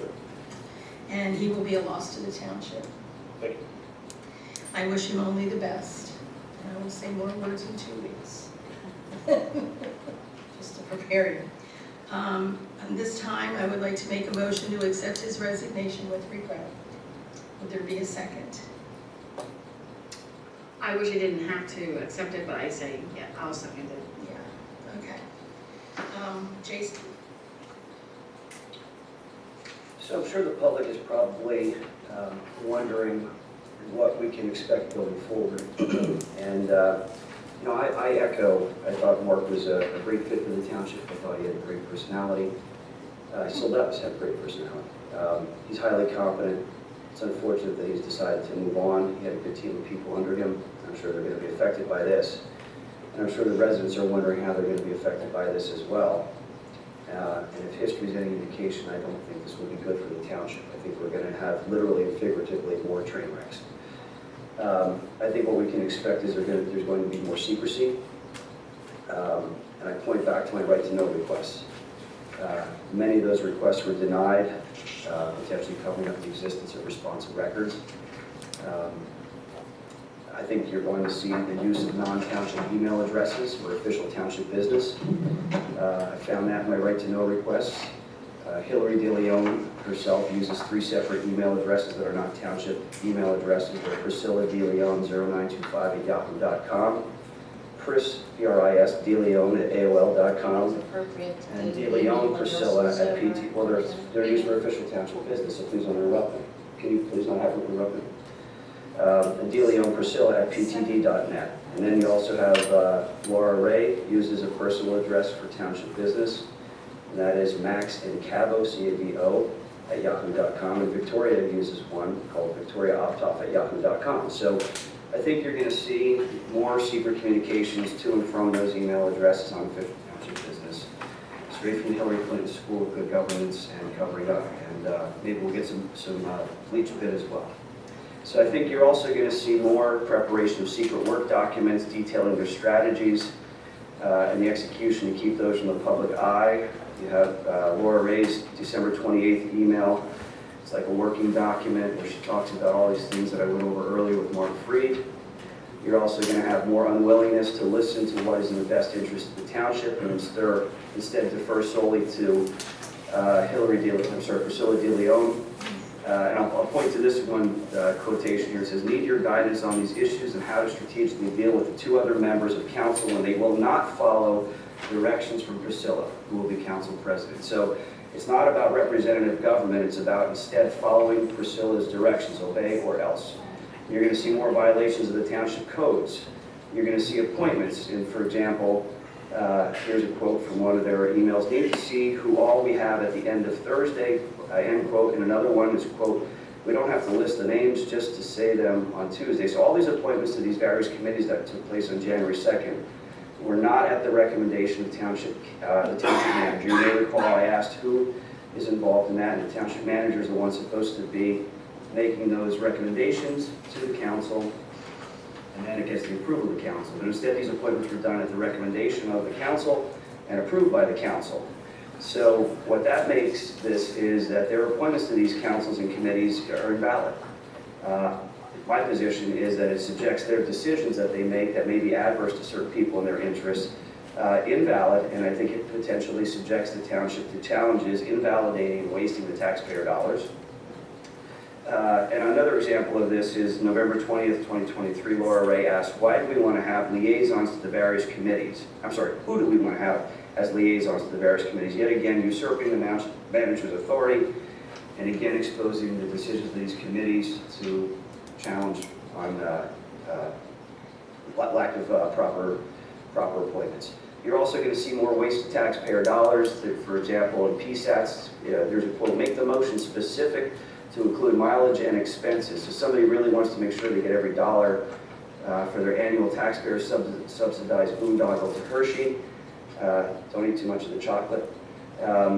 You're going to have lining the pockets of their friends with taxpayer dollars. You already heard about the library today.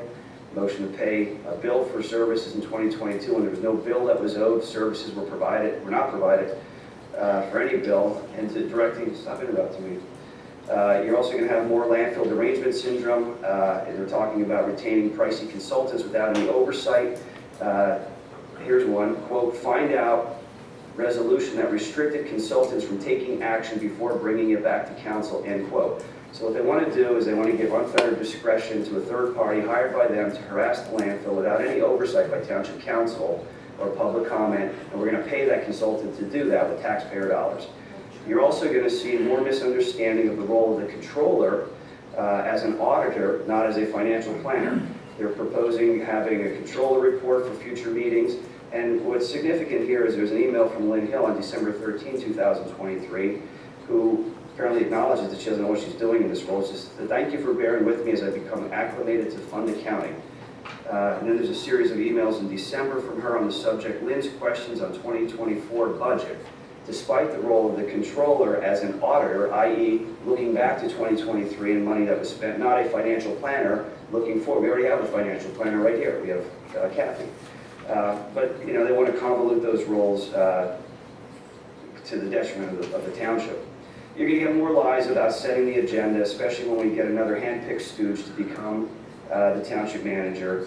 You've got an email from Mark Hudson to Priscilla, December 27, 2023, giving her a draft agenda for her review, but yet he told the public that he's the one who sets the agenda, not her. So we know it's going to be Priscilla who's going to be setting the agenda. Consider that how you want.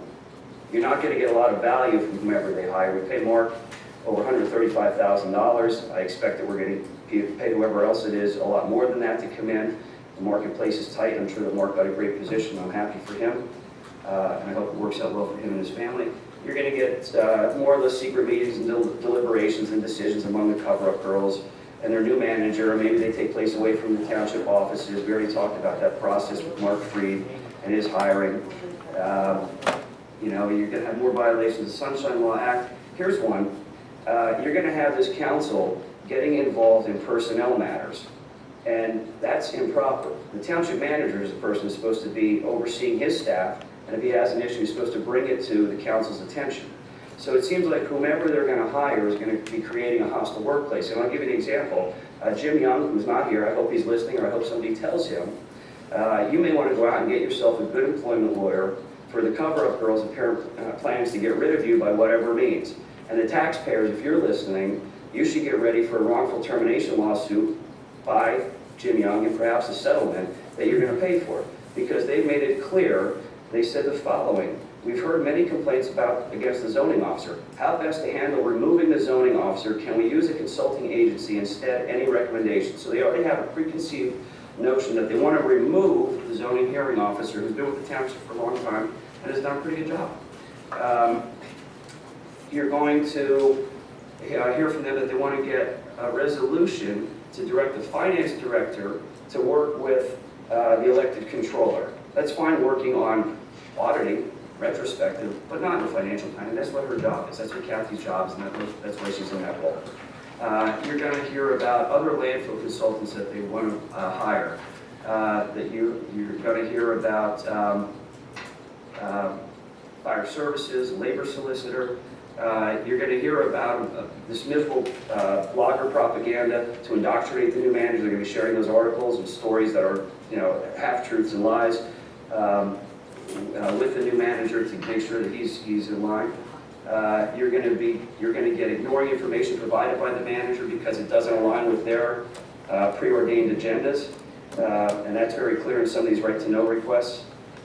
You're going to get non-elected individuals, perhaps with agendas that don't align with the taxpayers' interests, to direct township affairs. And I'll direct you to back to Victoria's email that I mentioned earlier, November 15, 2023, where she wrote to Mark Freed soliciting his services as the new solicitor.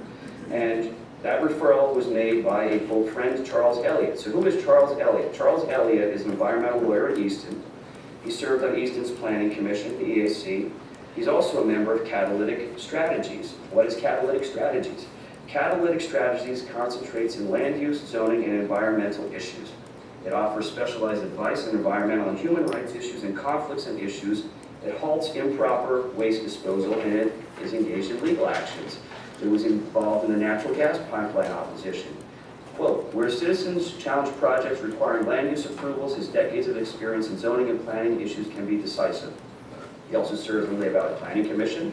Does that explain why these three voted to have township taxpayers pay for Lehigh Valley Planning Commission to try to educate the unqualified and underqualified people that they put on the committees and the commissions? Maybe so. The other members of the Catalytic Strategies, you've got Armin Elliott, he's the visual storyteller guy for them. Maro Elliott does the Nonprofit Development Administration. James Elliott does photojournalism. Joe Welsh is a lawyer who does political organizing and campaigns and has experience working for Harold Washington's campaign in Chicago, Illinois, to the Pennsylvania General Assembly, judicial races in Indiana, New Jersey, Arkansas. He also works in computer technology and database management. Scott Setterstrom, community organizing, coalition building, media work, public speaking, advocacy, and corporate research. He worked for Greenpeace. You've got Thomas Elliott, who's a former Democratic Party chair for Northampton County and a delegate to the National Democratic Party Convention, who's involved in civil litigation, zoning, planning, and development matters, deep knowledge of local government, and decision-making as a solicitor. You've got Glenn Nelson, a professional conservationist who's involved in ecological monitoring and hazardous waste operations. And you've got Roger Nelson, who works with open source technology systems, who helps activist organizations set up secure communications, quote, where privacy is mission critical, end quote, using anonymity software for activists to maintain privacy to operate day to day. So those are the folks that they may be consulting with as they go forward on their merry campaign to ruin Lower Saucon Township. Got another example here that confirms that. There was another email. Victoria sent an email to Schott, I believe that's Charles Elliott, December 18, 2023, asking for suggestions for a landfill consultant and also contacting Jill from LVPC for recommendations. Jill suggested Dave Allen, but he already does work for the landfill, gas and stormwater management. Dave Allen suggested Colliers, who does work for Williams Township and Shrin Landfill, and I can assure you we don't want to be Williams Township in the Shrin Landfill. Priscilla offered to call Bob Zelli. They were considering bringing back Larissa, but Priscilla determined that her name was off the list because she was retired. They planned to talk with Rich Sickler to see if he was available and to testify on hydrogeology. They planned to talk to Drew presumably Germanowski, if he would be willing to review the form used when they came in and consider them for the landfill committee. And in Victoria's email, she asked Charles Elliott who they should hire and what types of consultants they should look for. So they're going to this group or this individual, and they're looking for guidance as to how they can create more bureaucracy in the township and more expense to the township. In addition to that, looks like Charles Elliott undertook some activities on their behalf because he reviewed the new host agreement, and he said that the firm, he had recommended AMO Environmental. He talked about Section C under the new host agreement, and it looks like there was consideration of appointing an independent professional engineering firm to give an opinion justifying opposition to landfill expansion. And he offered further discussion and feedback. So I'm sure we'll get some more information on that from the transparent group we have here. It's not clear who retained Mr. Elliott, or if he was retained to provide these opinions, what else was asked of him. Was he paid? Was he paid by whom? Was the township billed? I don't know the answers to that.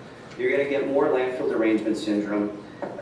You're going to get comments like the very controversial landfill expansion with Bethlehem landfill, going over the frivolous lawsuits. You're going to get more efforts against the township interests in violation of their sworn duties. And they'll raise your taxes once again. And I'll give you another quote here. Once we take office, we intend to reverse the council position on these lawsuits and join with the litigants in their challenges. So essentially they want to sue the township and eliminate almost $80 million in taxable revenue. And then they talk about wanting to end the lawsuits and rejoin the various collaborations with Lower Saucon Township and Hellertown Borough.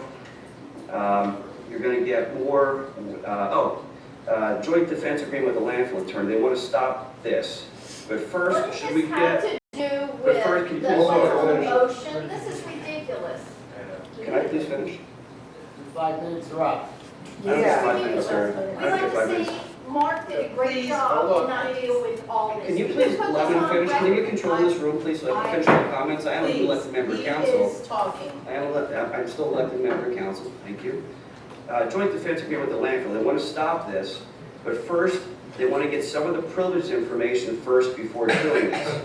So they may already be in breach of that agreement, that joint defense agreement, and maybe the landfill ends up suing the township and those individually responsible for that. You got more wasted taxpayer money. They want to hire environmental engineers to review and critique Hanover. It's too bad that Brian left, but maybe somebody will tell them that they want to review and critique Hanover Engineering's work or anything that they do with the landfill. And they want to pay somebody, essentially what they want to do is they want to pay somebody else to oversee the work that Hanover's doing. So where does it end? Should we hire somebody to oversee that person as well? It goes on and on and on. I guess when all their pals get paid, that's when it ends. I see you're going to have another termination on the horizon. Scott Brown, if you're listening, you too appear to be a marked man unless you get in line and ramp up your criticism of the landfill, regardless of the lack of professional basis that you offer to support your opinions. You're going to get some more ignorant, uninformed, knee-jerk, Banonis and Carochi or bad decision-making. You're going to get the nonsense that's taking place out on Easton Road, where they have not looked into any aspect of that, have not contacted any of the individuals out there by email, by text, anything in writing to investigate that rezoning and what the rezoning does to alleviate the burdens to those homeowners. And if you want to talk about, well, I'll just move on from that. You're going to get higher taxes. It's very clear you're going to keep getting higher taxes. You're going to get more gatherings of the community scholarly minds to fleece the township. You got Priscilla, Victoria, Laura, you got Andrew Witchen, who's been involved in communications with them, Lynn Hill, Chris Gurrow, Tina Krasnansky, Stacy Mazinski, talking about budget issues. That's who's making budgeting decisions or budgeting input. And in fact, Andrew Witchen offered her sage counsel with concerns about raising taxes back up to the original amount, quote, but there may be other ways to creatively revise expense items to offset the hit, end quote. You're going to get more secret meetings in violation of their sworn oaths. They had secret meetings or communications with Priscilla and Tom Rieger about the Hellertown Lower Saucon future. They had a Zoom meeting that was scheduled sometime at or around November 30th. They looped in Ken Solt to share with them the library team. I wonder what confidential information related to the litigation was shared during that discussion. Again, you're going to have violations of their sworn duties to the taxpayers and residents of this township. and it's just inexplicable. But that explains to me why Priscilla was so bent out of shape about my right to know request. And it also explains to me why her stooges that stand up here and complain about the right to know request, they'd rather... Name calling, that's out there. I didn't name anybody individual. I don't care, you were inferring. I didn't name Jason. anybody individual, so I didn't name anybody individual, so there's nothing wrong with that. So why do you jump down into people's throats when they start shooting their mouths up? But anyway, stop interrupting me. So what we can expect, you know, I gave you probably over 30 examples there of the incompetency, the duplicity, and the corruption that you're going to see, and it's going to be an absolute train wreck. And I can only imagine the quality of person that we're going to get as a manager. I don't blame Mark Hudson for moving on from this. I wouldn't want to be within a 50-foot pole. Congratulations to him. I wish him the best in his new role. God help whoever gets hired, and God help this township as well. Okay, I'm going next. Did you call me Hillary DeLeon twice? I corrected myself. I said, excuse me, Priscilla. Maybe that's a compliment to you, I don't know. Again, as I said previously, that all the stuff that you mentioned was done prior to being sworn in. I was the elected official. I was allowed to meet with whoever I wanted to. Victoria and Laura were not sworn in until January 2nd, right here in front of everybody at 6:30, 20 of, whatever time the judge came to swear us in. And so, listen to whatever he says, believe it, but we were totally in our right to do what we did prior to January 2nd. That's one of 30 things that I talked about. Okay, hold on. Now you're interrupting me. Yes, I am. Yes, and apologize. No, I will not. Well, then be quiet. So again, I will reiterate that we, in my opinion, did not do anything illegal. And with that, Victoria? I just want to make sure what we're on. Yeah, we're on his resignation, how we got sidetracked. Sorry, Mark, this wasn't the way we should have done this. I want to thank Mark for all of his time with us. It's been a pleasure to meet him. He has served us with utmost dignity, professionalism, and I wish him the best of luck and his family in his future endeavors. Thank you for all you've done for us. Let's do it that Priscilla, how many managers have quit on your watch? Laura, you're out of order. Laura? Yes, so I was sad to hear this news as well. Mark was great to work with, I will say, on both sides of the fence as a council person. He's very efficient as a manager and as a resident. On the other side, you know, he was always responsive to anything you asked. So I will be sorry to see him leave. Yes, and I understand why he would leave. Okay, with that then, I'll open up to the floor for public comment.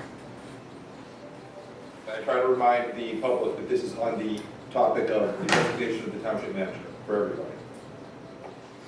That's what your comment should address. Didn't Mr. Banonis open up the Sir, floor?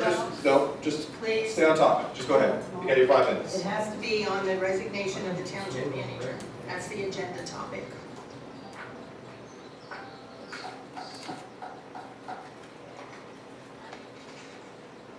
Okay, if somebody on council would have had the courtesy and the outlook towards the township, as well as Mark Hudson did, we wouldn't be in any of this fiasco.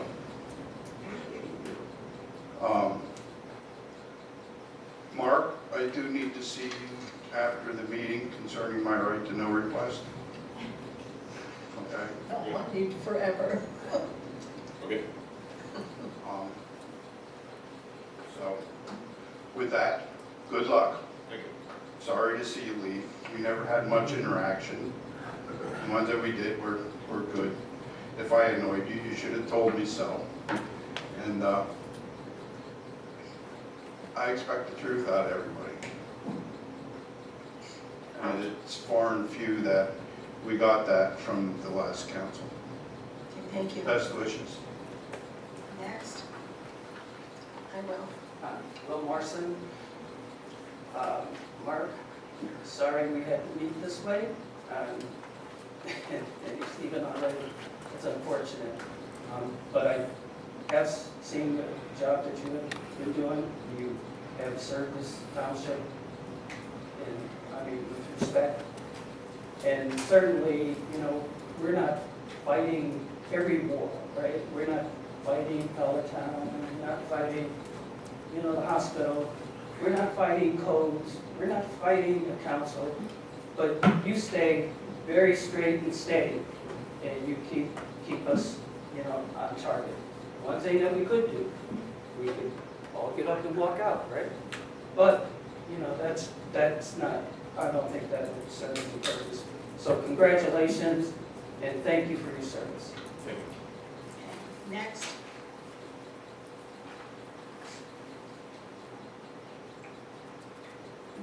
Robert Blasco, Lower Saucon Township.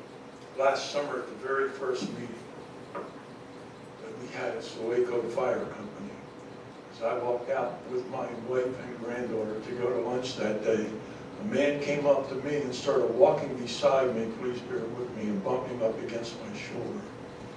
He started saying things like, you better watch what you say in there. You better be cautious. Remember, that guy who was objecting to the Shrin landfill, somebody ended up beating him up with a hammer. You gotta watch what you're saying. This is true. It's verified. Mark Hudson will verify that I made a police report. I didn't think much of it at first. Didn't even tell my wife about it for 2 weeks. And when I did, she said, you better call the police and let them know what happened, give them a description of the guy in case anything does happen.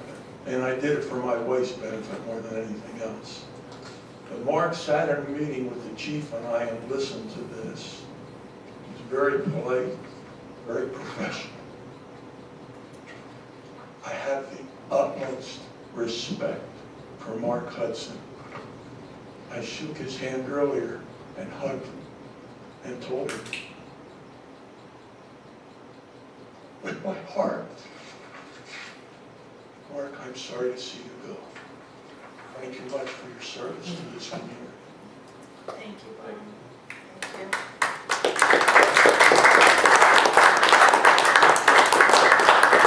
Okay, next. Anyone? Okay.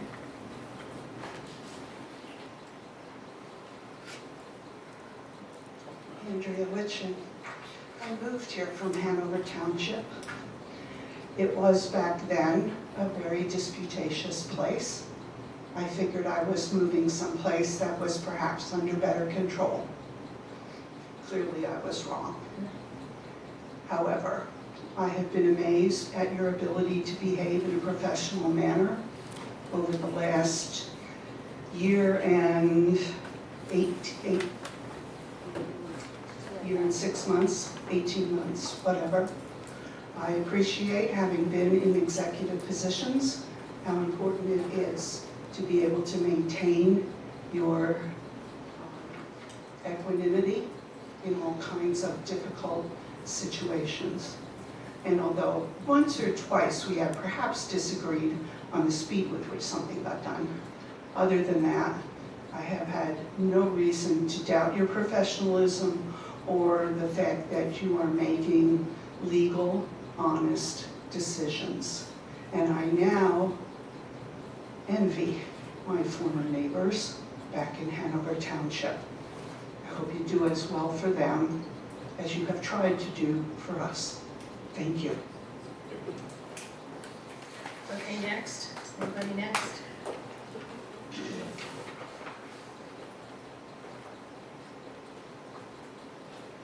Adam Callan, Steel City. I've been coming to these meetings a while, and I just want to say that you always struck me as a very level-headed man. Thank you for your service to the township, and good luck. Thank you. Okay, if there's no other public comment. How could you not comment? Okay, quiet in the audience, please. You get me in trouble all the time. How could you not comment on Mark Hudson? And if you recall, 2 weeks ago, I said one of the most important, if not the most important person on the council, the audience up here, was Mark Hudson. And I meant it with all sincerity. He's a professional through and through, no doubt about it. You will have to toe the line with Mark because he tells it like it is. All right? I don't work with him behind doors, I don't know any of that, but I have sat down with him a few times on various items. He is really solid. What really worries me is he's the pillar in the room for all the professionals we have. What worries me is who's going to go after him, because he's not here to hold back the tide. He's been here 18 months. What's going on in the last 18 months? Who's been running the show here? Well, that's changed hands, and now Mark's going to go. You can speculate all you want, but we will find out in the next 5, 6, whatever months, who else, if anybody else, and I hope nobody else follows. But I unfortunately have my other feelings. Mark, you're great. I don't care where you go. You're worth $1 million, not 138,000. You really are. God bless you. Thank you for those comments. Anyone else? Okay, then can we have a roll call, please? Ms. Ray, how do you vote? Yes. Ms. Leon? Yes. Mr. Banonis? This council's on their third, albeit interim solicitor, and now without a manager in 60 days. No. Ms. Aptakader? As I said earlier, regrettably, yes. Good luck. Motion passes. Okay. Next, we have discussion and possible action on township manager search. Council has in their packet a proposal from Keystone Municipal Solutions. And I guess I would like to make a motion to approve the engagement letter from Keystone Municipal Solutions of Harrisburg, effective today, for recruitment services with Chad Saylor as a project manager, and appoint myself and Victoria on the search committee. Is there a second? I'll second. Okay. And I just would like to follow up and say that on Friday, after receiving Mark's resignation letter, I called PSATS, that's our state association for township supervisors, and spoke with Scott Coburn, and he recommended this firm. I told him the position that we were in and that we were looking for another manager, unfortunately. And he suggested Keystone Municipal Solutions, and I called and talked to Chad Saylor and asked him to send us a proposal. And the council received the proposal. So I don't have the contract in front of me, but the cost would be, where's the cost? Here. Our fee for the engagement is $10,500. The fee includes the cost of advertising the positions through International City County Management Association, Pennsylvania Municipal League, Pennsylvania State Association of Townships, Association of Townships. Our engagement letter requires a payment of 50%, $5,250 of the total fee at the start of the engagement, and the remaining 50%, $5,250 of the fee will be due and payable following the selection of a candidate or 90 days following commencement, and it goes on, say what the compensation is. So that's what I did to try to get a manager, have a manager search. So, Jason, questions, discussion? Yeah, this is another knee-jerk reaction. We have an assistant manager who's sitting right here, certainly competent and qualified to take this role. I don't know if that was considered. I would assume it was not, or if it was, maybe the writing's on the wall for Kathy. I don't understand why we're paying a firm to do this. We previously found an interim solicitor in Peter, and this was before Kathy was the assistant township manager. We didn't have to use a firm and waste taxpayer money to try to recruit or locate somebody, and we found a highly competent, qualified manager in Mark Hudson. This is laziness. This is using taxpayer money to do the job that you cannot do or don't want to do. You cannot do it because you don't know who to ask within the network of township managers, or you don't want to be burdened by it and you want to use taxpayer money for it. This is not acceptable. Township residents should be upset, not only with the resignation of Mark, the fact that he's leaving under the circumstances that he's leaving, the fact that we're now on a third solicitor in 60 days, or interim solicitor in 60 days, and then you're just going to spend more money. You know, you can't keep throwing money at problems, okay? You need to actually address the problems. It's just like, let's add some more regulations on instead of enforcing the regulations that we have. You'll never get your act together. It's a shame. Okay, my recollection is after we lost, Leslie Young left, I believe council hired a firm, I don't recall the name of it, and that's how we got Peter Marshall, who was acting interim manager, but part of his role was to also do the search for the manager while he was being paid to be here. So we actually paid somebody to be here in the role, and then did the search and came up with Mark. So we did do a similar thing. I won't say it was exact, because it wasn't exactly, but we did do a similar thing. Oh, it's entirely different. You had your turn to talk, you're not, no, you're not responding. You're miscommunicating to the public. I am not. There was no firm that was hired, Peter was found, Peter was hired as an Peter interim. worked for a firm. Peter's money was less than what we paid for a township manager, and then we embarked on gathering resumes, advertising, interviewing, and hiring.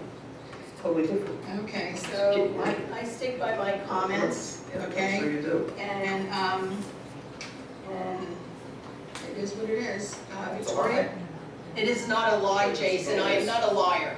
I was there, Priscilla. I was too. I was there. And I am not a liar, and I object to I'm telling you it was a lie. You can object all you want. that. Victoria? Thank you.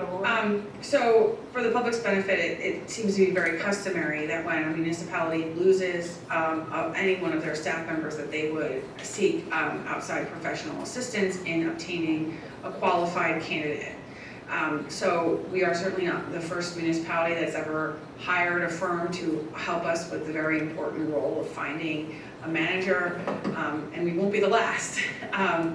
And I think for the public's benefit, we want our staff to be concentrating on our township business at hand, and certainly undertaking a search that would require multiple interviews and things like that would be something that I want a professional firm that's able to communicate with the various professional associations and whatnot. I also think importantly for the residents to see is that this is not something strictly undertaken by certain members of council. A lot of allegations are made about partisanship and things like that, and I think this particular move to retain an agency to assist us in the process shows that there is professionalism and integrity in what we are trying to do to try to make sure our township is placed in the best position moving forward in light of Mr. Hudson's resignation.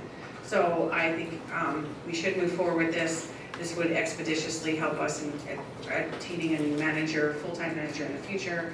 I want to also thank Ms. Gorman in helping us moving forward, as she is the assigned assistant manager and will take over those duties as we move forward during this process.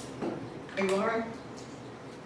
Okay, well, I think given the circumstances here with the environment, the hostile environment, the rudeness, everything that goes on here, I think it's going to be a difficult position to fill. So I do think it's best to go with a professional agency that has more resources and contacts to recruit for this type of position. So I think it will be worthwhile. We don't want to be going for a long time looking for a manager. Okay, public comments?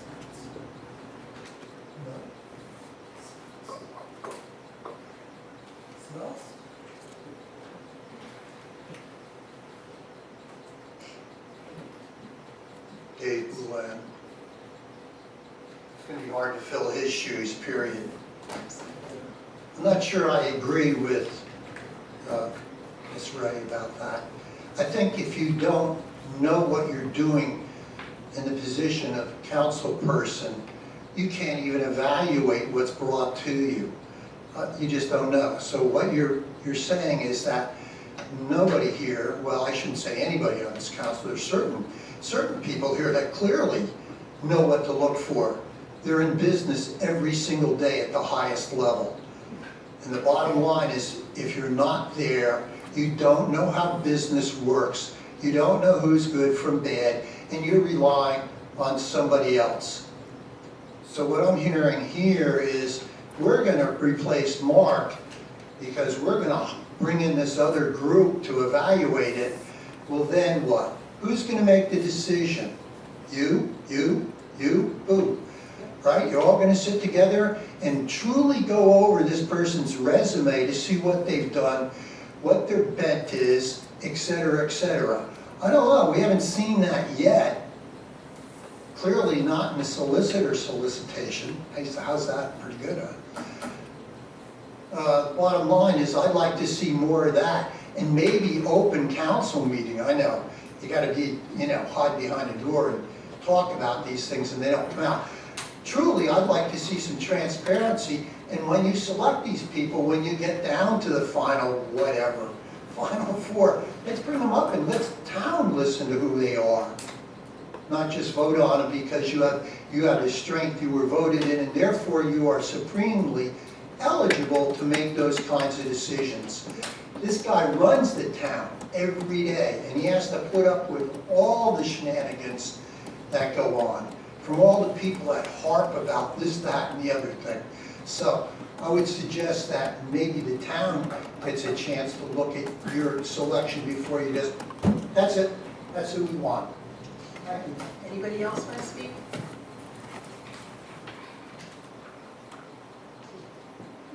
Carol Riley, Mavis, Lower Saucon.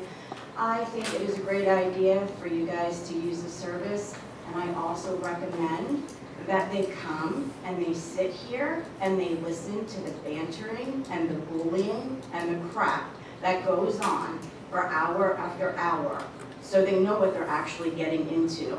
Mark is very good. He sits there, he says nothing. I know you've had really bad encounters with people on the board, which is awful that you have to sit there with them. But I do think whoever does decide to come here should definitely come here and see what they're getting into before they are hired. Thank you. Thank you, Carol. Anybody else?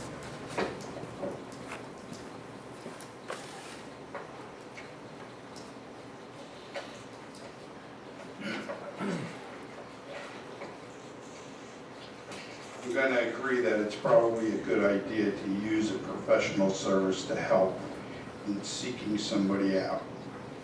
And as I said to people before, everybody has good in them, even Mr. Gulan. But Okay, So you can do that. you can't Sure you attack a can. resident. You I can't say didn't that. attack nobody. You, verbally you did, yes, you can't do that, I'm sorry. I said everybody has good in them. Okay. Okay, please. Yeah. But that's it.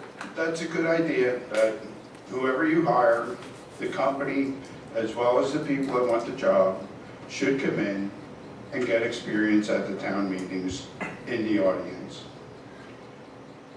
without anybody knowing who they are. Okay, thank you. Anyone else? Okay, may we have a roll call, please? Ms. DeLeon, how do you vote? Mr. Banonis?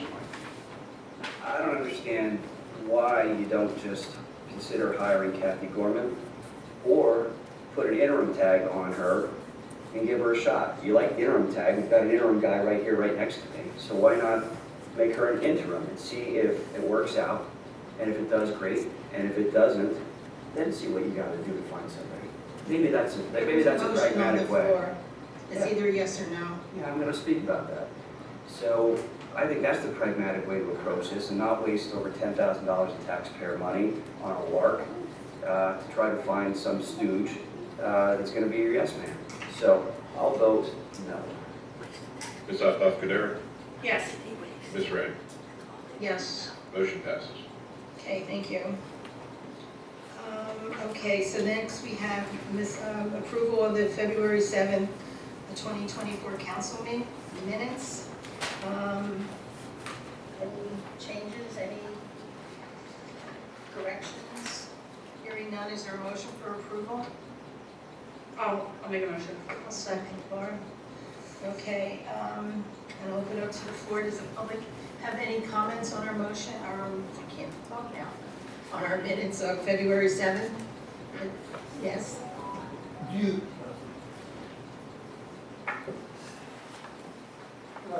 might as well get a chair and sit here.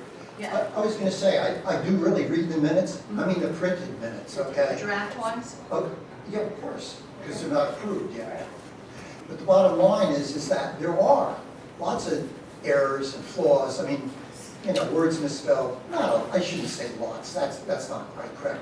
Do you seek those? Because as I go through them, I can certainly send them to you. That would be a help. I don't know whether you want them or not. I mean, you know, the videos show it all, but it is nice to scan through them Right. Have to it see spelled. what's said. And you do see, whatever. So that's for what it's worth. Thank you. Anybody else have any public comment on the minutes? Okay, we need a roll call, please. Mr. Banonis, how do you vote? Yes. Ms. Altaf-Kader? Yes. Ms. Ray? Ms. DeLeo? Yes. Motion passes. What are the February 21st meetings? I don't think we have to bring it. Okay, moving on, we have Township Manager. Mark, did you have a report? I do actually have some very exciting news. Bids were opened on February 29th, the day that doesn't exist, for the Meadows Road Bridge project. They have been verified and are listed in ECMS, which is a PennDOT site under number 12286.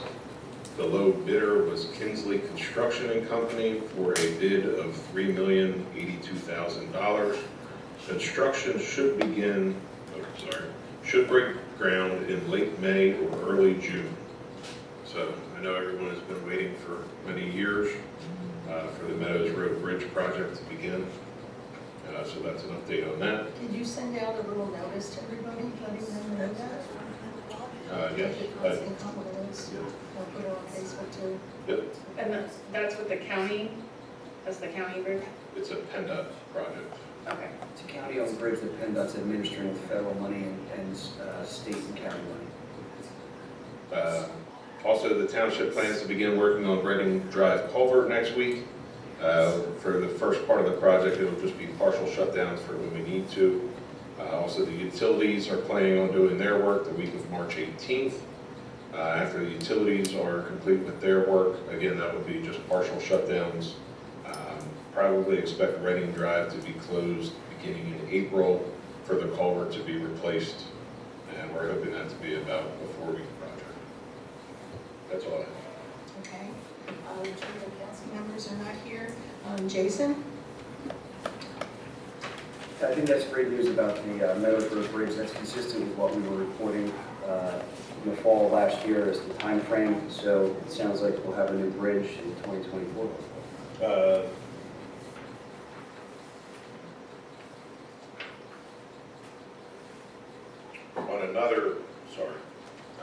On another construction project, estimated completion is September 16th, 2025.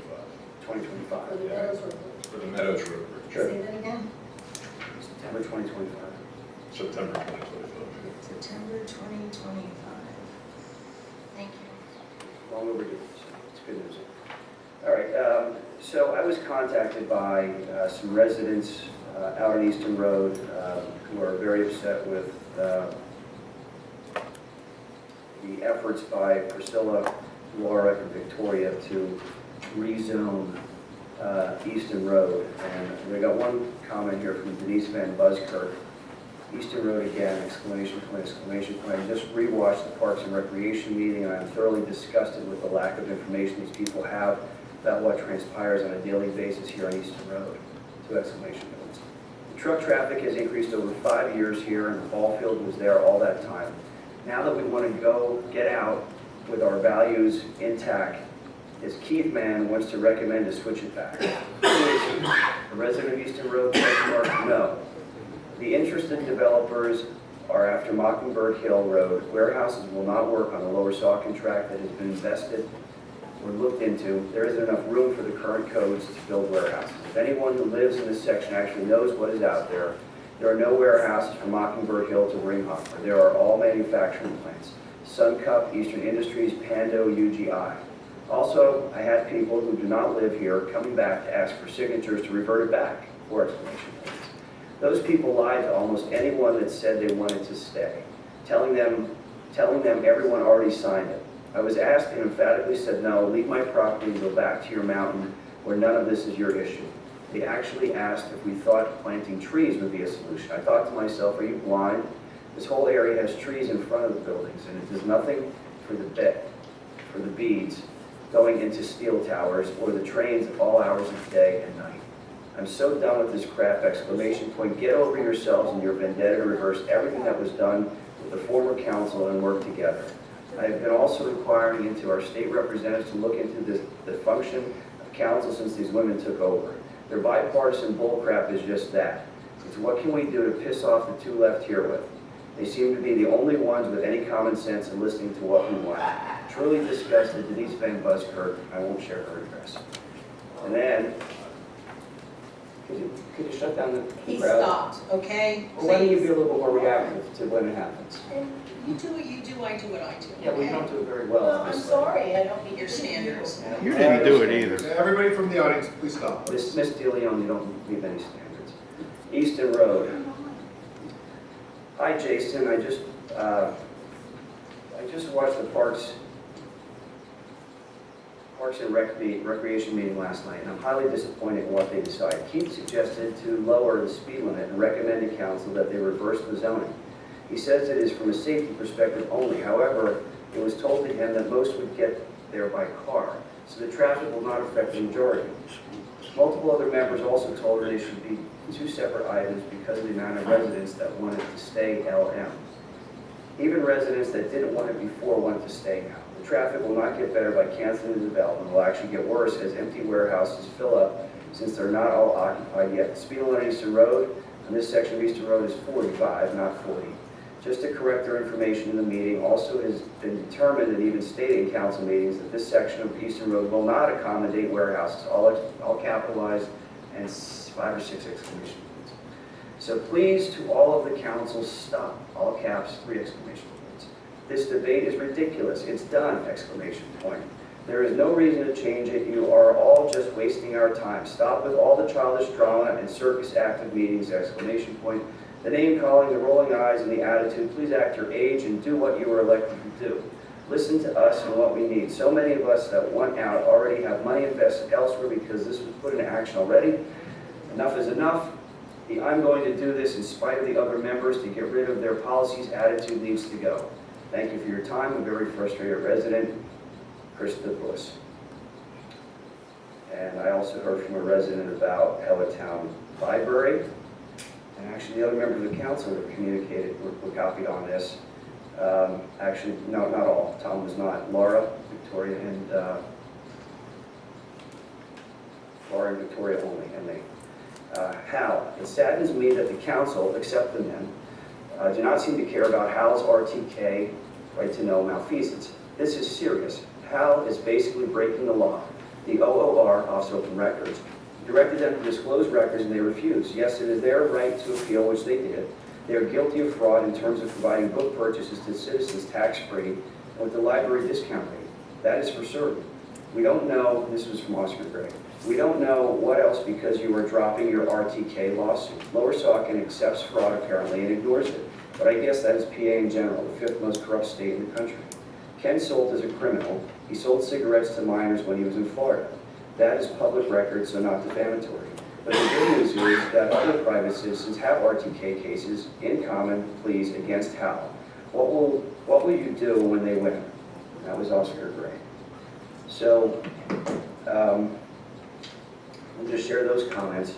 For those who were not familiar with the Parks and Rec meeting, here are some of the things that they now talk about Parks and Rec. When I think about Parks and Rec, I think about playgrounds, ball fields, open space, dog parks, walking trails, things like that. So one of the things that they're talking about is invasive species, which seems like it's more appropriate for EAC, but apparently EAC doesn't want to get involved in the invasive species issues because they're too busy with landfill issues. I'm not sure what they're doing with regard to the landfill. It takes them away from their core purpose in plant life, but whatever it is. So the focus of that invasive species conversation was that there are certain species of plants that are here in Pennsylvania, presumably in Lower Saucon Township, that are not native to the community and that they take up resources. I don't know this, but perhaps those that are taking that position with regard to plants should take the same position with regard to an open border. And then in addition to that, there was some comment and interaction which I think this council should look into and take steps to address. Jerry Holland, who was appointed by this council beginning of January to this Parks and Rec Committee, took it upon himself to challenge the junior council person who was there, who was a high school student, a minor, and questioned him about what he thought about the Eastern Road ball field. And he said, I think it's great. My teammates, my baseball player friends and I are excited for it. And Mr. Holland apparently was not happy with that answer. So he proceeded to pivot the conversation and then question this minor, a high school student, about use of taxes to pay for this ball field. I think that's wholly inappropriate to have members of our committees interacting in that way that are confrontational and challenging to minors whose families they have entrusted to this township and this council to assure their well-being at both township council meetings and whatever other committees that they choose to serve on. I would hope that Mr. Holland would conduct himself in a better way. Mr. Holland had previously received support from this township with regard to the historical designation on the Wagner Farm. Perhaps he's upset because the new bridge is going in, this cul-de-sac is going away. I don't know. Whatever his reasons, it's wrong in my mind, and I think this council should enact a policy or consider enacting a policy as to how these individuals who were appointed by this council, and perhaps those that are still on these committees by appointments from prior councils, interact with these minors whose parents, I'm sure, expect their children to be treated better. And again, that's on video. I think that's all I have for this evening. Thank you. Okay, moving on to my report. Somewhere I saw, I don't know how I got this, Northampton County Elections Office, they have 3 new drop-off ballot boxes. If we can post that on our election page. Do you want a copy of this page? Yeah.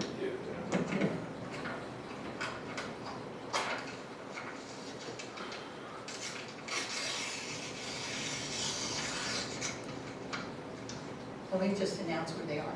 So they're going to be at Washington Township Municipal Building, East Allen Township Municipal Building, the NCC Fowler Family Southside Center, and then and already there is the Northampton County Courthouse Rotunda, Northampton County Human Services Building on Emmerich Boulevard, Northampton County 911 Center in Nazareth, and Bethlehem City Hall in Bethlehem. Also, I did, Township received on the February 21st DEP inspection report, and I'd just like to read some comments, because I was, this is like a follow-up to their NOD that they received. So this is also regarding the North Slope. See, strong odors of landfill gas were again detected in the area. This is on the west side, I guess. Due to sporadic runoff on Riverside Drive after high storm events, these inspectors drove to the North Slope to inspect said Trap A previously sediment basin number 7, prior to the northeast realignment, directly west of the maintenance shop. A 3 to 4 foot breach at the north end of the basin was observed. Fencing directly north of the basin was impacted by sedimentation, and only the top of 12 to 18 inches of the fence were visible. The department requests that BLC submit a plan to address the repair and maintenance of said trap A.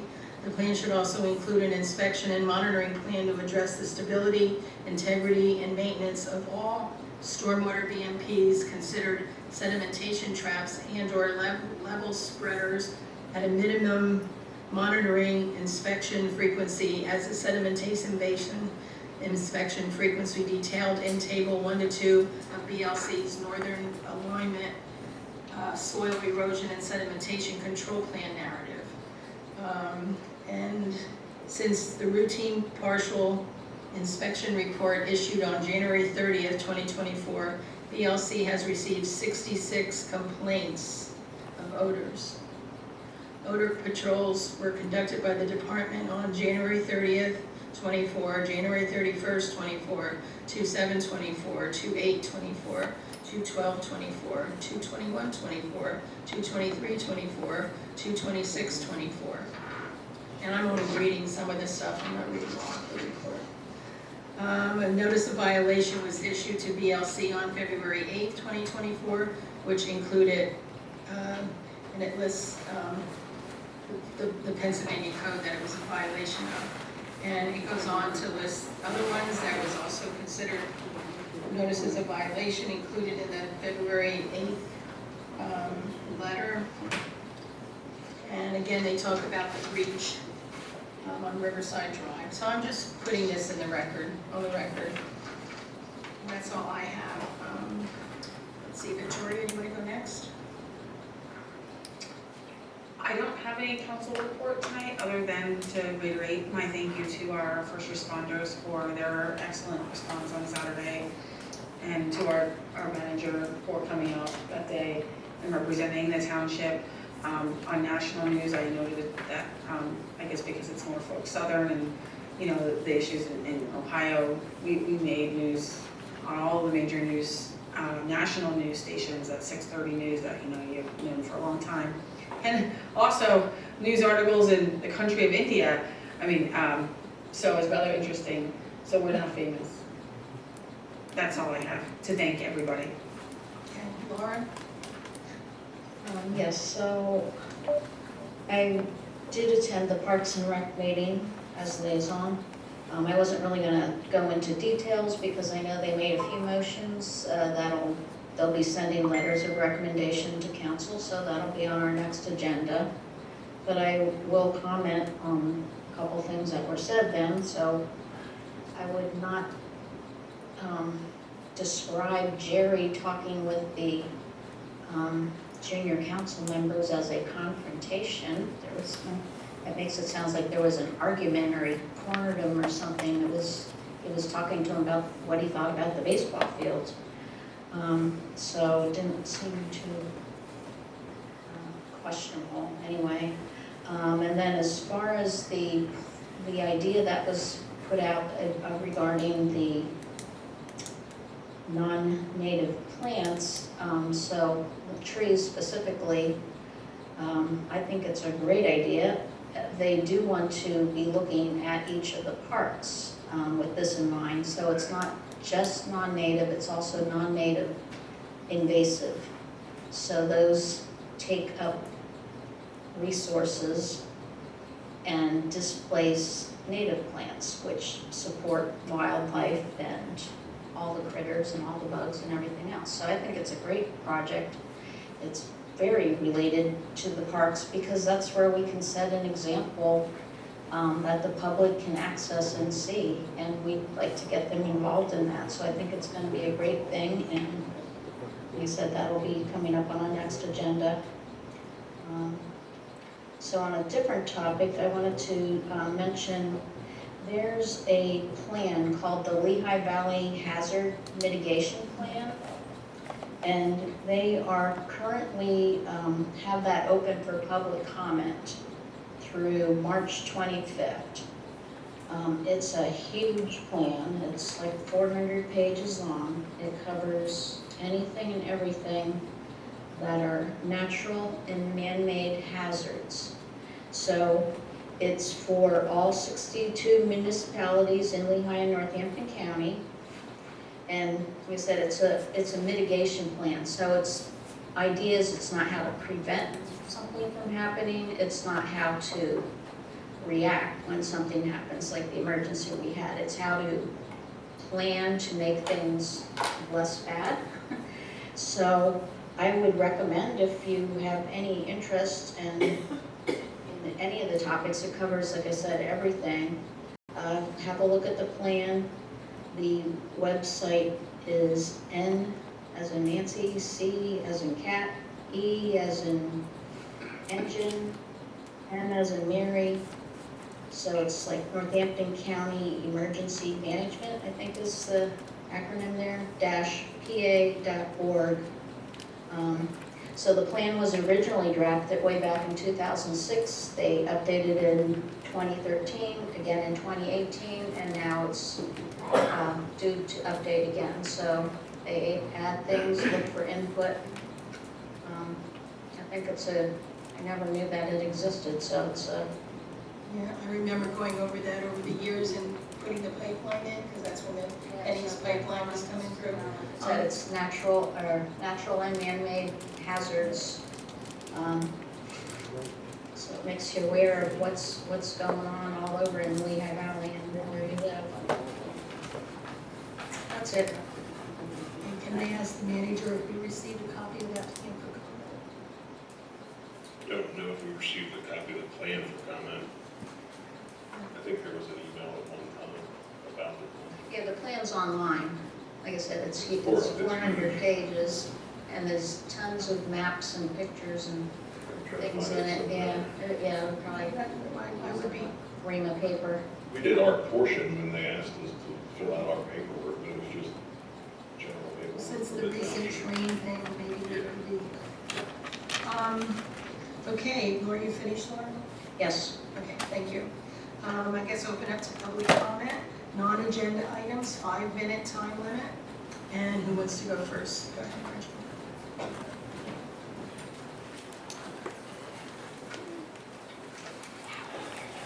Oh, go ahead now.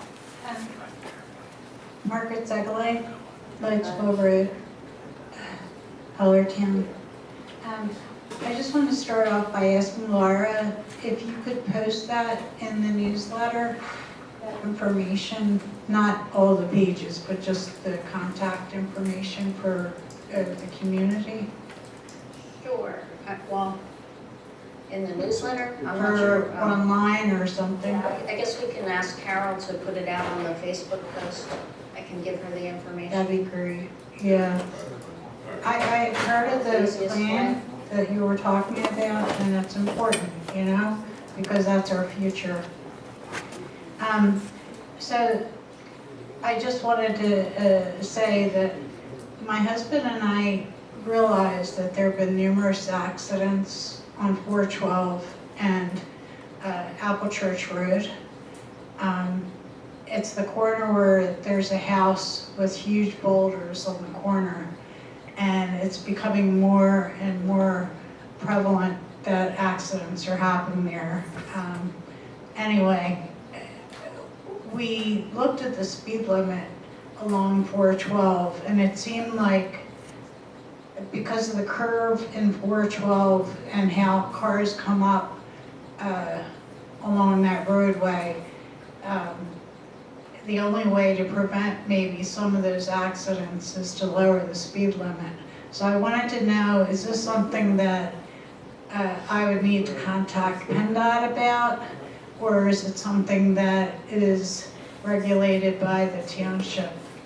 Township council, you'd have to make that request to the township council, and township council would have to make that request to PennDOT.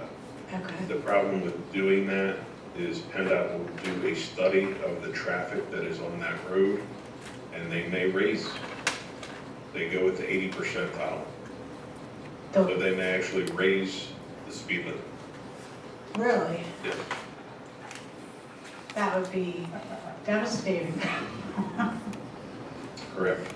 We as a township have done, asked PennDOT to do various studies along Lanesville Road there. I don't remember how long ago, it was a while ago. We have looked into this a little bit from another, but yeah, if we go that route, there is the chance There's that that chance. the speed limit will be raised.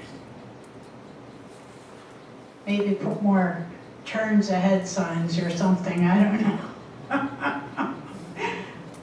It's a bad answer. Thank you. I'd just like the record to reflect that Jason Banonis left the meeting at 10:40. The minutes could reflect that. Thanks, Bruce. Bruce Petrie, Reddington Road. I'm sorry, Mr. Banonis left.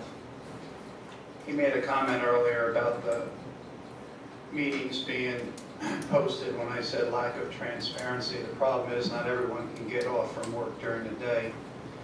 And so it was another attempt by the then council to hide what was going on by holding the meetings during the day rather than during the evening for full transparency. Furthermore, I wanted to point out to him that most government gets done behind closed doors.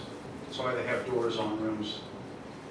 Just like last year when Drew Germanowski was nominated as the head of the Environmental Advisory Council, and Mr. Banonis said, I know what's going on here, so I'm going to knock Drew off and appoint Mr. Croce. Well, unless Mr. Croce is an environmental attorney, he's not, he's FINRA. That was political, pure and simple. And you know what? I don't think that went for a vote. No one knew about that. And you know what? Mr. Croce's response, he didn't act surprised. So you tell me they didn't have that conversation behind closed doors. So, you know, disingenuous is disingenuous, okay? Ms. DeLeon, I'd also ask you to enforce Rule 15 on Mr. Banonis, which states comments should be substantive and not include any defamatory content and or personal attacks on the integrity of others, whether or not present. I tried that tonight and he didn't listen to me. Well, I think you need to use that gavel, but I'm not going to say where. Gaveling But is not going to do anything. anyway, so he referred to you as the cover-up girls. The audience is hand-picked stooges. And derangement syndrome. And the attorney for the landfill stated that there was no factual basis for pollution. Well, you know what there is factual basis of? They want to take out about 240 acres of mature forest. And tell me that's not going to have a factual effect on wildlife and fauna and native plants that are endangered in the area, seeps and vernal ponds. That's a fact. That's not conjecture. Thank you. Thank you. Does anybody want to go next?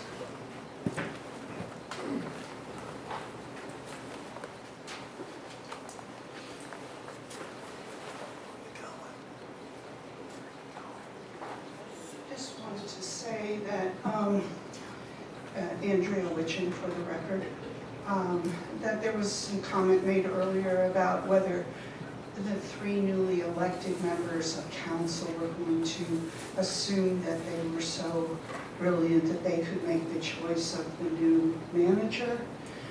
The correct response to that is elections have consequences, even if you don't like what the consequences are.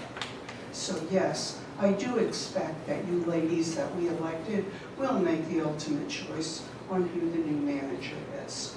Also, it's best practice in the business world to often use a third party, especially in tight payroll times when it's difficult to find people for certain jobs, to look for people to fill empty positions. I have done it many times in my business life. Sometimes it works, sometimes it doesn't, but especially when you're looking for someone as a township manager, which is a very specific list of responsibilities and qualifications and years of experience, it would be more than appropriate to hire a firm who understands where that market is and where to find the people who might be available for that. So it's a perfectly reasonable business decision. Secondly, we did some, well, my next question is actually directed to the solicitor. I'm concerned about all of the information that Banonis blurted out about what he had gotten from his right to know request. I am the treasurer of Citizens for Responsible Development, Lower Saucon Township, and the content of some of what he said sounded like it was content from emails that were passed between other leaders of CRD LST, and they were not in between people who at the time were township council people. And I believe that that violates our expectation of privacy. As a 501c3, we are not any kind of a public agency, and we are not subject to right to know requests. So I would like to know who I speak to put in place a complaint about the fact that he apparently just divulged conversations that were private to the 501c3 CRD LST. Is that an acceptable practice? If the record was obtained through the Right to Know Act, and it was obtained that way, he has a right to utilize it at that point. How did it get into We're not going to have this conversation here. I'm not going to have this conversation with you. Okay, who do I speak to about this? Because I'm extremely concerned about the violation of our privacy as a group. You'd have to either go through, normally what you'd have to do is you'd have to make some sort of private claim against the person who does that type of thing. If there is some sort of, privacy violation. The problem is, and I want to, I'm not your lawyer, but your personal subjective expectation of privacy is not necessarily the legal expectation of privacy. It's not my personal one. Okay, I'm not going to argue with you. It's the organization's concern of privacy. Is that acceptable? Because I'm waiting on a right to know that's held up, because parts of it are going to be redacted. Now, why weren't those others redacted with information that personally was related to the organization? All right, thirdly, before I run out of time, we have done some calculations. It costs us $9 per minute to run these meetings, these council meetings. That includes the cost of all of the paid people in this room. We do not include the cost of the building and the infrastructure. So tonight I got the stopwatch started, and Mr. Banonis, with his lies, prevarications, and off-subject... Don't be disparaging. It is not, it is factual. Spoke for 39 minutes, which cost this township $351. I intend to keep track of this at every meeting going forward.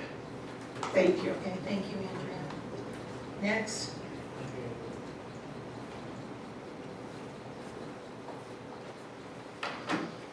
Good job, Andrew. Marco's back. Address the chair, please, Mark. You can't talk to the audience.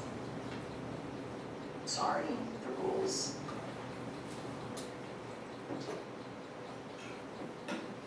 Rules are meant to be broken. I am addressing the chair.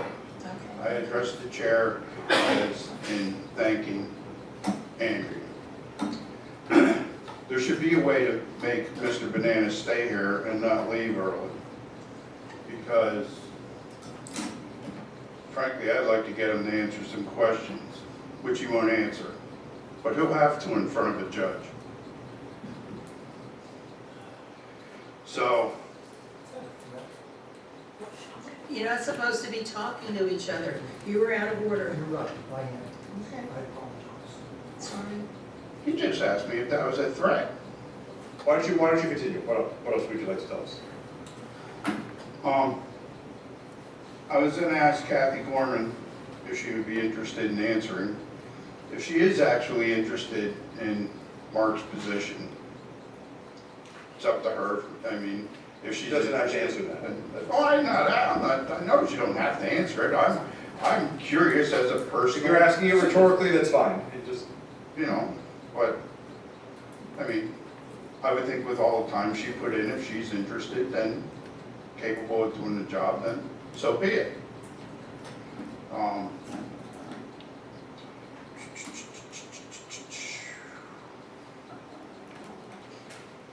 And apparently, Mark does exemplary work, but then complains about his right to know request that got refused, probably for legal reasons, same reasons mine get refused for legal reasons.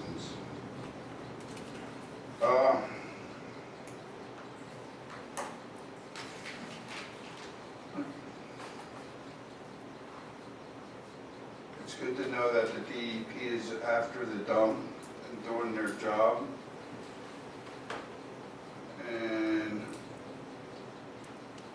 I would tend to disagree with the landfill lawyer. Names forget me at the moment. But when Bull Run goes run over and it goes down the chute down there and outside the gun club that's all busted up and not taken care of or covered. And, you know, someday some kid might fall in there, then the landfill's gonna have another issue. But, yeah, it goes into the river. I call it pollution.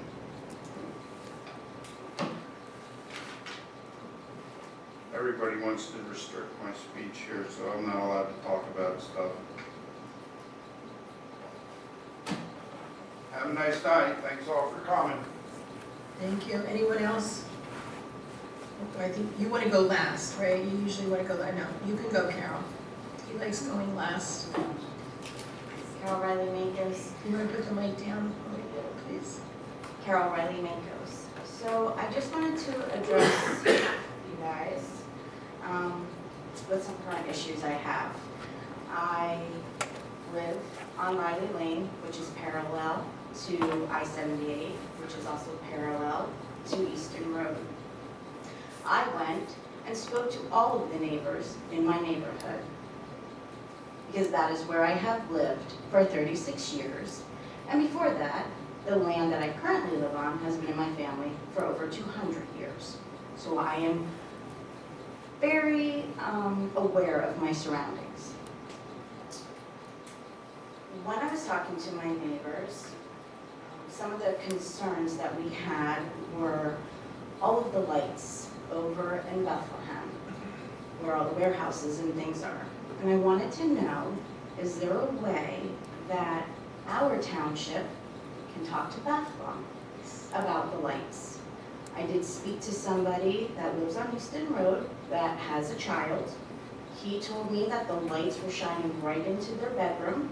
He did go over there and talk to them, and they did turn it so that it does not shine into the bedroom anymore. So I also want to know if the train needs to blow the whistle every hour or every 2 hours or whatever it is in the middle of the night, in the early morning time. I also wanted to talk about the trees that line Easton Road. They are dying, they are dead, and a lot of the residents there want to know who is responsible for them. When Bethlehem Steel owned the property, Bethlehem Steel took care of all of the trees. They spoke with the neighbors, they had very good reputation back and forth. So the trees are dying. Since Mr. Banonis left yet again the meeting, when it's always my turn to speak, and he said that we have such an excess of money. I am a taxpayer. I would like for that money to be spent to go along Easton Road, get rid of all the dead trees, and put up nice big trees that will cover some of the parts of the warehouses for the residents that do live across the streets from them. I also have a bunch of people who have signed saying that they would like Easton Road reversed back to residential / agricultural, whatever it is. Now I know that there are some people that want to move because their windows are vibrating, because the trucks are getting stuck and turning around in their driveway, because their view is no longer the view of the country, which is what it was before.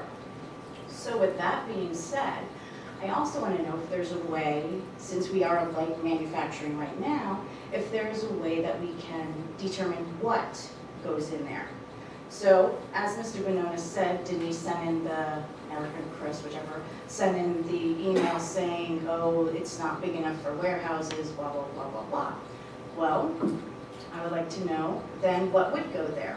And can we put the stipulation into our light manufacturing that there are no warehouses, no storage facilities, no cell towers, small businesses, personal things that people can do out of their home or aside of the road. So that's all. And I would like to submit these at a later time because I'm still working on my book. Okay, and I would like to ask our manager if he can look into the lights, the train whistle, and the trees, because if the trees are dying on... Yes, so some of the people that I've talked to in the neighborhood are actually, one person actually had the tree fall across the road and actually crash their car. And another person that lives there does tree trimming, and he told me that we walked through and he told me what trees were dead. And he said that they need to be all taken out and, you know, nice trees planted. Usually when they develop that lot, those lots, they had to put screening in and stuff, so maybe the developer's still responsible for them, or I don't know. I also talked to another resident on Easton Road that used to work at Waylight. And when he worked there, he said that there's a fence there and all that. And when he worked there, they weren't allowed near the fence or anything like that. And now he said to me, and look it, and now there's a building in the wetlands. I know it's federally owned, but something is not right there. And I know that the buildings are there and we can't really take them down, but we really need to give the residents some peace. Not everybody wants to move. Clearly, I have all these signatures.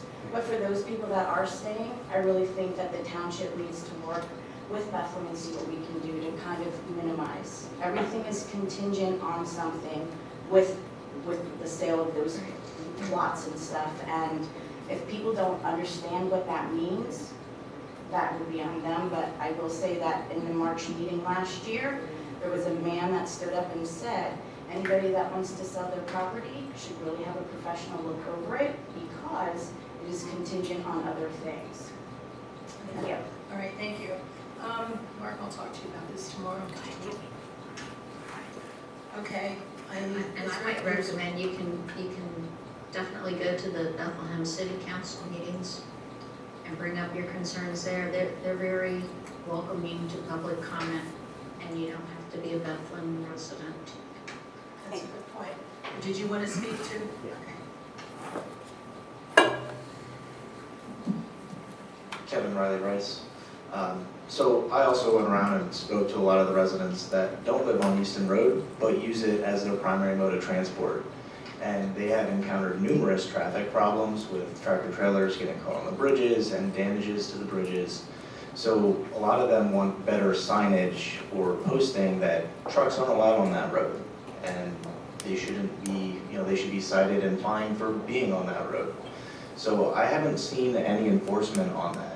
The tractor trailers drive up and down freely and seem to not be hindered at all. So, residents that want to stay need to have some form of protection. I'm not trying to ruin anyone's deal. They have the right to leave, but they don't have the right to ruin the area for the people that remain there and cause problems for that. When I look out my bedroom window every night, I see nothing but a vast field of warehouse wasteland, and I don't want to see any more of that. The lights already shine through my window, and I don't even need to turn lights on in my house to walk up my driveway or go anywhere else. It's locked in. It's in a perpetual state of twilight at my house, and it's ridiculous. And I understand that that's Bethlehem Township, and we can go and discuss that with them, but I don't want to see the same type of stuff put up over here. So, I would like to see restrictions on building size, hours of operation restrictions, and lighting restrictions. maybe a noise ordinance on any large-scale company that wants to move in there. I have no problem with people opening their own businesses and, you know, making a life for themselves. But I have a problem with them disregarding the safety and well-being of the people that want to stay, because that's not fair to us. Thank you. Thank you. Okay, I believe, is there anyone else? Because Mr. Guam likes to go last. So, okay, sir, would you like to go first?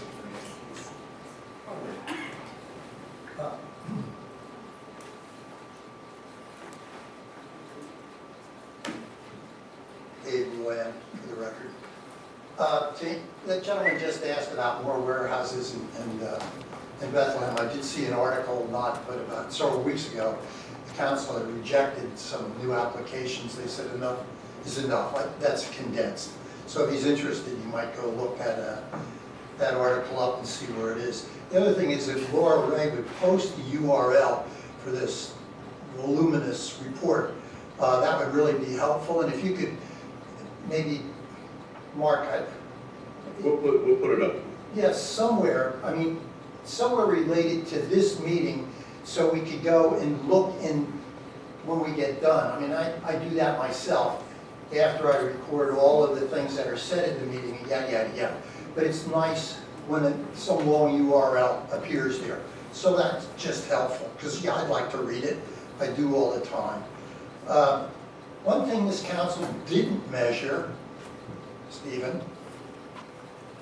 is that methane from the landfill.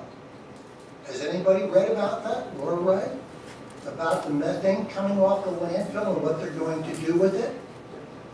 Yeah, I know they want to convert it to energy. Not only do they want to, my understanding is they have a contract with none other but Atlanta and some others. Do you think that's significant? Does anybody think that's significant? I think there were like 20,000 homes. Don't answer. That's okay. It's okay. That's why I bring it up, because we really don't get the other side, okay? It's the bad side, or whatever you want to choose. Not so good. And in terms of what Mrs. DeLeon said about the PADEP report, that would be also helpful. You're talking about it, and you're showing it and all. Mark puts all these other things up. If you could put... It will be up on the line, but No. the girl that does it was off this week, so it'll be on there, so. And that's probably a woman that does it, but I won't argue with you about that. But I can't respond to something that you're saying if I haven't seen it yet. So at the end, you ask me for, yeah, hey, can you respond to me about this? All right? I mean, I see the DEP reports, and there's 120 items, and they all pass. But there's this item here that, what? Where's that? Well, I just got it. Well, that doesn't work so well, okay? That's not a good thing. At least I don't think so. And then finally, let's see here. Mr. Sutton reported about a month or two ago about this clear logging thing. I might have alluded to it before, I have to get a FOIA report to get it, okay? And he's talking about clear cutting 100 acres. Where is our EAC on this? Is that an EAC thing, or do they just clear cut it and the dirt and the silt roar down the hill gets its all, and that's okay because that's not a landfill issue. That's not appropriate, guys, come on. If you're gonna be, after one group for having erosion, and the other one gets to walk away, and the thing I'd really like to know is whoever clear cut this, that's his words, I believe that's correct, I'd like to know what is the requirement, and EAC should be able to tell me that in a heartbeat, and both of these ladies here have been at these meetings. What's the requirement, if any or none, to plant new hardwoods? I'm not talking about junk trees. Is that what we're going to do? Just rape the land, let erosion right into the good old Lehigh along with the sewage? That's okay? No, I don't think so. But nobody seems to say boo about that. He had all these pictures and everything else and was told, now that's the DEP, they control everything. That's a defeatist attitude. And I'd like to see something done about that. Just not right. Also, nobody seems to mention in these reports about this. They talk about leachate, and they say, oh, we have evidence. You need to wrap it up. It's Oh, time yeah, to you're stop. right, I do. But nobody talks about the agreement between Bethlehem and all these buildings that cover over the sites that were toxic sites, to say the least. I think somebody needs to start looking at that, because that comes right out into the river too, and nobody says anything about that. Okay, thank you. Okay, if there's no other comments. There are. Oh, not the last, Dave. I didn't know you had to get a reservation to be the last speaker.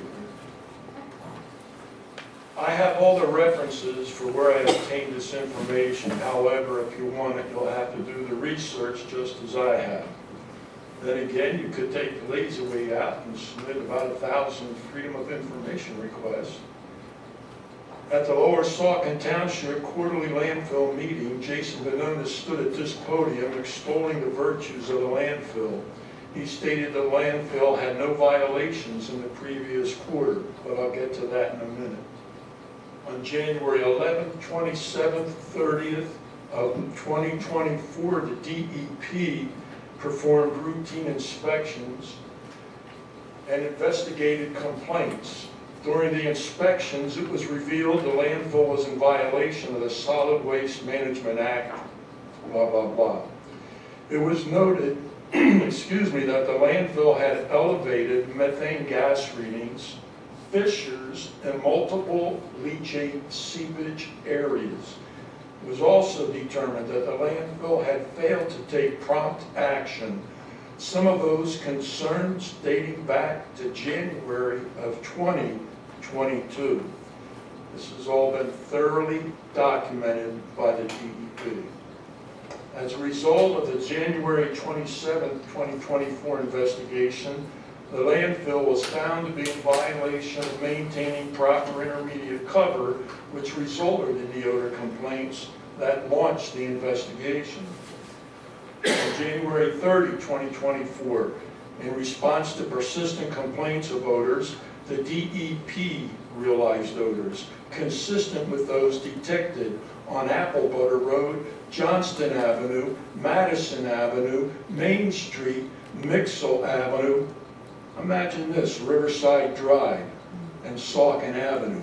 Odors were present at the residence of 4 complainants. 3 violations were cited in the report and a notice given to remedy these problems.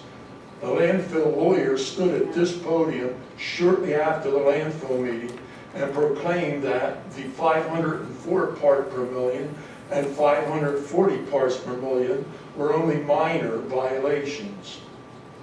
She also stated that there were only 2 exceedances.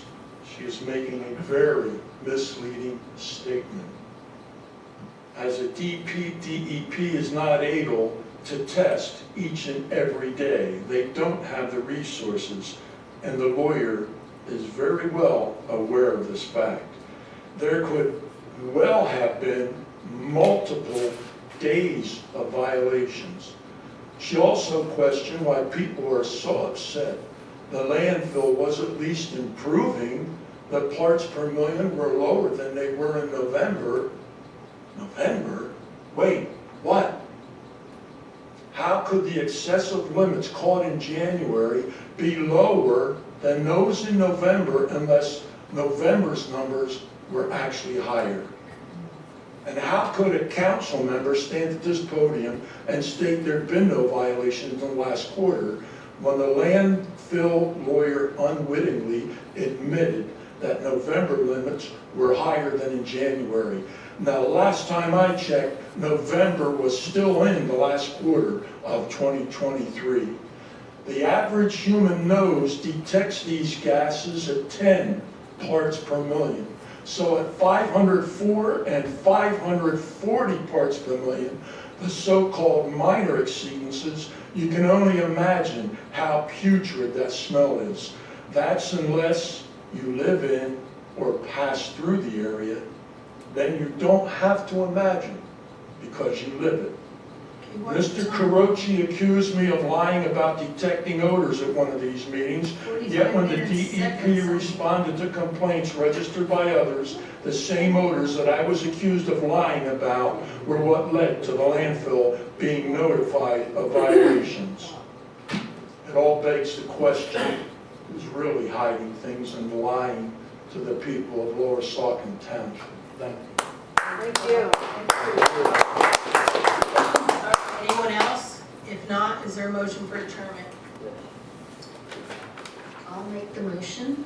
Okay, Laura. Victoria, I'll second. Okay, meeting's adjourned at, you want to do a roll call? All in favor? Yes. Aye. Yes, aye. The time is 11:12. We need to do breaks or something. Wait a minute.